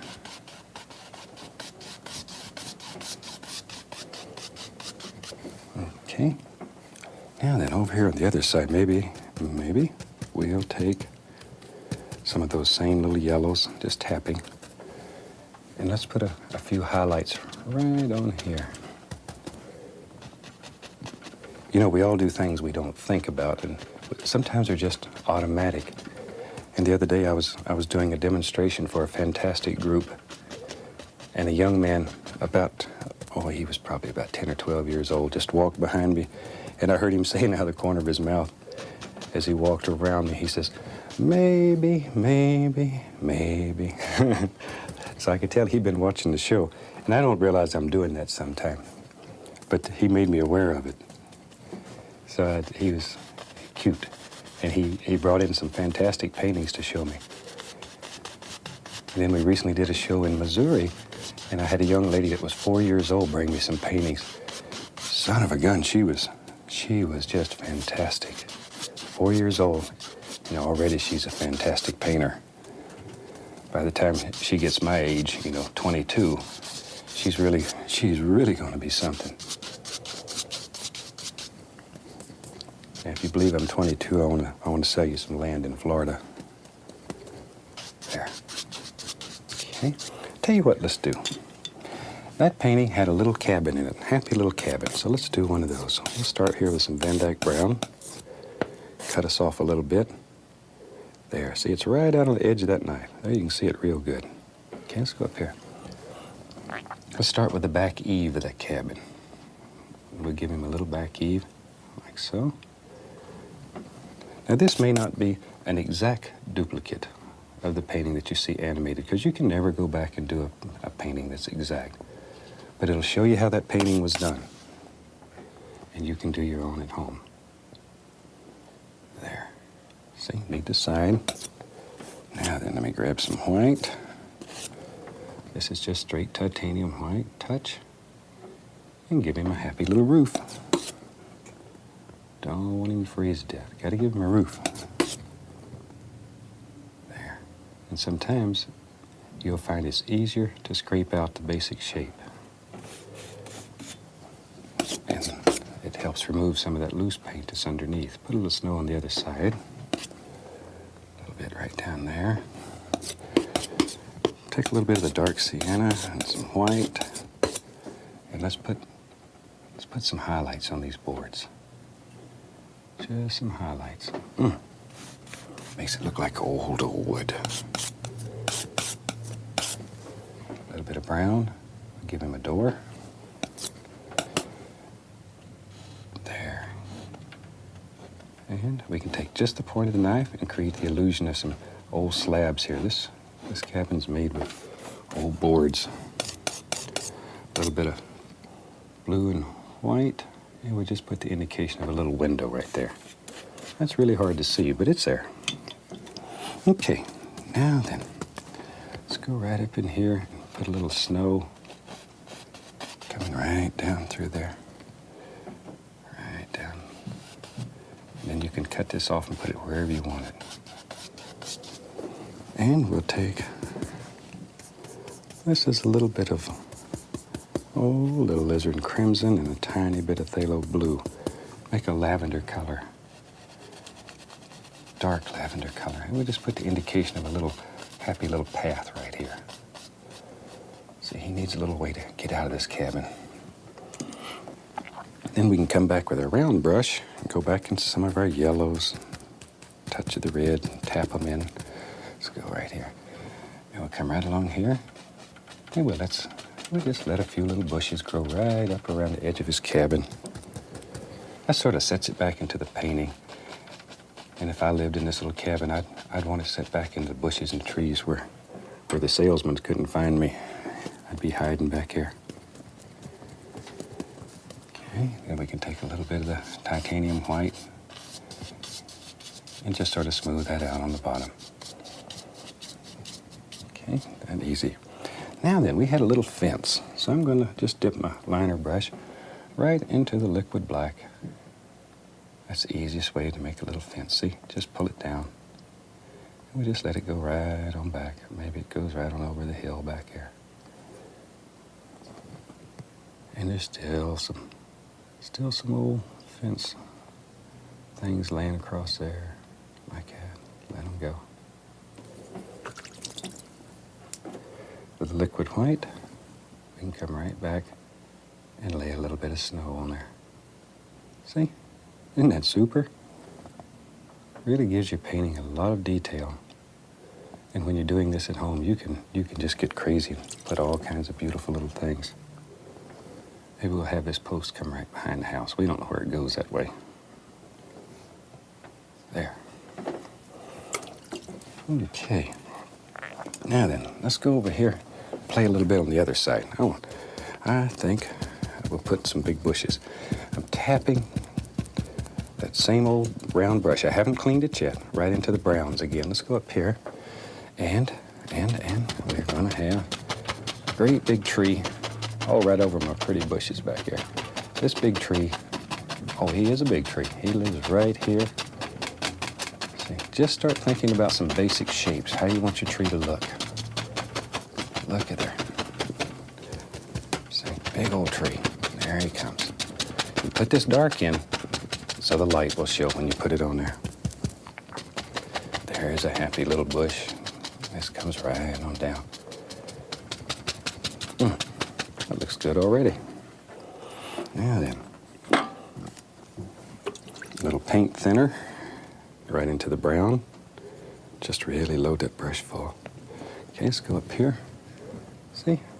And turn that brush when you're pulling it down. Turn it. It helps make all kinds of old gnarly effects. Keeps your tree just from being a future telephone pole. See? And just drop all those little things in. Then we can take our round brush and right back into the yellows. A little bit of the bright red. Just tap it. Okay? And we'll go right up here.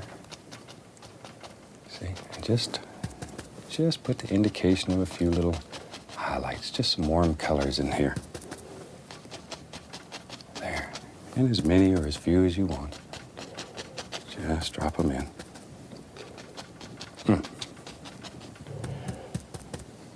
Isn't that super that you can make all those little things that quick? Sometimes it's fun to go right into, let's take a little bit of the blue and white mixed together. And look at there, we'll put one in that gives it a little bit of cold feeling. Maybe he's got a friend right there.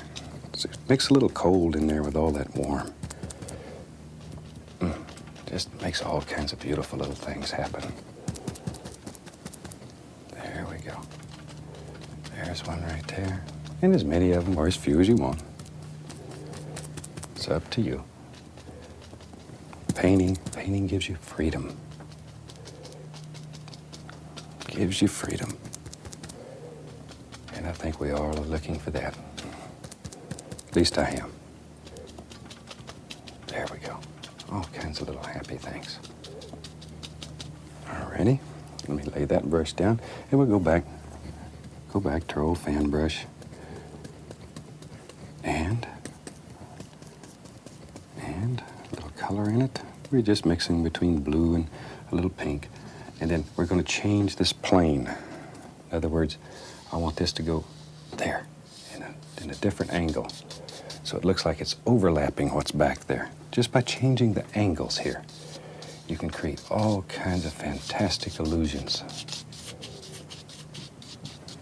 See? And it doesn't matter. Once again, if you pick up a little bit of that color, it really, really adds to your painting. Let's take a little bit of this is just a little bit of blue and white on the brush. Just tap in a few little happy bushes and weeds coming right down like that. There's one. Okay. I tell you what, as you know, I like big old trees. So let's do a big old tree. I'm going to go right in to Van Dyke Brown and pick up some of the Midnight Black and just mix them together. Okay, let's go right up here. Maybe there lives a big tree. Oh, he does now. Does now. Right there. Right there. See? Big old tree. And let's give him an arm. Boy, he is a big tree. And all we're doing right now is just looking for a very basic shape.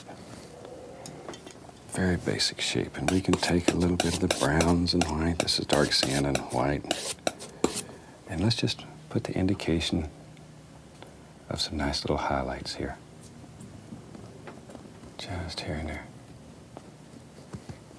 Just here and there. Like so.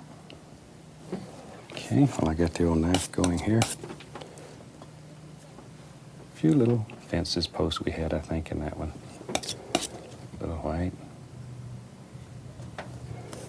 Like so. I'm going to take the old liner brush and we'll put the indication of a happy little limb here and there.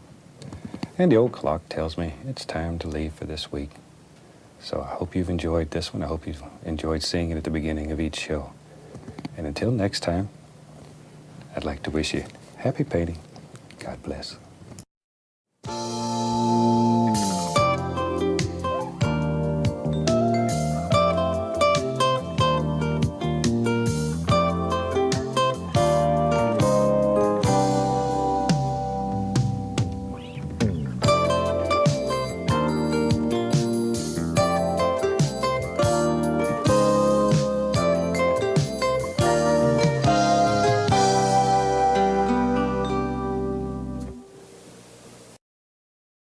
Hi, welcome back. I'm glad you could join me today. Today I thought we'd do a fantastic painting that has some big almighty mountains in it, maybe some big trees, and let's just start and see what happens. Let's start off and have them graphically run all the colors across the screen that you need to do this painting, and it'll come across starting with a titanium white and working right around. While they're doing that, let's go up here. Now, I've already covered the canvas with a thin, even coat of the liquid white, and it's wet and slick and all ready to go. Thought today we'd start out with a touch of yellow ochre. Just a touch. Just tap the brush right into the paint. Okay, let's go up here. Now then, I'm going to start right up in here and just use little crisscross strokes. Just put a small amount of this yellow ochre just in the sky. Just let it sort of bounce around and play, just like that. Okay, now, to that, I'm going to add the least little touch of alizarin crimson, a very, very small amount. See what a small amount's on there? Tiny bit, okay? Let's go up here. Now I'm just putting a little alizarin crimson right along the edges here. And in reality, this crimson acts as a barrier because I'm going to have blue over here. And if the blue touches this yellow, you know you're going to have a bright green sky. And we don't want that today. Okay, so just a little crimson, it just protects the yellow. Now then, I'm going to take and go right into the Midnight Black and Prussian Blue. Oh, these are two strong colors. Be so careful. Okay, let's go back up here. Now, just bounce in a little of that. Still making the little crisscross strokes. Just the way the teacher used to grade my paper. Just little X's all over the place. And maybe there's a little bit right here. Okay. I'm going to have some water in this painting. I am an absolute fanatic for water. So we'll take the phthalo blue, tiny little bit, and to that I'm going to mix a little phthalo green. So we got phthalo blue and phthalo green. Let's go right here and just pull it across. Use very little of the phthalo green. It is so strong, and pull from the outside in. Leave a little area open in the center and it'll look like a little sheen of light coming across your water when the painting's done. All right. Now then, let me just grab a clean brush. I've got several of these old brushes going, so it saves me some time. Be sure your brush is good and dry, and start in the light area and begin blending outward. Still making those little crisscross strokes. Just blend it all together. There we go. So you just have a small amount of yellow in the sky. You put a little bit more of the yellow in the sky when you initially start than you want, because it'll be ate up. These other colors would just sort of eat it up. I'm going to take a little bit of titanium white. Into that, add the least little touch of bright red. Least little touch. Cut me off a little hunk. Okay, let's go up here. Maybe there's a happy little floater cloud. Just sort of lays up here in the sky. You can just put these on with a knife. See, just push them right into the fabric. Little floaters. There they go. Just show you how to make those. Then we take our 2-inch brush and very lightly, following the angles, just lift them. Hope you can see those. They're quite light. I don't want very bright clouds in this painting. But when you're doing yours, if you want clouds that stand out a little more, add a little color. Easy to do. Let's build us a mountain. Let's start with some Prussian blue, some Van Dyke brown, some alizarin crimson. Just a small amount of alizarin crimson, unless you want purple mountains. A little roll of paint right on the edge of the knife. And let's go right up in here. We'll make some big old huge mountains. Look at there. And we push that paint into the canvas. Push it right into the fabric. You're not going to hurt this. There's really not much paint on the knife. Push it. Just try to push it right through the canvas. And then scrape off all the excess. The more you can scrape off, the easier the next step will be. Really scrape hard. Then take the large brush, grab it, and pull. See, because this canvas is wet with the liquid white, you can move this son of a gun wherever you want it. If this was a dry canvas, this wouldn't work. Well, you'd be in Agony City. There. See, just pull it like that. And just let it blend right on down till it's just sort of hanging there in the mist. The only thing you're worried about at this point is the nice outside edges. You could really care less what's happening below that. Okay, I'm going to take white, pull it out as flat as I can get it, and cut across. So let's do that one more time while the camera's close and you can see it. Pull it out very flat and cut across. Get that little roll of paint. So important. So important. Let's go right up here.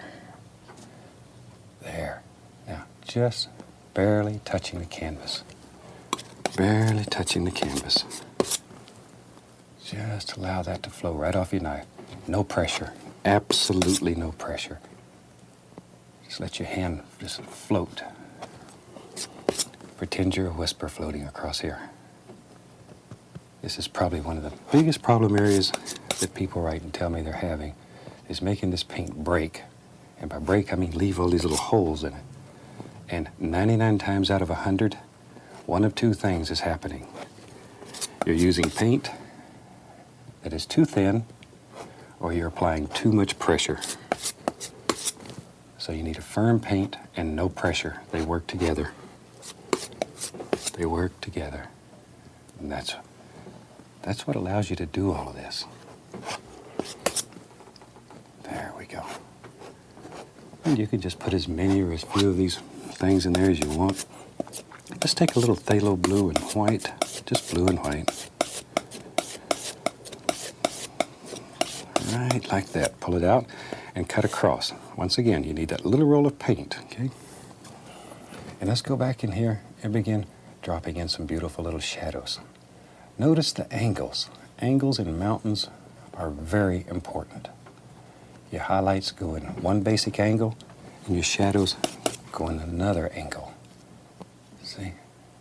Put all kinds of little things in there. All kinds of little places. You know, there's maybe a mountain goat lives up here, and he needs a little place to hide and keep from getting cold at night. Give him a little place up here. There we go. Just like so. As many as you want. Anywhere you want to create the illusion of a little ridge, all you have to do basically is drop in a little shadow. That's all. These are your mountains, and you can do anything in these mountains that you want. Anything. Anything. Total freedom here. Okay. Now take a clean, dry 2-inch brush, and I want to diffuse this. So I'm tapping very lightly and following the angles of the mountain. Always follow those angles. There. Over here, you follow these angles. Whichever way the paint goes, that's the way you want these little taps to go. Now lift upward. Gently, gently lift upward. That takes out the little tap marks, softens, blends, and creates that beautiful, beautiful misty effect down at the base of the mountain. And that easy. That easy. You have it. Okay. Now then, I just take a old 2-inch brush. It's already dirty. I'm going to take a little midnight black, a little bit of blue, a little touch of Van Dyke brown into it. We'll even throw in a tiny bit of white. There we go. Just tap that brush. Okay, let's go right up here. Now maybe we'll just touch in like that and create the illusion of a few little grassy things that are running, little trees that are running right up the mountain, way back in the distance there. Far, far away. Then you can use a 1-inch brush and lift upward. Just lift upward. See there? Looks like little trees going right up the side of that mountain, far, far away. Far away. Very soft. All right. And tell you what, let's do. Let's just use that same color. Van Dyke brown, black, blue, a little white. Let's go right in here, and maybe there's some beautiful little foothills. Just with the corner of the brush, just using just the corner, you can create the illusion of all kinds of little foothills living right here. Look at there. See there? That easy. Now then, with a clean brush, I want to create mist at the bottom of these. So just tap. Give it a pretty strong tap. Lift upward. Yeah, that easy. That easy. We got a little footy hill. Now then, let's take the round brush. I like it. It's fun. Go into some Van Dyke brown, a little bit of dark sienna. Just mix them on the brush. I'm going to throw in a touch of sap green too. Just tap. Okay, let's go back up here. Now maybe we're getting a little closer. We're beginning to see more color, more detail. So we'll just tap in some little background trees. Just some little background trees. They live right here. Wherever you think they ought to live, that's exactly where they ought to live. There. See, and you say, oh my gosh, he's made one heck of a mess down here. You may be right, too. But what I'm hoping for, because this canvas is wet, you can do this. Watch right here. You can grab this and turn it right into reflections. Just giving it a little gentle pull downward. There. And then lightly go across. Instant reflections.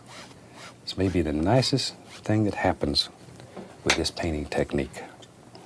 Okay, let's put a few highlights on there. I'm going into some cadmium yellow, a little bit of sap green, some yellow ochre, and I'm just going to mix these colors on the brush. Just brush mix them. All right, let's go back up here. Now, just with the top corner of the brush, just tap in some indications of all kinds of happy little things happening here. Little bushes, little trees, far away. don't put in too much detail. It's too far away. When things get closer to you, then you begin seeing all the beautiful little detail things. But back here, you don't see all that detail. So don't overdo it. Sometimes that can be very disturbing in a painting when there's too much detail in something that you want to look too far away. It ruins that illusion. There we go. See? And layer these things. Do one at a time and work forward, forward, forward. Helps create the illusion of distance, depth in the bushes. You know, those little tree urchins have to have a place to live. Tree urchins are squirrels. So they got to have a little place back here to hide. See, that you don't care if a little bit of this yellowish color gets down into your water, because all you do is take it, pull it down also, and it becomes part of the reflections. And really makes your painting look a little better. Learn to work with whatever happens. We don't make mistakes. We have happy accidents. Happy accidents. Take a little brown and white right here, cut across it, a little tiny roll of paint. And let's just put the little indication of land right in here. Just a little. I don't want a bunch. Just a little. Far, far away. Far away, like so. There we go. Just barely touching the canvas. Allow the canvas to pull off what it wants. Take a little bit of liquid white, and with that, we can just cut in the indication of a happy little water line. And this water line, it tends to clean up the bottom of your little bushes and trees back here. And it gives you a light area in between the dark, so it separates. In painting, you're playing light against dark, dark against light, continually. That's what makes it work. All right, now we can come on into the foreground here and really start playing. Let's have some fun. Let's get crazy today. I'm gonna take some brown. We'll throw in some Prussian blue, some sap green, some black. Anything that's dark, we don't care. Ooh, boy, what a mess. Let me clean this knife off. That's certainly dark.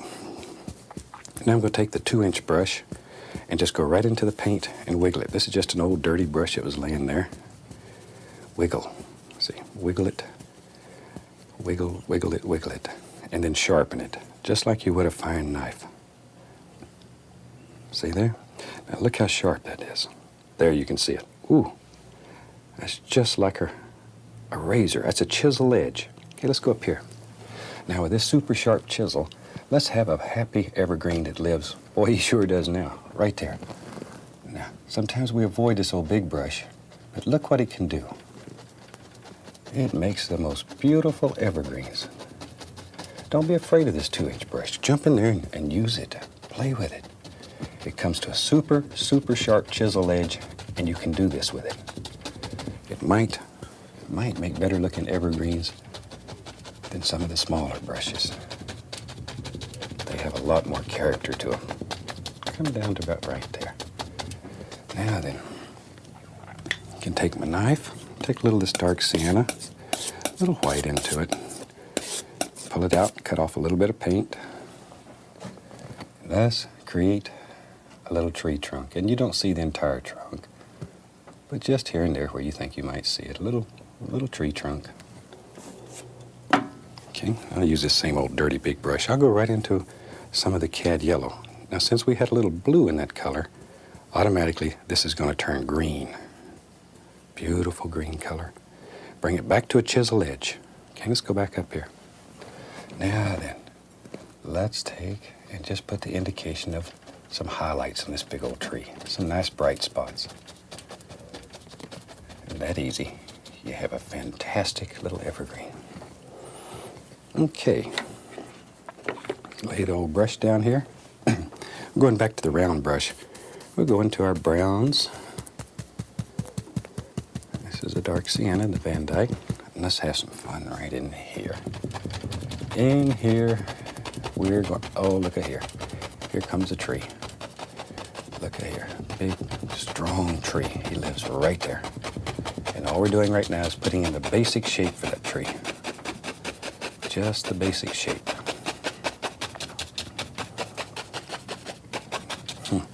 Isn't that fun? I like this old round brush. You can just tap in all kinds of things. Okay, we'll take the liner brush. We'll go into a little paint thinner. Right into some brown. The thinner will thin your paint down till it's like water. Turn that brush, bring it to a point. We'll go right in here and just put the indication of a happy little tree trunk. You could also do this with a knife if you wanted to, however you want to put it in. However, I tell you what, let's tap a little more of this brown in here. I bet over here on this side would be a good place to have another little tree while we got it going. Let's just put one right in here. See how easy that is? You can just put in all kinds of little things. Now I see a reflection. Right here, watch. See, just pull it down. Once again, because the liquid white's under there, this is so easy. Instant reflections.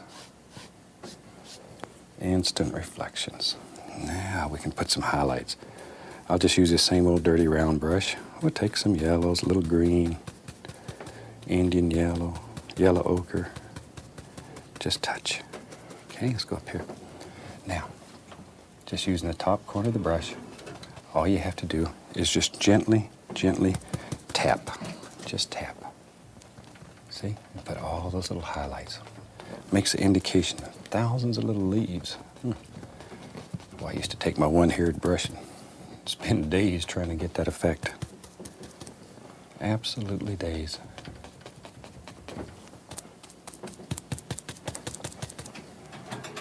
There we go. And just begin picking out little shrubs and bushes, little places that the rabbits would hide.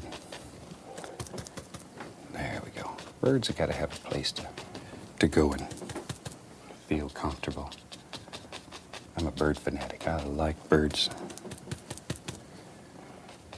I spend all my money on bird seed and feed all of them in the country. But that's okay. That's okay. When the birds take over, I'll have a friend. There.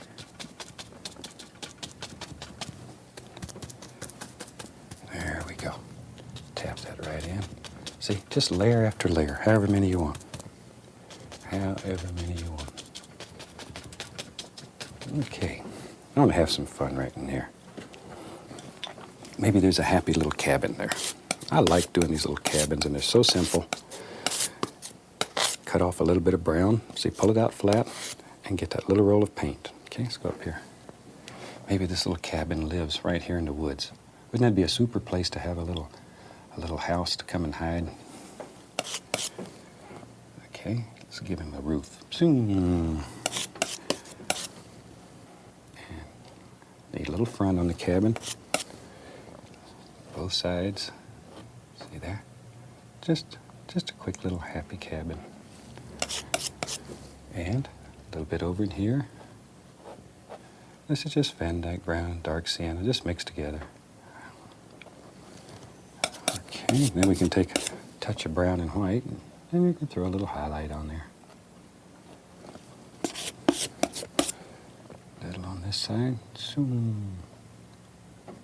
Just a touch. Just a touch. Boy, that's a rough-looking old cabin. Hunter built this one a long time ago.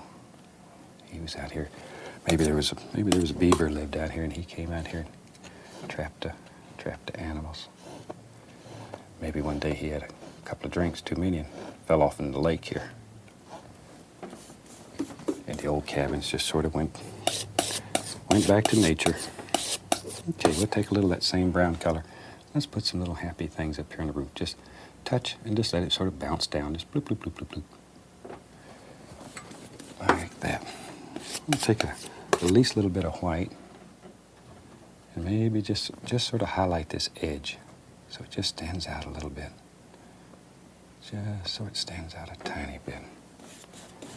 Boy, that old cabin's seen its better day.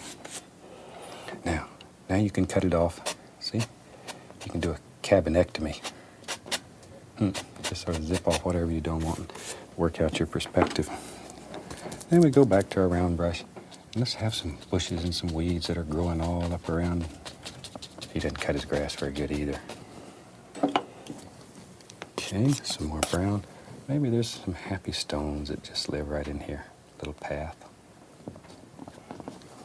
Just all kinds of little stones. A little brown and white for some highlight. Don't cover all your dark. Just sort of hit it here and there.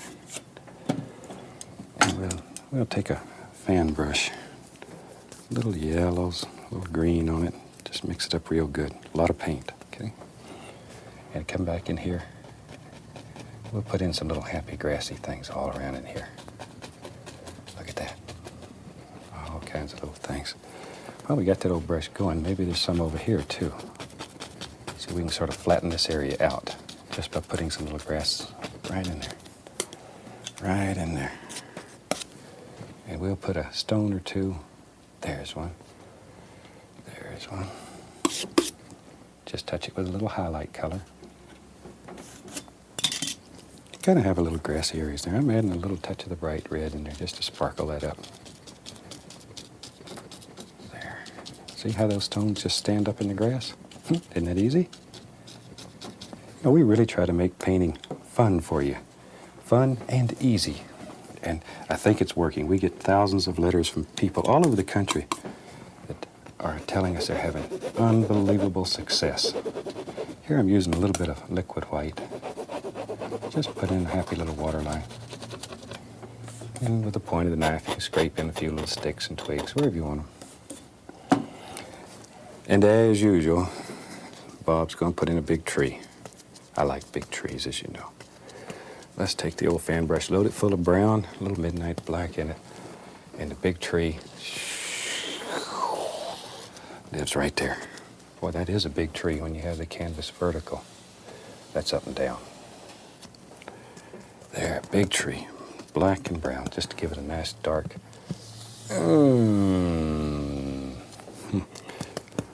Maybe there's a little tree here. See? You can just make as many trees in your world as you want. There we go.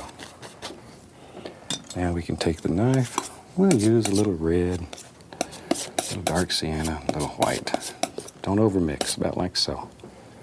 And let's just put the indication of some light shining right through here.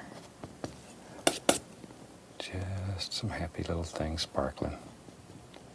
So leave your paint just partially mixed. Don't want to overmix it. Wherever you want it to go. You can put a little blue and white on the other side to make it look like a little reflected light. A little touch of white right here where the light's really striking. Look at there. It's that little light color against the dark background. Really makes those trees pop out. You can see them. You can really see them.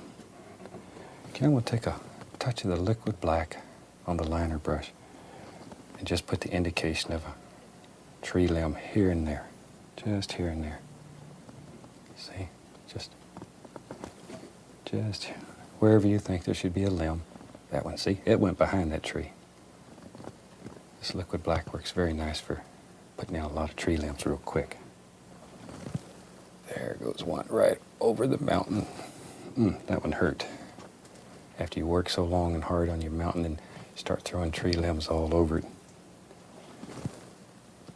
See, there we go. There we go. Just some indications here and there. Wherever you think they should be, then that's where they should be. Now then, we'll take the old 2-inch brush. This is the same old dirty brush I had. It's got some green on it. And let's go right up in here and just put the indication of just all kinds of beautiful little leaves that are living on these trees. Just by touching. Just touch. See? And you can put as many or as few as you want. Well, it's about time for me to leave you today. I really hope you've enjoyed this painting and it's given you a lot of ideas. I think you'll like it. So, I think we'll call this one finished. And with that, from all of us here, I'd like to wish you happy painting. God bless. See you next time.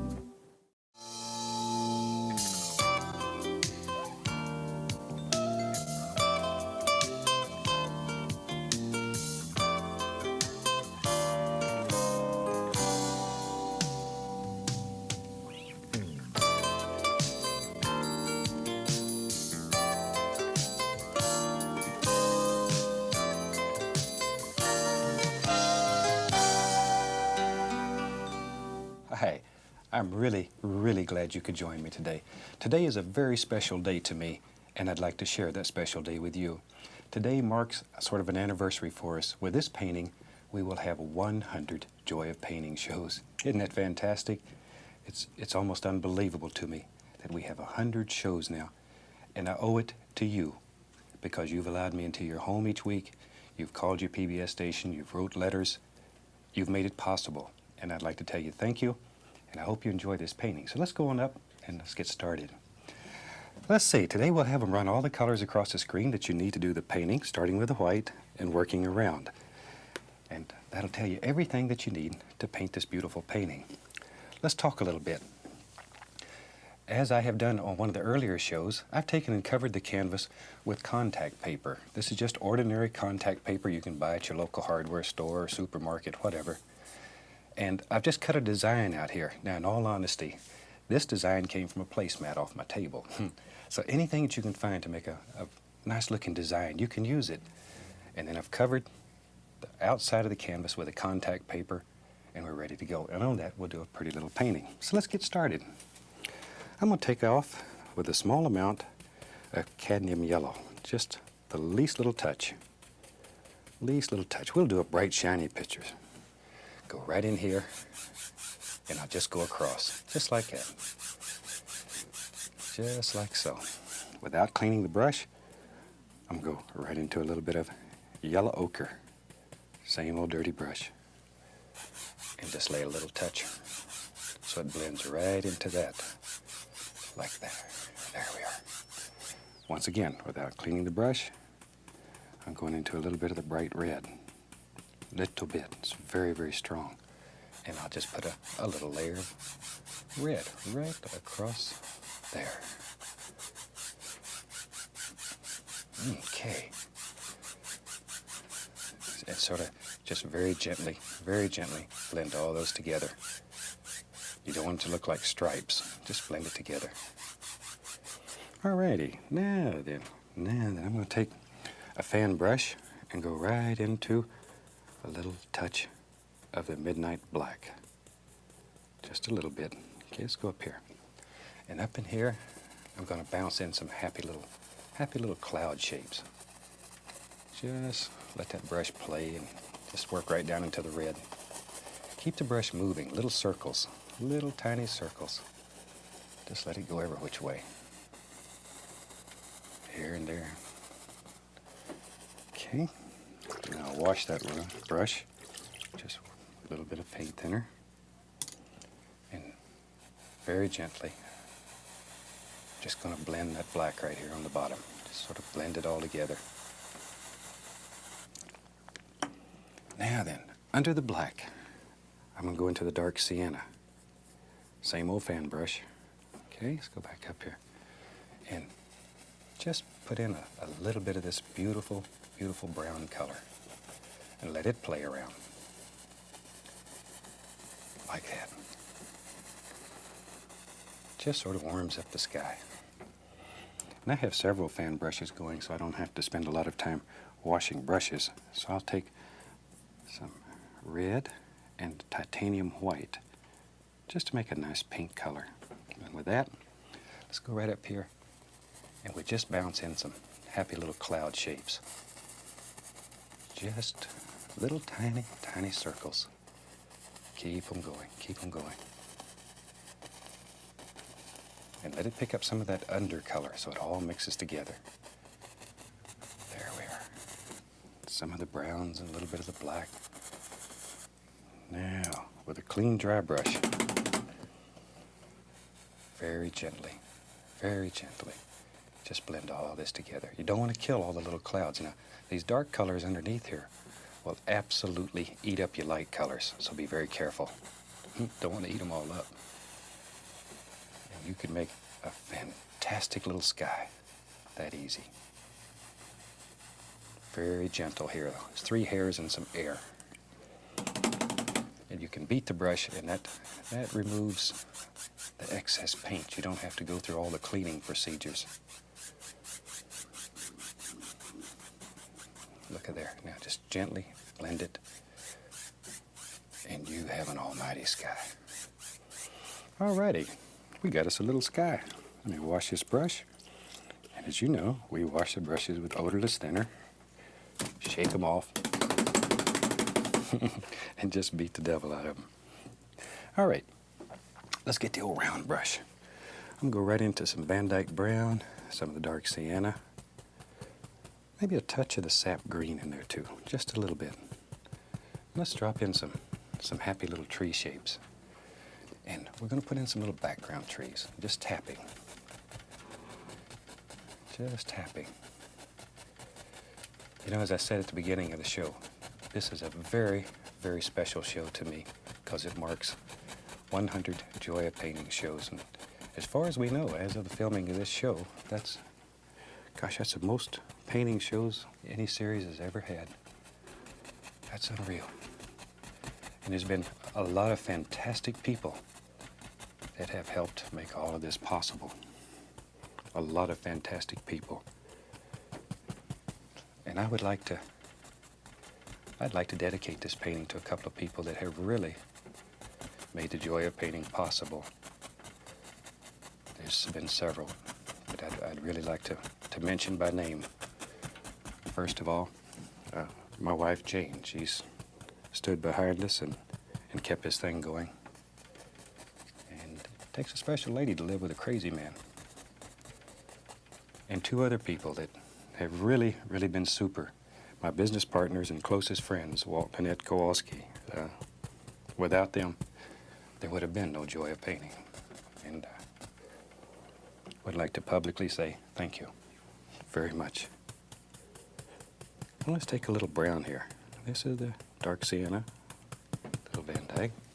And let's begin putting in some happy little things right along here. This is where we begin creating the lay of the land. Look at there. See how easy that is? Maybe right over here.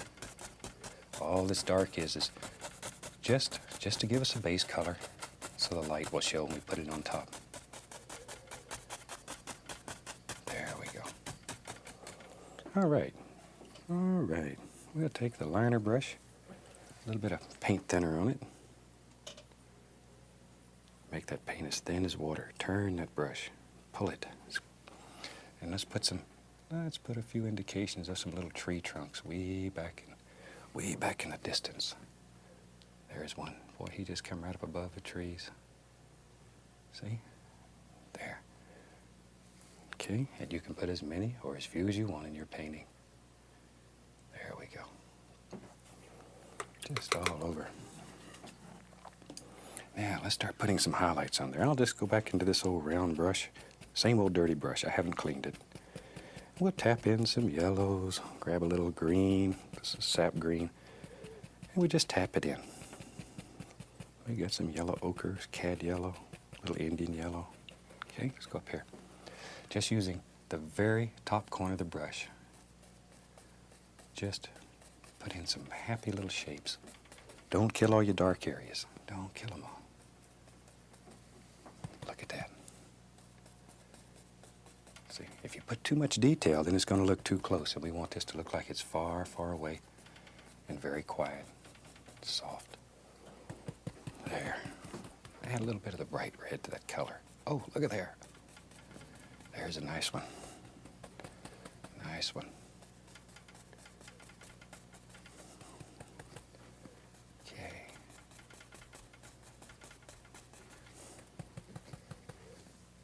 Right there. All kinds of things. And work in layers. Layer after layer after layer. And that's what will create the depth in your painting. Okay. Now we can come down here, put in a little more of the dark, and we can start putting in the highlights. As I say, this is where you really begin figuring out the lay of the land. Just begin dropping it in. Like so.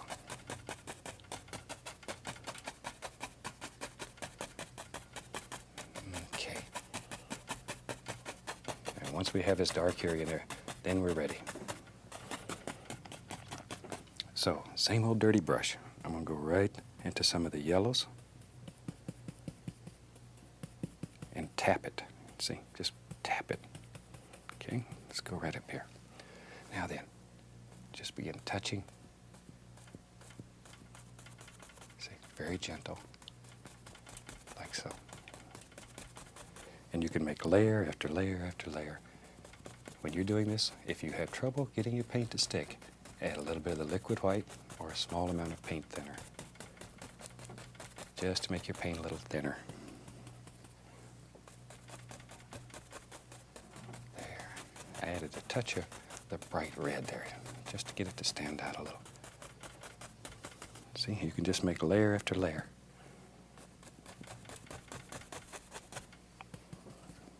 Nice and bright.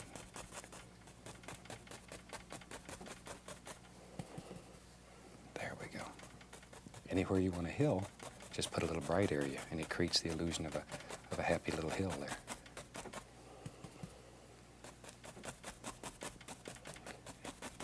There. We'll just put another one there and let it work right on up. And just sort of let your imagination go when you're doing these at home. See, over in here, we'll just pull that across. We'll come back and play with that later. Watch here. Now we'll take a fan brush and very gently with a fan brush, let's make the indication of just a happy little path that lives right up here. All you're doing is grabbing a little bit of that color and just pulling it. If you want to, here and there, you can add a little bit of brown just to make it look more like dirt, but allow it to grab these colors. And just pull it right on out. See there? And you got a little path. That easy. I added a touch of titanium white there just to make it look like there's a little sun playing through there. Just a little sunshine. Okay. We can take the knife and just scratch in the indication of a few little trunks back in these distant trees, little background trees. Just here and there. Now then, let me find my fan brush. We'll go into some brown and some of the midnight black. Let's build a little tree. Let's have some fun. A lot of paint on the brush. Let's go right up here. Maybe there lives right here, just a happy little evergreen tree. All I'm doing is just barely touching the canvas. And we take the corner of the brush and give it a little upward push. See? Give it a little We'll put some little limbs out here on him. Just like so. Make his trunk nice and strong. Give him a little foot. He's got to have something to stand on. Something to stand on. Okay, maybe he's got a friend that lives, yep, right there. Right there. His friend's a little bigger, a little stronger. Maybe he's got two friends. Just like that. Now then, on these, they're a little closer so you'd see a little more detail. I'm going to take a little white on another fan brush and just very gently come along this edge and put a little bit of highlight just to make him stand out a little better. And you can take your script liner brush, a little bit of the liquid black, and put a little limb here and there. See there? Just a couple happy little limbs. And back to our 2-inch brush. And just sort of blend his little foots right into the little grassy areas. That easy. Back to our black and brown mixture. Let's go up here. And maybe, yeah, there we are. It's a happy little leaf. Little limbs, little leaves on these trees. Just live right about there. Like that. Now then, same old brush. I'll go right into a little bit of yellow because there's black on there. When you hit that yellow, it's going to turn a beautiful green color. Load it full. Let's go back up here. Now you can come back and just put some highlights. Don't want to cover all the dark. Maybe I'll make that a little bit brighter so you can see it. A little more of the, there, that shows up a little better for you. See there? Some of them nice leaves there. And maybe there's even a few shining on this one back here. He's farther away. You're not going to see as much detail on that one. All right. I think we're coming right along here. Now then, let's have some fun. Let's bring the camera right up close here. This is where the fun starts. You grab this contact paper, and you take this off. Look at that. Look at that. Isn't that fantastic? See, and already you have all your nice borders around here. And what's really fun when you're doing this at home, you might want to paint this, like a nice tan color or a very light, like chalk powder blue. You can do all kinds of things so it looks like borders, looks like it's matted around there when you get all finished. I get excited about these. They're a lot of fun. Okay, I'm going to go right into some alizarin crimson, a little bit of the phthalo blue. Proportionately, much more crimson than the blue. Much more crimson. Just tap that big brush in there, round brush. Now, here we go. Now, this is what's fun to me. I like to come out of these borders that we created and let the painting actually extend right out of the borders. And all we're doing here is just tapping in some very basic little shapes where we want some happy little things to be. Just like so. See, and we're totally killing this border. Okay. Now then, I'll just use the same old brush. We'll go right into some Van Dyke Brown. It's a dark sienna. And we'll put another little tree. Lives right here. Just all kinds of little trees. See all those little things happening? Maybe there's a happy bush that lives right here.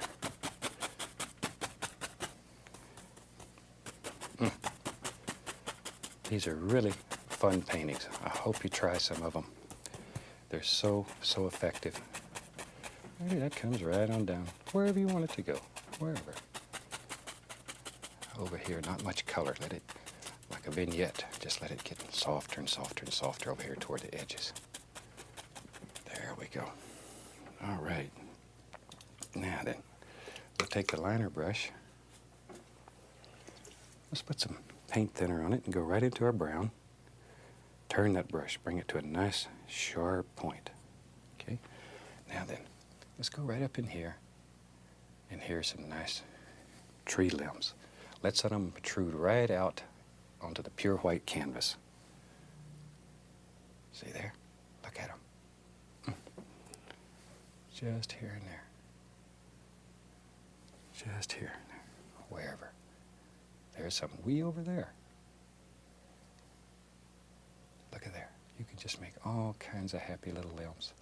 This is just brown with paint thinner, so it flows. There we go. But you have to make big decisions here. How many limbs live in your painting? Just however many you want. That's all. Okay. Now maybe down here, just to change things a little bit, maybe this tree has a white trunk. So I'll just use a little bit of the liquid white, and we'll put a little white trunk in there.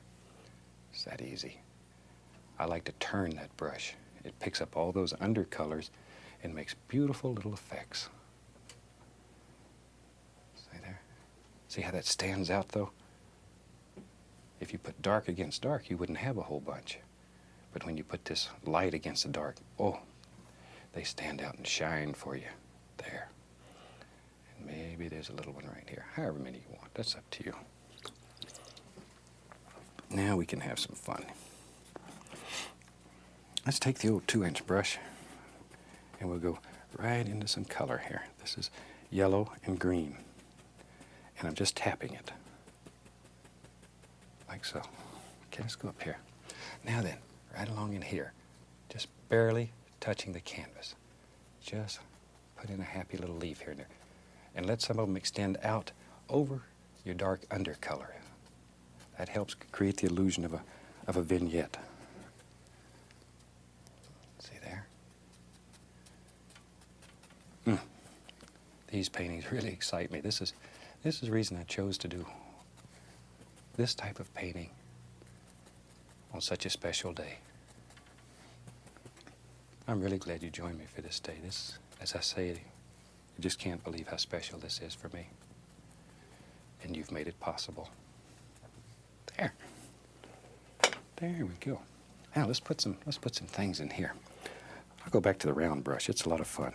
I'll just tap it into a little yellow ochre and a little green. Reach over here and get a touch of the bright red. Just a touch. It's very strong. Very strong. Just go up here. Now then, just using the top corner. Just the very top. Gonna just tap in all kinds of little leafy effects. Now if your paint won't stick, I've said it over and over, add a little bit of the liquid white or a little bit of thinner. Let them just come right over.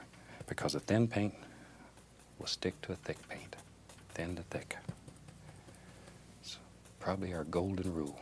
See, let this project right on out past the dark. There's another happy little bush lives right there. See, I knew he was there. You did too, didn't you? You knew he was there. There we go. There's another little bush. He lives right there. Okay. Coming right on forward. Ooh, there's one. He looks like he's got little flowers on him. Happy bush. It's the only kind of bushes we make. They're always happy. And we'll just sort of let some little things just graduate out into here. Just let the color just sort of disappear. Gentle, gentle, light little touch. See there? These are very soft little paintings. These make excellent gifts for all your friends. People really love these, and when you frame them, oh, you can't believe how pretty they are. Can't believe. And your friends will say, you didn't paint that, but you know you did. And you can. You can do it. Yeah. Take just the clean point of the knife and scrape in a few little sticks and trunk indications here and there. Just like so. All right. You know me. I'm not happy when we paint unless we have a big tree in there. So let's put a big tree. I'm going to go right into the midnight black and the Van Dyke brown. La la la la la la la la la. Just be happy. Mix up all these colors. Look at all the paint in that brush. Okay, let's go up here. I said I wanted a big tree, so let's do a big one. I think my big tree lives. Don't yell at me. Don't yell at me. He lives right there. There he comes. Oh, goodness. Big old tree. He goes right off the canvas. Strong tree. Big tree. Look at that. Be brave. Be brave. Maybe he's got a big foot that comes right down here like that. Big old foot. All right. Now I've got another fan brush that I used earlier that's got white on it. So we'll just take it and we'll come right down the side here. Come right down the outside edge first. See? And tap. Just tap. This makes the tree bark look sort of fuzzy. And that, to me, is the way old evergreen trees look. They got a sort of textured bark, rough. Maybe right in here. See how you can divide that tree up and create a little hollow in there? Shoot, that's where some little creature lives right in there. He needs a little house. Now then, liner brush, right into some of the liquid black, and let's take and put a limb right there. Right there. See, you can put as many limbs as you want in yours. We'll just put a few in, just to show you how. This is just straight liquid black. See, there we go. And have some in there that are broken off.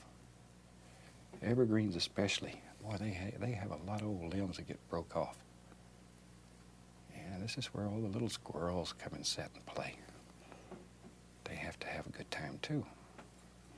Now, while we have this liquid black going here, let's just work on, look at there. We'll just have that big old root just come right on down. It just sort of hangs right on off the canvas. Look at that. And there's one right there. And maybe there's one that comes over the other way. Just use your imagination here. Let some of these little things just sort of happen. Okay, we can go right into a touch of the liquid white. And put a little highlight right out here, just like that. Just like that. Isn't that something? Isn't that something? I like these little paintings, and I really hope you do. And I'm glad that you've been with me today to share this special day. Thank you very much for being with me today. I'd like for all my friends to enjoy special days with me. And I have so many beautiful friends all over the country that the painting shows have allowed me to meet. All right. Let's go back to a brush that has the black in it. This is just midnight black. Let's go right up in here. And let's put in, there they are, just some beautiful little leaves on this big evergreen tree, wherever you think they should live. See, now I like this here because it breaks the border there, but leaves it there so you can see it. That's one of them happy accidents we're always talking about. Learn to use them. Learn to make friends with them. That ought to be enough to show what we want to show. Right there, right there, right there. There we go, there we go. Okay, now then, take another fan brush. We'll use yellow and sap green. Yellow, sap green. Load a lot of color on the brush. Okay, let's go right back up here. Now then, come right along in here and highlight these. Just put some happy little highlights right in there. That easy. And it'll make your painting complete. So if you've painted along with me, all you need right now is to sign your masterpiece, and it'll be finished. And we're going to call this one finished. Once again, thanks for being with me today. Happy painting, and God bless.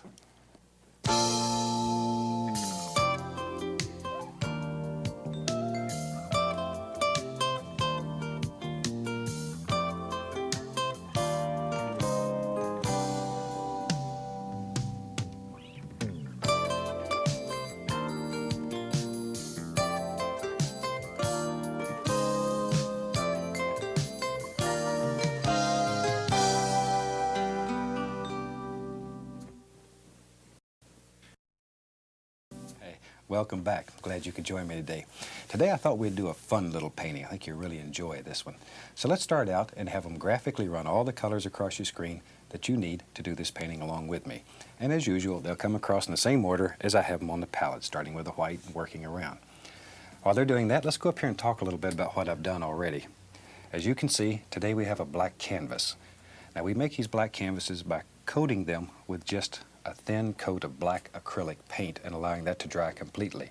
This one's a little bit different because this time I started with yellow. I used a yellow acrylic right in here. Then I took a little contact paper and cut out a little circle and glued it onto the yellow, and then I painted it black. Then I let it dry. And just before we started this, I covered the entire canvas with a thin even coat of alizarin crimson. Now crimson is a very, very transparent color. This still looks black because it's so transparent. Now we're ready to start off and have some fun. This particular painting I'm going to do today came to me, the idea did, in the form of a postcard from a young man in Arizona. So if you're watching, thanks. You know who you are. You're about 11, 12 years old, and we write each other. I'm going to start out with a little bit of white, and I'm going to go right into cad yellow. White and yellow. I'll put the white in there just to make the yellow a little brighter. There we go. Really load that brush full. Look at there, a lot of paint in the brush. Okay, let's go right up here. Now this is going to be our sun. We're going to have a beautiful sunset. So this is the sun, so we'll start from here and work outward. We want this area to be the brightest part of our painting. Okay, ready? Let's just go in here, hit it, and begin doing this. Oh my gosh. And just start, look at there. See, that way automatically it gets darker, darker, darker, darker as it works out from the sun. Look at there. Now then, the problem is you need to clean that brush between every loading. You don't want to ever take this dark color back into the sun. Back into our yellow and white. Load the brush really full. Really full. Okay, let's do that again. Right into here, boom. Take out all your frustrations. Just really sock it. bend that brush and begin working on some basic shapes. You know, in Arizona, New Mexico, they have some of the most beautiful sunsets anywhere in the country. I have a lot of friends that live there. There we go. Okay, clean the brush again. I'm back into my white and cad yellow. Load that old brush full. All right, now then, maybe, boom, right here. There it comes. Here's another. Just big old arms coming out from here. See, just make all these beautiful shapes. But you can see how this yellow is picking up that crimson that's underneath. And don't stay in one place and keep grinding it. Move it. Keep that brush moving. Washing the brush again. I about wore out a fan brush here. Yellow and white. Okay, let's go right in here and hit it again. This time, we'll just bring this one. Maybe it just works right on off in here. Just like so. Maybe there's just happy little things floating around here and there. Wherever you want them. Wherever. And right along in here, let's just do some little stringy things. So we can just put a few of those and a few little fluffy ones. Just as many of these as you want. There we go. Okay, now then, if you just tried blending all this, chances are it would just mush up and you'd end up with a mess. I'm going to take the knife and very lightly just zip off some of the heavier areas where there's a lot of paint. That color remains in the canvas. Don't worry about it. See there? You can just zip it right off. I hope you wore your sunglasses today. This is going to be a bright painting. There we go. And when you're doing these black canvases, you can do the base color with any of the transparent colors. The blues, the greens, they all work just as well. So experiment, have some fun. All right, let's take the 2-inch brush and now very gently, let's just begin blending. Start in the light area and work outward. Look at there. Look at there. All kinds of beautiful effects will just happen automatically. These are our happy accidents. Don't fight them. Don't really try to plan this. Just sort of do it and see what happens. Okay, now I'm going to wash the brush. I'm beginning to pick up a little bit more paint than I want, so wash your brush. At least by the time you finish this painting, you're going to be an expert brush washer. Let's go up in here and continue to blend. Anytime you go back to this light area, always have a clean brush. Whether it's a fan brush or the 2-inch brush, makes no difference. Always a clean brush in there. Look at all the beautiful red colors that are just shining.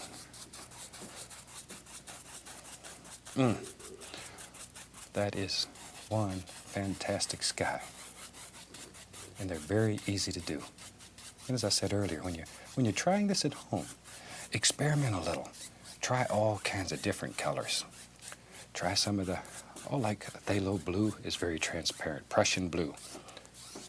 All the greens are very transparent. You can just make some unbelievable effects on these black canvases. Now then, let's have some more fun. Take the same color, load it back on the fan brush, and let's put some more of these little stringy clouds in here. I like him. They're sort of close to the horizon. I'm sure there's a proper name for these clouds. I just call them little stringy clouds. I'm bad about making up words, so don't go to your dictionary and try to find half of them. There we go. Just little happy things. Right along here and there. Okay. Now, very gently, just blend these. See there? That easy. That easy. Now, let's have some fun. Let's come up here and let's remove this piece of contact paper that I have here, and I'll show you what's underneath it. So let's come right in here. Watch. Just take the knife, pick up the edge, grab it, and look at there. Look at that. Isn't that a super easy way to put in a happy little sun? Okay, now then, let me find a clean fan brush, and I'm going to bring a little bit of that color over just to bring the edges together and to soften it. Just to soften it all together. Look at that. See there? Maybe there's a happy little cloud that just sort of floats across there. You can just pick up a little of the color and bring it right across. And you can make a beautiful moon this way too. It doesn't have to be the sun, it could be the moon. Now then, we'll take a little more of that bright yellow color. That's white with a little cad yellow. Maybe there's a little cloud or two that just literally floats right across. Like that. However many you want. And with a clean, dry 2-inch brush, very gently. We'll just blend all that together. That easy. Okay. Isn't that a sneaky little way of making a beautiful, beautiful sky very easy? I thought you'd like that. Let's have some more fun. We'll take some Van Dyke brown, some dark sienna. Throw in a little black too. What the heck? We're just looking mainly for dark colors. We can throw in some crimson. Whatever you got that's dark, drop it in there. Load that brush full of paint. Look at all the paint. Okay, let's go right up in here. And maybe there's a happy little mountain. We're going to have a small mountain in this because we want it to be far, far away. And I'm just going to use just the corner of the fan brush to put in our basic shape. Boy, as I say, in New Mexico and Arizona and all those, they have some of the most beautiful, beautiful mountain formations. Certainly not like the mountains that I grew up with in Alaska, but beautiful. Okay, maybe we'll have this one grow a little bit. Let's have some of the most unique rock formations. There we go. See there? Oh, I know what let's do. Let's have some fun. Right underneath here, I'm going to take some of the same yellowish color and pull it straight down, like a reflection. See, pull it straight down, go straight down. Then we'll take a big brush, grab it, pull hard. See, and we're going to have some light under there. Look at that. See, now we have a little light area. And our little mountain color, same mountain color. We can just pull that right on down. It goes right off into there. Wherever. We don't know where it goes. Don't really care. Okay, let me grab another fan brush. I have several fan brushes going, so I don't have to spend all my time cleaning them. Go into a little yellow, a little bright red, yellow ochre, and a little Indian yellow. Just sort of mix all these colors up on the brush. I'm going to reach up here and grab a little bit of the dark sienna too. There, maybe a little more red.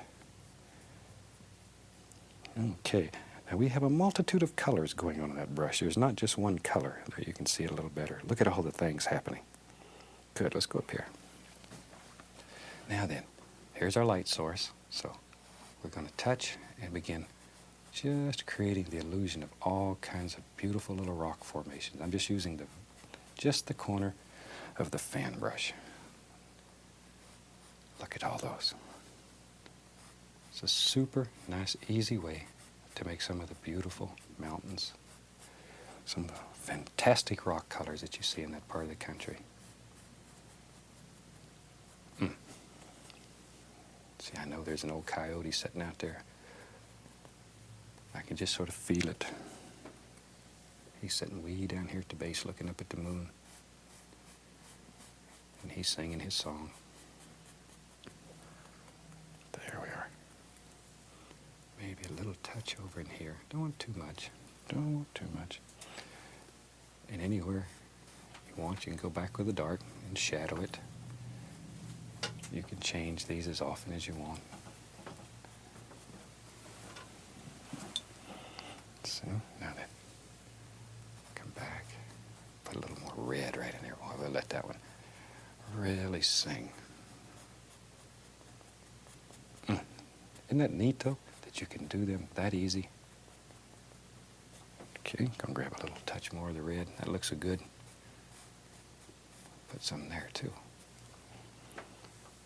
Just throwing all kinds of little highlights. We get some of the most fantastic letters from our friends in this part of the country. You know, it's unreal. In some parts of the country, in Arizona specifically, they're playing our show as much as an hour and a half a day, 3 shows a day. That's unbelievable. God, I thank you very much. And if they're not playing the show as often as you'd like in your area, call your station. Let them know what you'd like to see. They like to hear from you. Okay. Sometimes I get to talk in here and forget to paint, so we'll paint. We'll go back and we'll get right into our dark sienna and a little Van Dyke brown. Tap a little color in there. Okay, let's go right up here. Now then, we begin to worry about the lay of the land. We're just going to begin picking up some little things here. Don't want to kill this little bright area. I want it to look like there's a little light shining through there when we're finished. Leave some of those little soft, misty areas.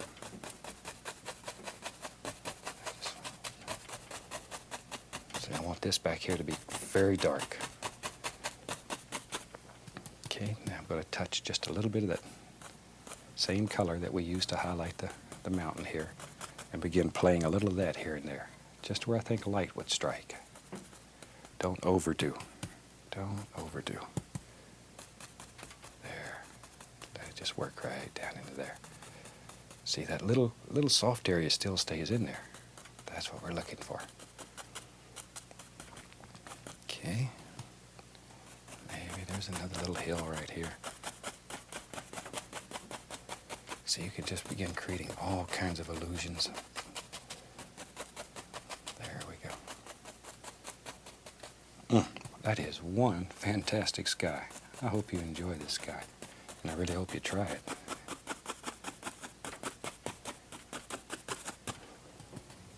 As I said earlier, a young friend sent me a postcard that really gave me the idea for this painting. We get so many of our ideas from cards and photographs that people send. So if you have something you'd like to see painting, send me a card. I'd love to hear from you. There we are. Now then, maybe over here we have a little hill coming down here. I'm back to my dark color. Just dropping that in. I tell you what, that looks just like a natural place there to be a happy little path going. We'll do that in a minute. We'll put a little path in there. Why not? Don't let your color get too bright on these canvases. These black canvases show color. It seems like 100 times more than a white canvas. So be careful with them. Be careful. Be careful. Color just stands out on them. Let's take a fan brush here, and I'm just going to very lightly come right up in here and just sort of work it back and forth. And create, see, just that easy. You can create the illusion of a little path. I know Coyote had to have a way to walk up and get up on this mountain so he could sing to the moon. Or the sun, whatever. I think we said this was a sunset. Beginning to look like a moon scene to me, though. Look at that, see? Can you see that path just coming right in there? That easy. And it sort of goes around the corner. Try to avoid having your path perfectly straight. It really looks a little better if it's got a little in it, little bend in it. Just a gentle bend. That sounds like a good name for a TV show, Gentle Bend. I'll have to remember that. There we go. Now then, back to my 2-inch brush, and let's just tap in a little bit more of this color. Just this is yellow ochre, little Indian yellow, little cad yellow, and it's on that dirty brush. It has the brown in it. Hi, I'm glad you could join me today. You ready to do a fantastic little painting? Well, come on, let's do it. Let's start out and have them graphically run all the colors across the screen that you need to do this painting with me. And they'll come across in the same order that I have them on the palette, starting with the titanium white and working around. And I thought today we'd do a beautiful little winter scene. I'm, partial to winter scenes since I lived in Alaska for so many years. So let's go up here and do it. I've already covered the canvas with a nice thin even coat of the liquid white. It's wet, slick, and ready to go. Then we'll start out with a little touch of the bright red. And let me say that again, little touch. It is very strong. Just tap a little bit into the 2-inch brush there, just a small amount. Okay, let's go right up here. And maybe let's go right in here. And just put in a happy little glow. Don't want to set this on fire. All we want to do is create a little glow right across here. Be careful. Once again, this bright red can eat up your whole world in just a heartbeat. There. Now that's mixing with the liquid white, and you get a beautiful warm glow. And maybe we'll just put a little bit right down in here. What the heck? Anything we don't like, we just cover up. And if we like it, it's already there. Okay, without cleaning the brush. Same old dirty brush. I'm going to go right into the least little touch of Indian yellow. It's very transparent. Now I'm allowing that red that was already in the brush to mix with the yellow. There we go. Okay, let's go back up here. Now right above the red, small amount of the Indian yellow. And use little crisscross strokes, little X's. And just blend all that together. Just like so. Very soft and very quiet. And we can just take and clean off the brush down here. We don't care. Whatever. Okay. Now then, I have some midnight black going right here. We'll take a little black and a little bit of the phthalo blue. And we'll just mix it together right on the brush. Just tap it. I still have not cleaned the brush. I'm lazy. If I can keep from cleaning the brush, boy, I'm all for that. Okay, just go right up in here, still using little crisscross strokes, and drop in a happy little sky. Just back and forth. Let it come right down into there, like so. Get a little touch more of the color. That's just black and blue. Put the black in there just to gray it a little bit. All right. Okay, let me clean the old brush now. As you know, that's my favorite part of painting is cleaning this old brush. Shake off the excess. And just give it a nice little wrap there. Okay, now just a clean, dry brush, and be sure it's dry. Be sure it's dry. That may be one of the biggest single problem areas we hear people talk about is that the brush is not dry, and they watch their painting drip right off on the floor. Then they get upset with me. And I really want this to work for you, and I want you to be happy with it. There we go. Okay. Very soft and gentle. Just so you can blend this to any degree of softness that you want. Just sort of look at it, make a decision, and go for it. This is your painting, your world, so you can create any kind of illusion that you want on this piece of canvas. Let's have some fun. Take the old round brush. I'm going to go into a little bit of the Van Dyke brown, a little dark sienna, and just tap it very firmly. And let's go right up here. Maybe right in here, way back in the distance, lives a few happy little trees. Just like so. This would have been a good sky to, well, we might do it yet. We might put a happy little cloud in there. We'll go ahead and put these in. Just like so. There we go. These will be far, far away. Okay, I'll tell you what, let's put a little cloud in there. Just want to show you how to do that. We'll use a fan brush today. Go right into the titanium white, pull it through, load a lot of paint into the bristles. A lot of paint. Okay, let's go up here. Maybe right in here lives a happy little cloud. I use just the corner of the brush. turn it, wiggle it, wiggle it. Now normally you should do this before you start putting your background trees in. I just changed my mind, decided I want to put a little cloud in here. But when you're doing this at home, I would really advise you do it before you put your background trees in. Save you a lot of trouble. There. Now then, let's take a nice clean dry brush, and I'm using just the top corner of the 2-inch brush to blend the bottom of the clouds out, barely touching. Tiny little circles, tiniest little circles. See there? Now, lift it upward. This is a big circle. Big. Grab it, lift it upward. But you're still just barely touching the canvas. And then very lightly blend the entire sky. See there?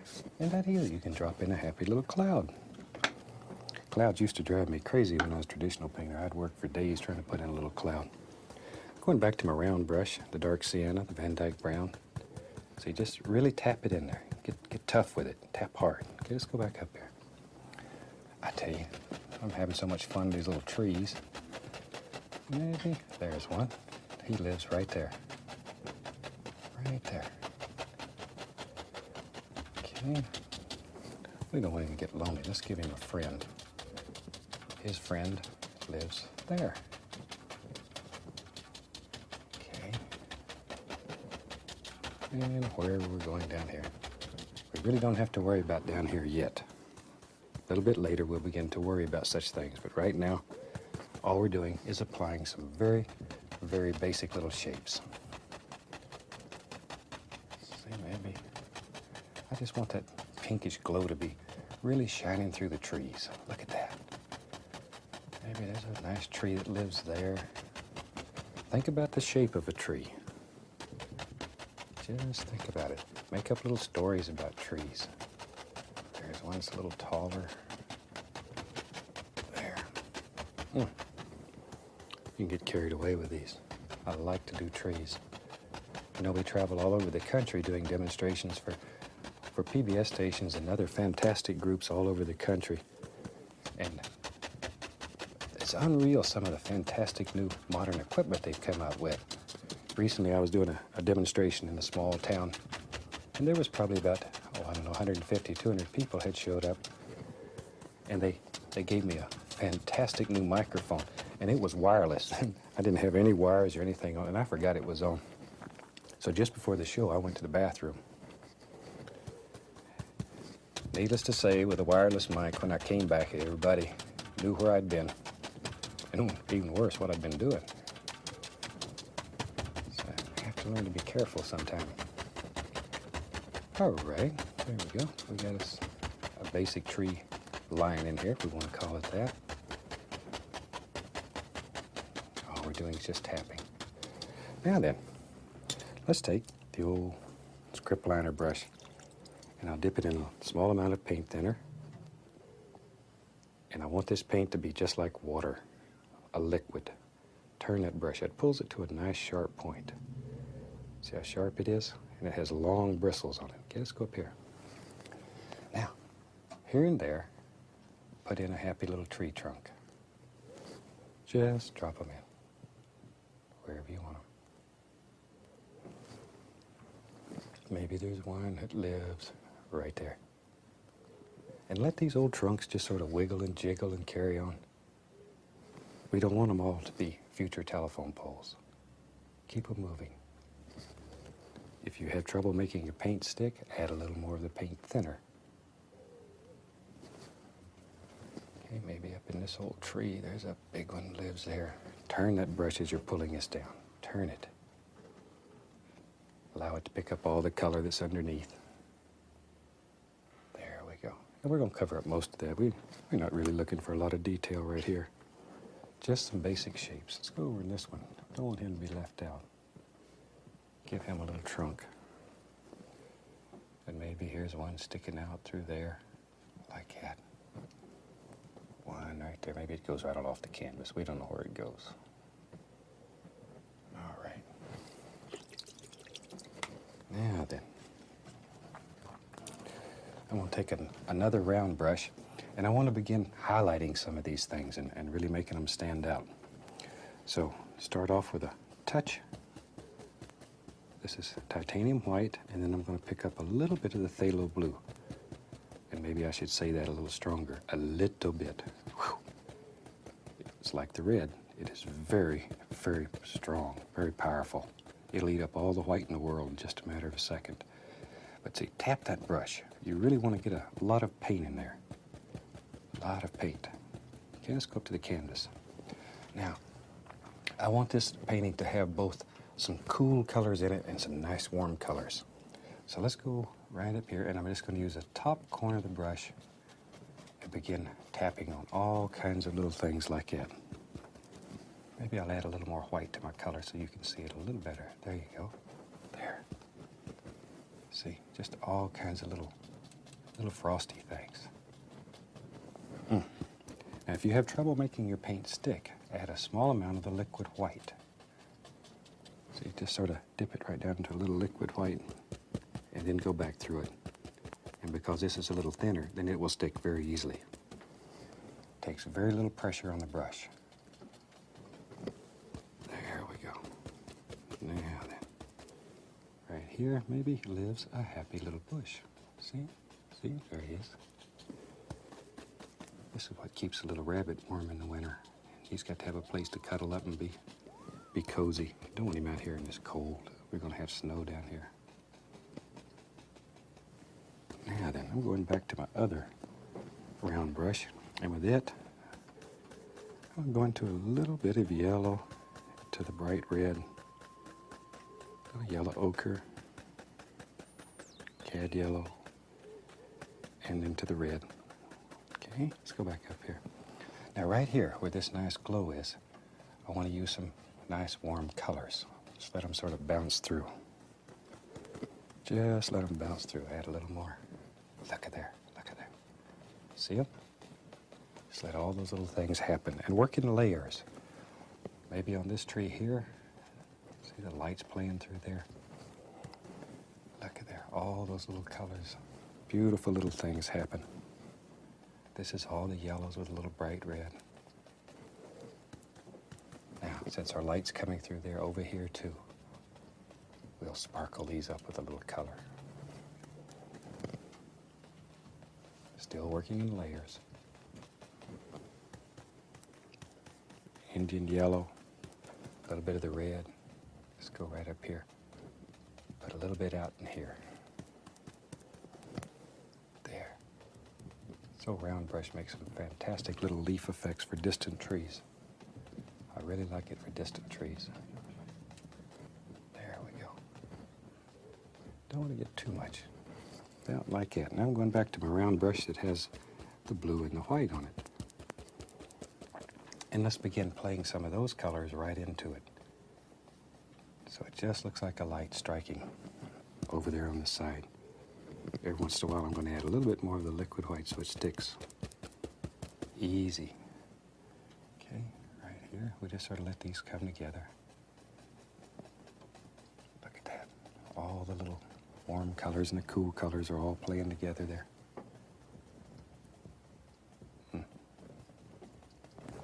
Okay, let's go back over here. Maybe there's a happy little tree.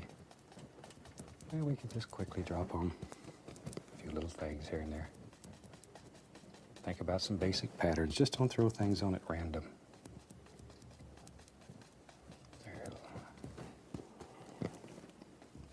There's one right there. Wherever you want them. And you can put as many or as few in your world as you want. Now, if you want to look like they're hanging down, use more of the brush and just tap downward. It's also a super way if you're painting weeping willows. They're beautiful trees, and they're probably one of the easiest trees there are to paint. There we go. See, all kinds of little hangy downs. Okay. Now, while I got this old dirty brush going here, I'm just going to pull a little bit of this color, just like so. I begin thinking about the lay of the land out here. And all we're doing here is just putting in some base color. We're not really concerned about what it is at this point. There. Just some happy little things. it's picking up some of those browns and all the colors that we have in the trees and pulling all that out too. But it gives you a feeling of the lay of the land, and it gives you a starting point, something to work with. Okay, let me find my fan brush here. We'll get him, and let's begin putting in some details. We'll go right into titanium white, a touch, just a touch of the bright red. Okay, now then, you have to make some big decisions. Where's the snow? Let it begin playing, pulling it across. See, use very little pressure, and that color that's underneath shows through, and it automatically will make beautiful shadows for you. There's always little bumps and stuff. See there, just create all kinds of happy little things. There comes one. I see one right there. See, then blend it out a little, just like so. And come right on across. And you can just keep going with them, however many you want. There's another one. Just layer after layer after layer. Okay. Now then, let's have some fun, make some big decisions. And what else do we want in here? Maybe we will have a happy little cabin. You know me, I'm crazy about little cabins. So let's try that. I tell you what, we'll paint the cabin. Let's use an old big brush today. We'll take the 2-inch brush, pull it through the paint. Now I'm using the dark sienna and the Van Dyke brown, and just mix them on the brush. See, when you pull it, wiggle it, both sides, and then sharpen it, just like you would a knife. Just pull it right through there, and look at the sharp edge. Look at that. It comes to a very sharp chisel edge. Okay, let's go right up here. Now you got to make a big decision. Where's your little cabin live? Or maybe today we'll have a big old cabin. Now, I'm going to do the back eve. Welcome back. Glad you could join me today. You know, they say that time really goes by when you're having fun, and here we find ourselves on our last show of this series. So I thought today, you know, since I lived in Alaska so long, I'd do a special Alaskan painting. So if you come on up here to the canvas, I'll tell you what we've already done. Now, I've taken a black canvas, as you can see. We painted this with just a flat black acrylic paint, allowed that to dry. And then on top of that, I've put all different kinds of transparent colors. I've put some, right in here, some alizarin crimson, over in here, some phthalo green, phthalo blue and green mixed all over the canvas. So it's completely covered with a thick paint. So it's all ready to go. So let's have them graphically run all the colors across the screen that you need to paint this project with me. And I think today we'll do some northern lights. So come on up here and let's get started. I'm going to use the old fan brush today. So probably one of the best ways to do this is sort of take, and you can just, on this black canvas, you can draw in some basic shapes. And if you've never seen the northern lights, a lot of times they're in what they call curtains or just layers. Now, if in your part of the country there's no such thing as northern lights, you can do the same scene, leave the lights out, and maybe put a little moon in the sky, and it'll be just as effective. But once again, for my friends in Alaska, today I want to do a northern lights picture. Start with the old fan brush, go right into titanium white. Now we already have all those beautiful colors on the canvas, so all we need is white. Let's go up here. Now, decide where these curtains or these lights are going to be and just begin tapping. See, all I'm doing is just tapping and tapping the color in, and make your basic shapes. Just very basic shapes. And put a little more paint where you want it to be a little brighter. And we have one coming right across here. And I'm just tapping titanium white on there. Sometimes there's little ridges and they bounce around, and there it comes. See, just right on around. Right on around. And maybe we'll have 3 layers of lights in this painting. And you can have as many as you want or as few as you want. It's up to you. Up to you. Now then, this is where the fun starts. Let's take a 1-inch brush, and I'm going to begin grabbing this and lifting it upward. Just grab it and pop it. Just pop it up. Okay, there we go. Now already you can see it begin picking up some of the different colors. And here, like so. Let's grab this one, lift it up. Well, Johnny Horton wrote a beautiful song about northern lights. Northern lights were running wild in the land of the midnight sun. And I lived there for over a dozen years, and that has to be one of the prettiest countries in the world. God was really having a good day when he made Alaska. Now then, I'm going to take the 2-inch brush and go all the way through this and lift up, all the way through. Follow the same angles, all the way. Look at that. There you go, and you can pull these as high as you want them. And some parts of the country, they don't see a lot of color in northern lights. They see maybe only whites or yellows, and you can do yours that way. Where I lived, right outside of Fairbanks in a little town called North Pole, sometimes we would see lights in every color in the rainbow. So that makes it a little more interesting. So I figured if I did a bunch of colors, you'd find your color in here somewhere. Okay, you see now right in here, this is where the crimson was, and you have sort of a lavender feel in here, and blue in here. Over here, there's a little phthalo green mixing with a phthalo blue. Makes some beautiful, beautiful colors in the sky. So let's wash the old brush. Give it a shake. Then just beat the devil out of it. And no painting of Alaska would be complete without an almighty mountain. Take a little bit of black, a little bit of phthalo blue. We'll even put a little Van Dyke brown in there. Very dark. Pull it out flat, cut across, get that little roll of paint right on the edge of the knife. Okay, let's go up here. You have to make a big decision. Where does your mountain live? Maybe right there. Takes very little paint because the canvas is already black. There, see? Put little bumps and hills and valleys, whatever you want in your mountain. Just drop it in there. Like so. And scrape off all the excess paint. You really, really can't scrape too hard. Then we'll take a large brush, grab it, and pull. This just basically removes excess paint. The more of this paint that you can get off, the easier the next layer is to stick. So take off all of it that you can get off. This is also an excellent way using brush strokes to begin laying out your highlights and shadows. See? See how you can pull all kinds of effects? There, maybe you want to see. And you're not committed. You can just keep changing this and playing with it.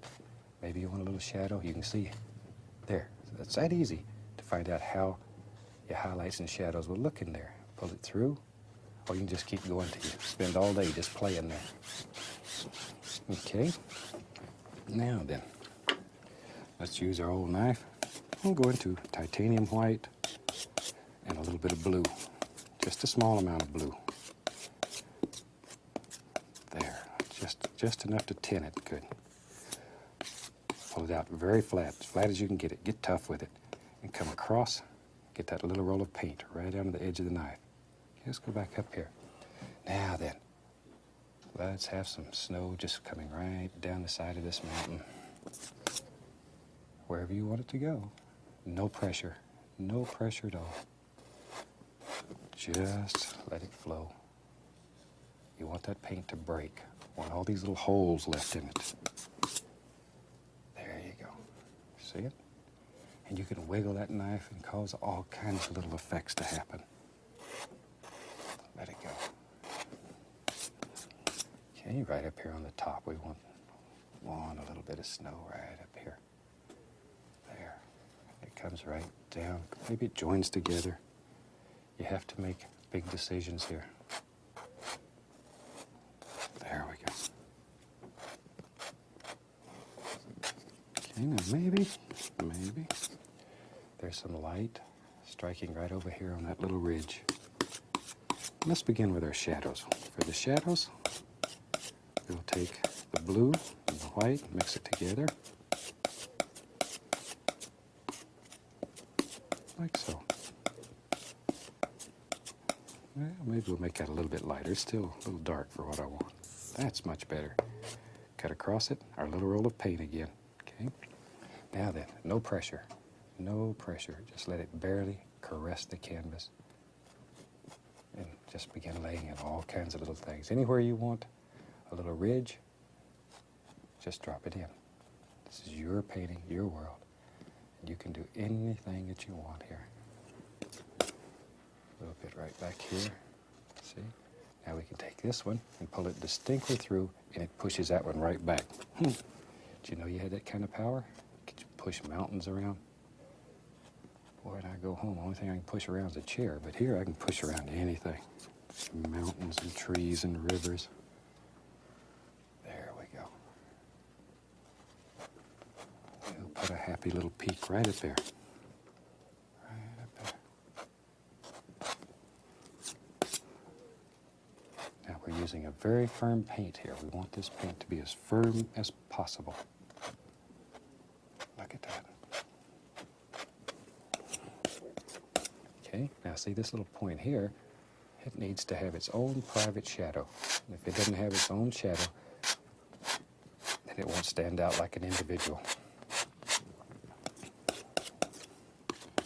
And you can just bounce it back and forth here and play. Shoot, look at there. Maybe there's another one that lives right there. As many or as few as you want in your world. This is your creation. But each one of them, see here, now once again, right here, we need to have another shadow. See, there we go. And all the time, this is mixing with that beautiful color that's underneath. It allows all kinds of things to happen. Now, let's take a clean, dry 2-inch brush, and I'm going to gently, gently tap, following the angles in the mountain. Always follow your angles. And tap more down here at the base than you do up here. Up here, you just barely want to whisper it. Down at the bottom, you want to tap it a little bit harder. If you begin collecting some paint on your brush, just beat the devil out of it, and that'll remove the excess paint right off your brush without going through a lot of cleaning. There we are. See how soft that's beginning to look? Over here, you follow these angles. Always pay attention to the angles in your mountain, and that's what you're looking for. There. Now then, very gently lift upward. This takes out all those little tap marks, softens, blends, creates the illusion of mist. Just like so. Isn't that easy? You have one fantastic mountain. Big son of a gun. Big old mountain. There. Okay. Now we can play some more. Let's find us a fan brush. I think we'll just go right into this mixture we had before. We made the mountain with it. It was black, phthalo blue, a little Van Dyke brown. Just mix them on the brush. Load that brush full of paint. Look at all the paints in there. Okay, let's go back up here. Maybe there's some happy little trees live back here. These are far away, and all we're looking for is just little indications, little evergreens that are far, far back in the distance. Far away. There. There we go. Okay, let's get a little more paint. So you're using the top part of that brush and just tap downward. That's all there is to it. That's all there is to it. Now you don't want to kill all this misty area. If you kill this mist that's right up here, all that'll happen is these trees will run right into the mountain. You want them to stay separated. So don't kill your misty area. Save them. They're precious. They're good friends. Right here in this mountain area, they may be your best friends. So cherish them. There we go. So now if you get these too far apart, they're going to begin looking like fence posts. So if your little evergreens that are far in the distance begin looking like fence posts, chances are you just don't have enough. Add a few more and see if it doesn't help take care of that little problem. There we go.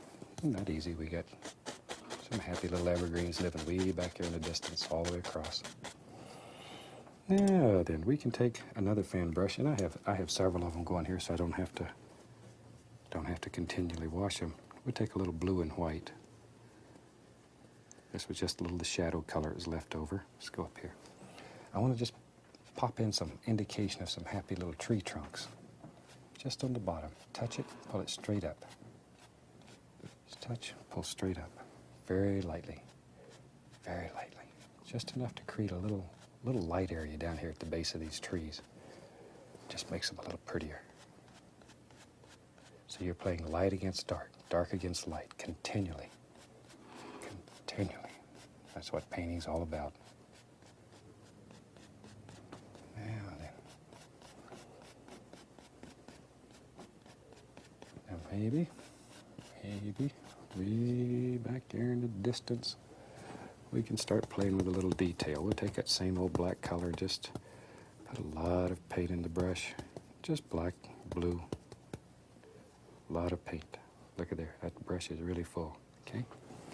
Let's go right up in here and we'll just pop in a few little bushes. Don't want to kill all the little tree trunk areas that you made there. Just a few. See, that little light area now is your separator. It's your divider. There. Just like so. Now then, I'll go back to this fan brush. It's got mainly white on it. Okay, tell you what I'm going to do. I'm going to add at least a little touch of the liquid white to it to make it a little thinner. Okay, let's go back up here. Now then, I want some bright things happening here. So I'm going to take this and begin pushing upward to create just some happy little grassy areas back here. Allow it to mix with that color it's underneath, all the blues and blacks. So it creates all kinds of little things. There we go. Maybe it comes right along in there, wherever you want it. Maybe there's one out there. We'll have this one go up. Just sort of make a decision, let it happen. Now then, let's take a 2-inch brush and I'm just going to tap it into a little of the titanium white. Just gently tap it. You see? Okay, let's go up here. Now, I want a happy little reflection to live right underneath here. All you need is white because the color is already on the canvas. Just pull it straight down, and start where you want it to be the brightest, and then work outward in both directions. And automatically, it'll get darker as it works away from that area. Now with a clean brush, pull it down firmly, like so. Just pull it straight down, and then go lightly across. Look at that. Look at that. Okay. Now then, we'll take a little bit of liquid white and a little bit of titanium white and mix it together. Pull it out flat. Get a little roll of paint on the knife. Tiny little roll. There it is. And let's go up here and just put the indication of a little snow. It's laying right along the base of that. And just barely touching the canvas. Just barely touching it. And allow it to mix with that color it's underneath. Don't fight these. Just let them happen. There we are. Okay. Now maybe, tell you what, let's play a little. The blue and the black on the fan brush. Maybe right here lives an evergreen that's a little bigger. He's a little touch closer. And we'll drop him in right there. Just like that.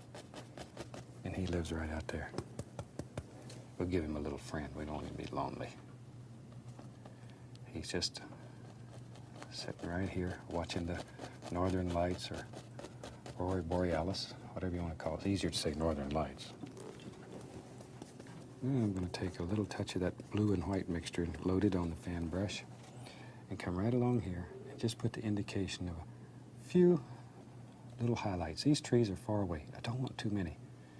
If you get too many, just take your dark paint, go right back over them. It'll eat it right up. All right. All right. Now then, let's have some fun. Let's put in some bigger trees. Same old color. Just use the blue and the black. Mix it well. Okay, let's go right up here. Maybe. Yep, I see a big tree that lives right there. Start with just the corner of the fan brush, work it back and forth, back and forth. And as you work down the tree, add more and more pressure. Down here, you're getting tough. Oh, you're really taking out all your frustrations down here. There we go. Just really bang it in there. And maybe there's another tree here. See, start with a corner, back and forth, back and forth. See, and I think everything's like people. I've made so many fantastic friends with painting that I think everything's got to have friends. Trees and bushes and everything needs friends. Everybody needs a friend. I'm going on the other side over here. Shoot, let's get crazy. I want one that goes way up and goes all the way through this northern light. Now, there's as many different ways to paint northern lights as there are painters. This is just one interpretation. This is what they look like to me where I live.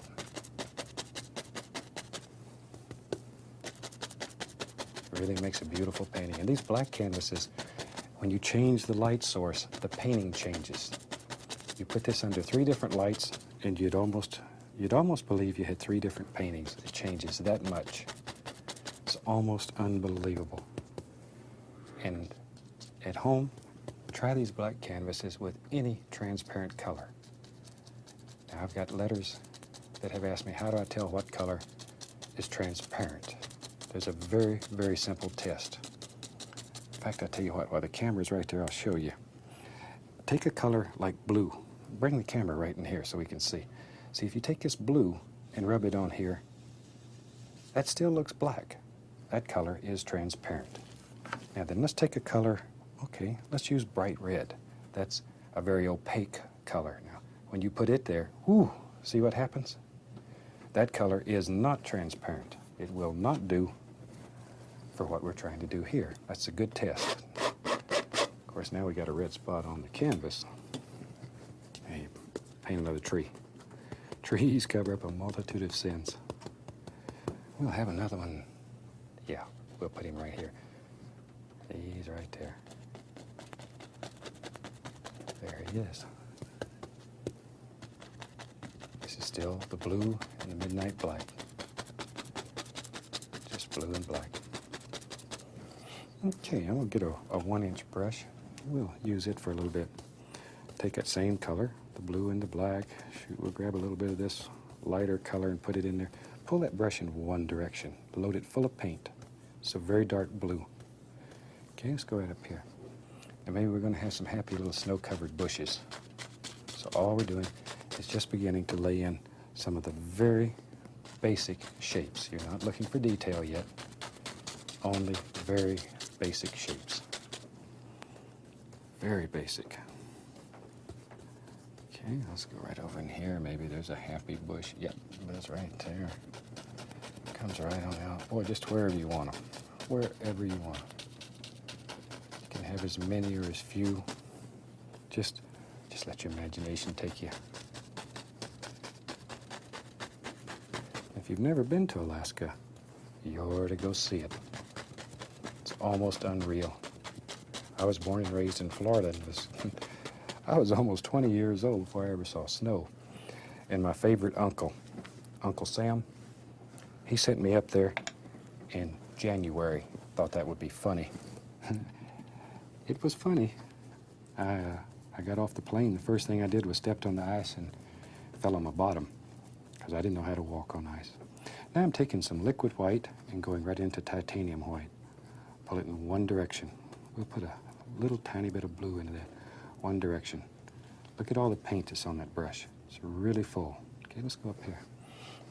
Now then, you begin picking out where all these little bushes live and just barely touch, give it a little push, and create all these little snow-covered bushes.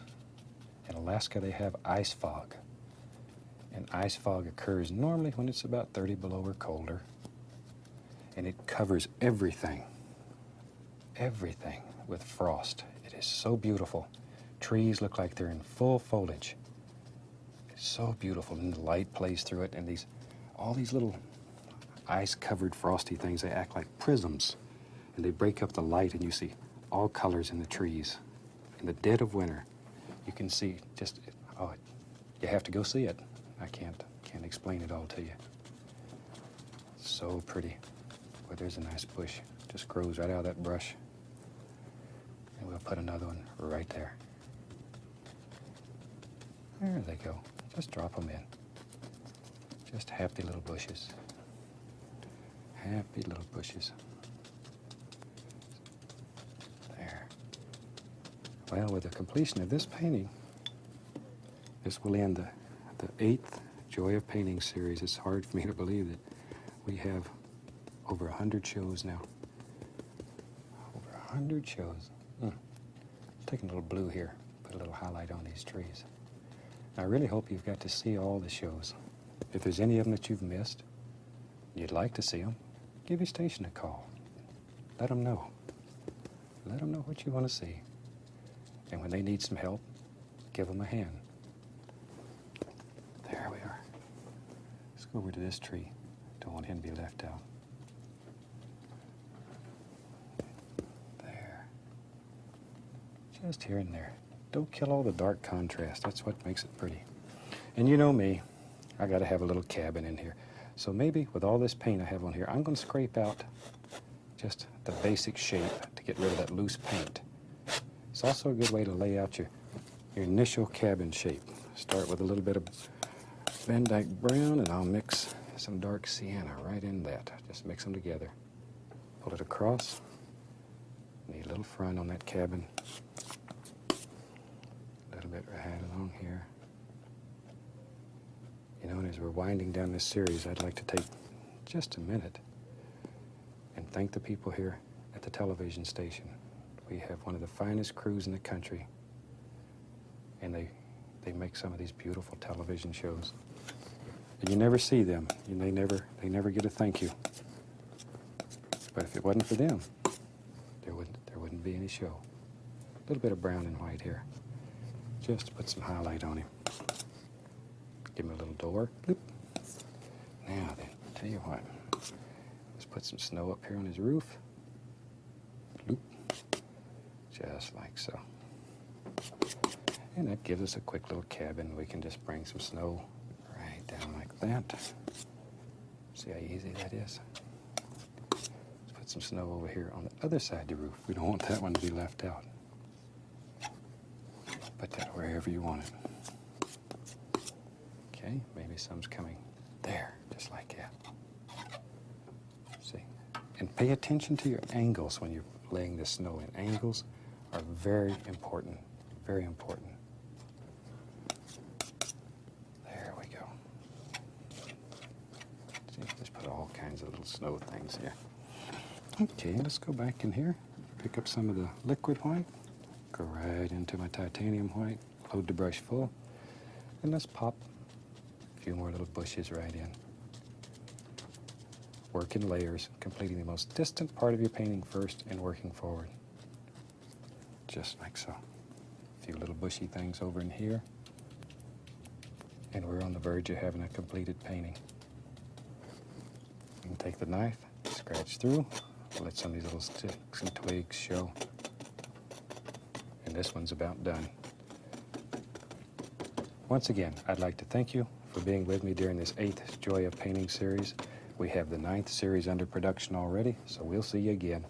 From all of us here, happy painting. God bless.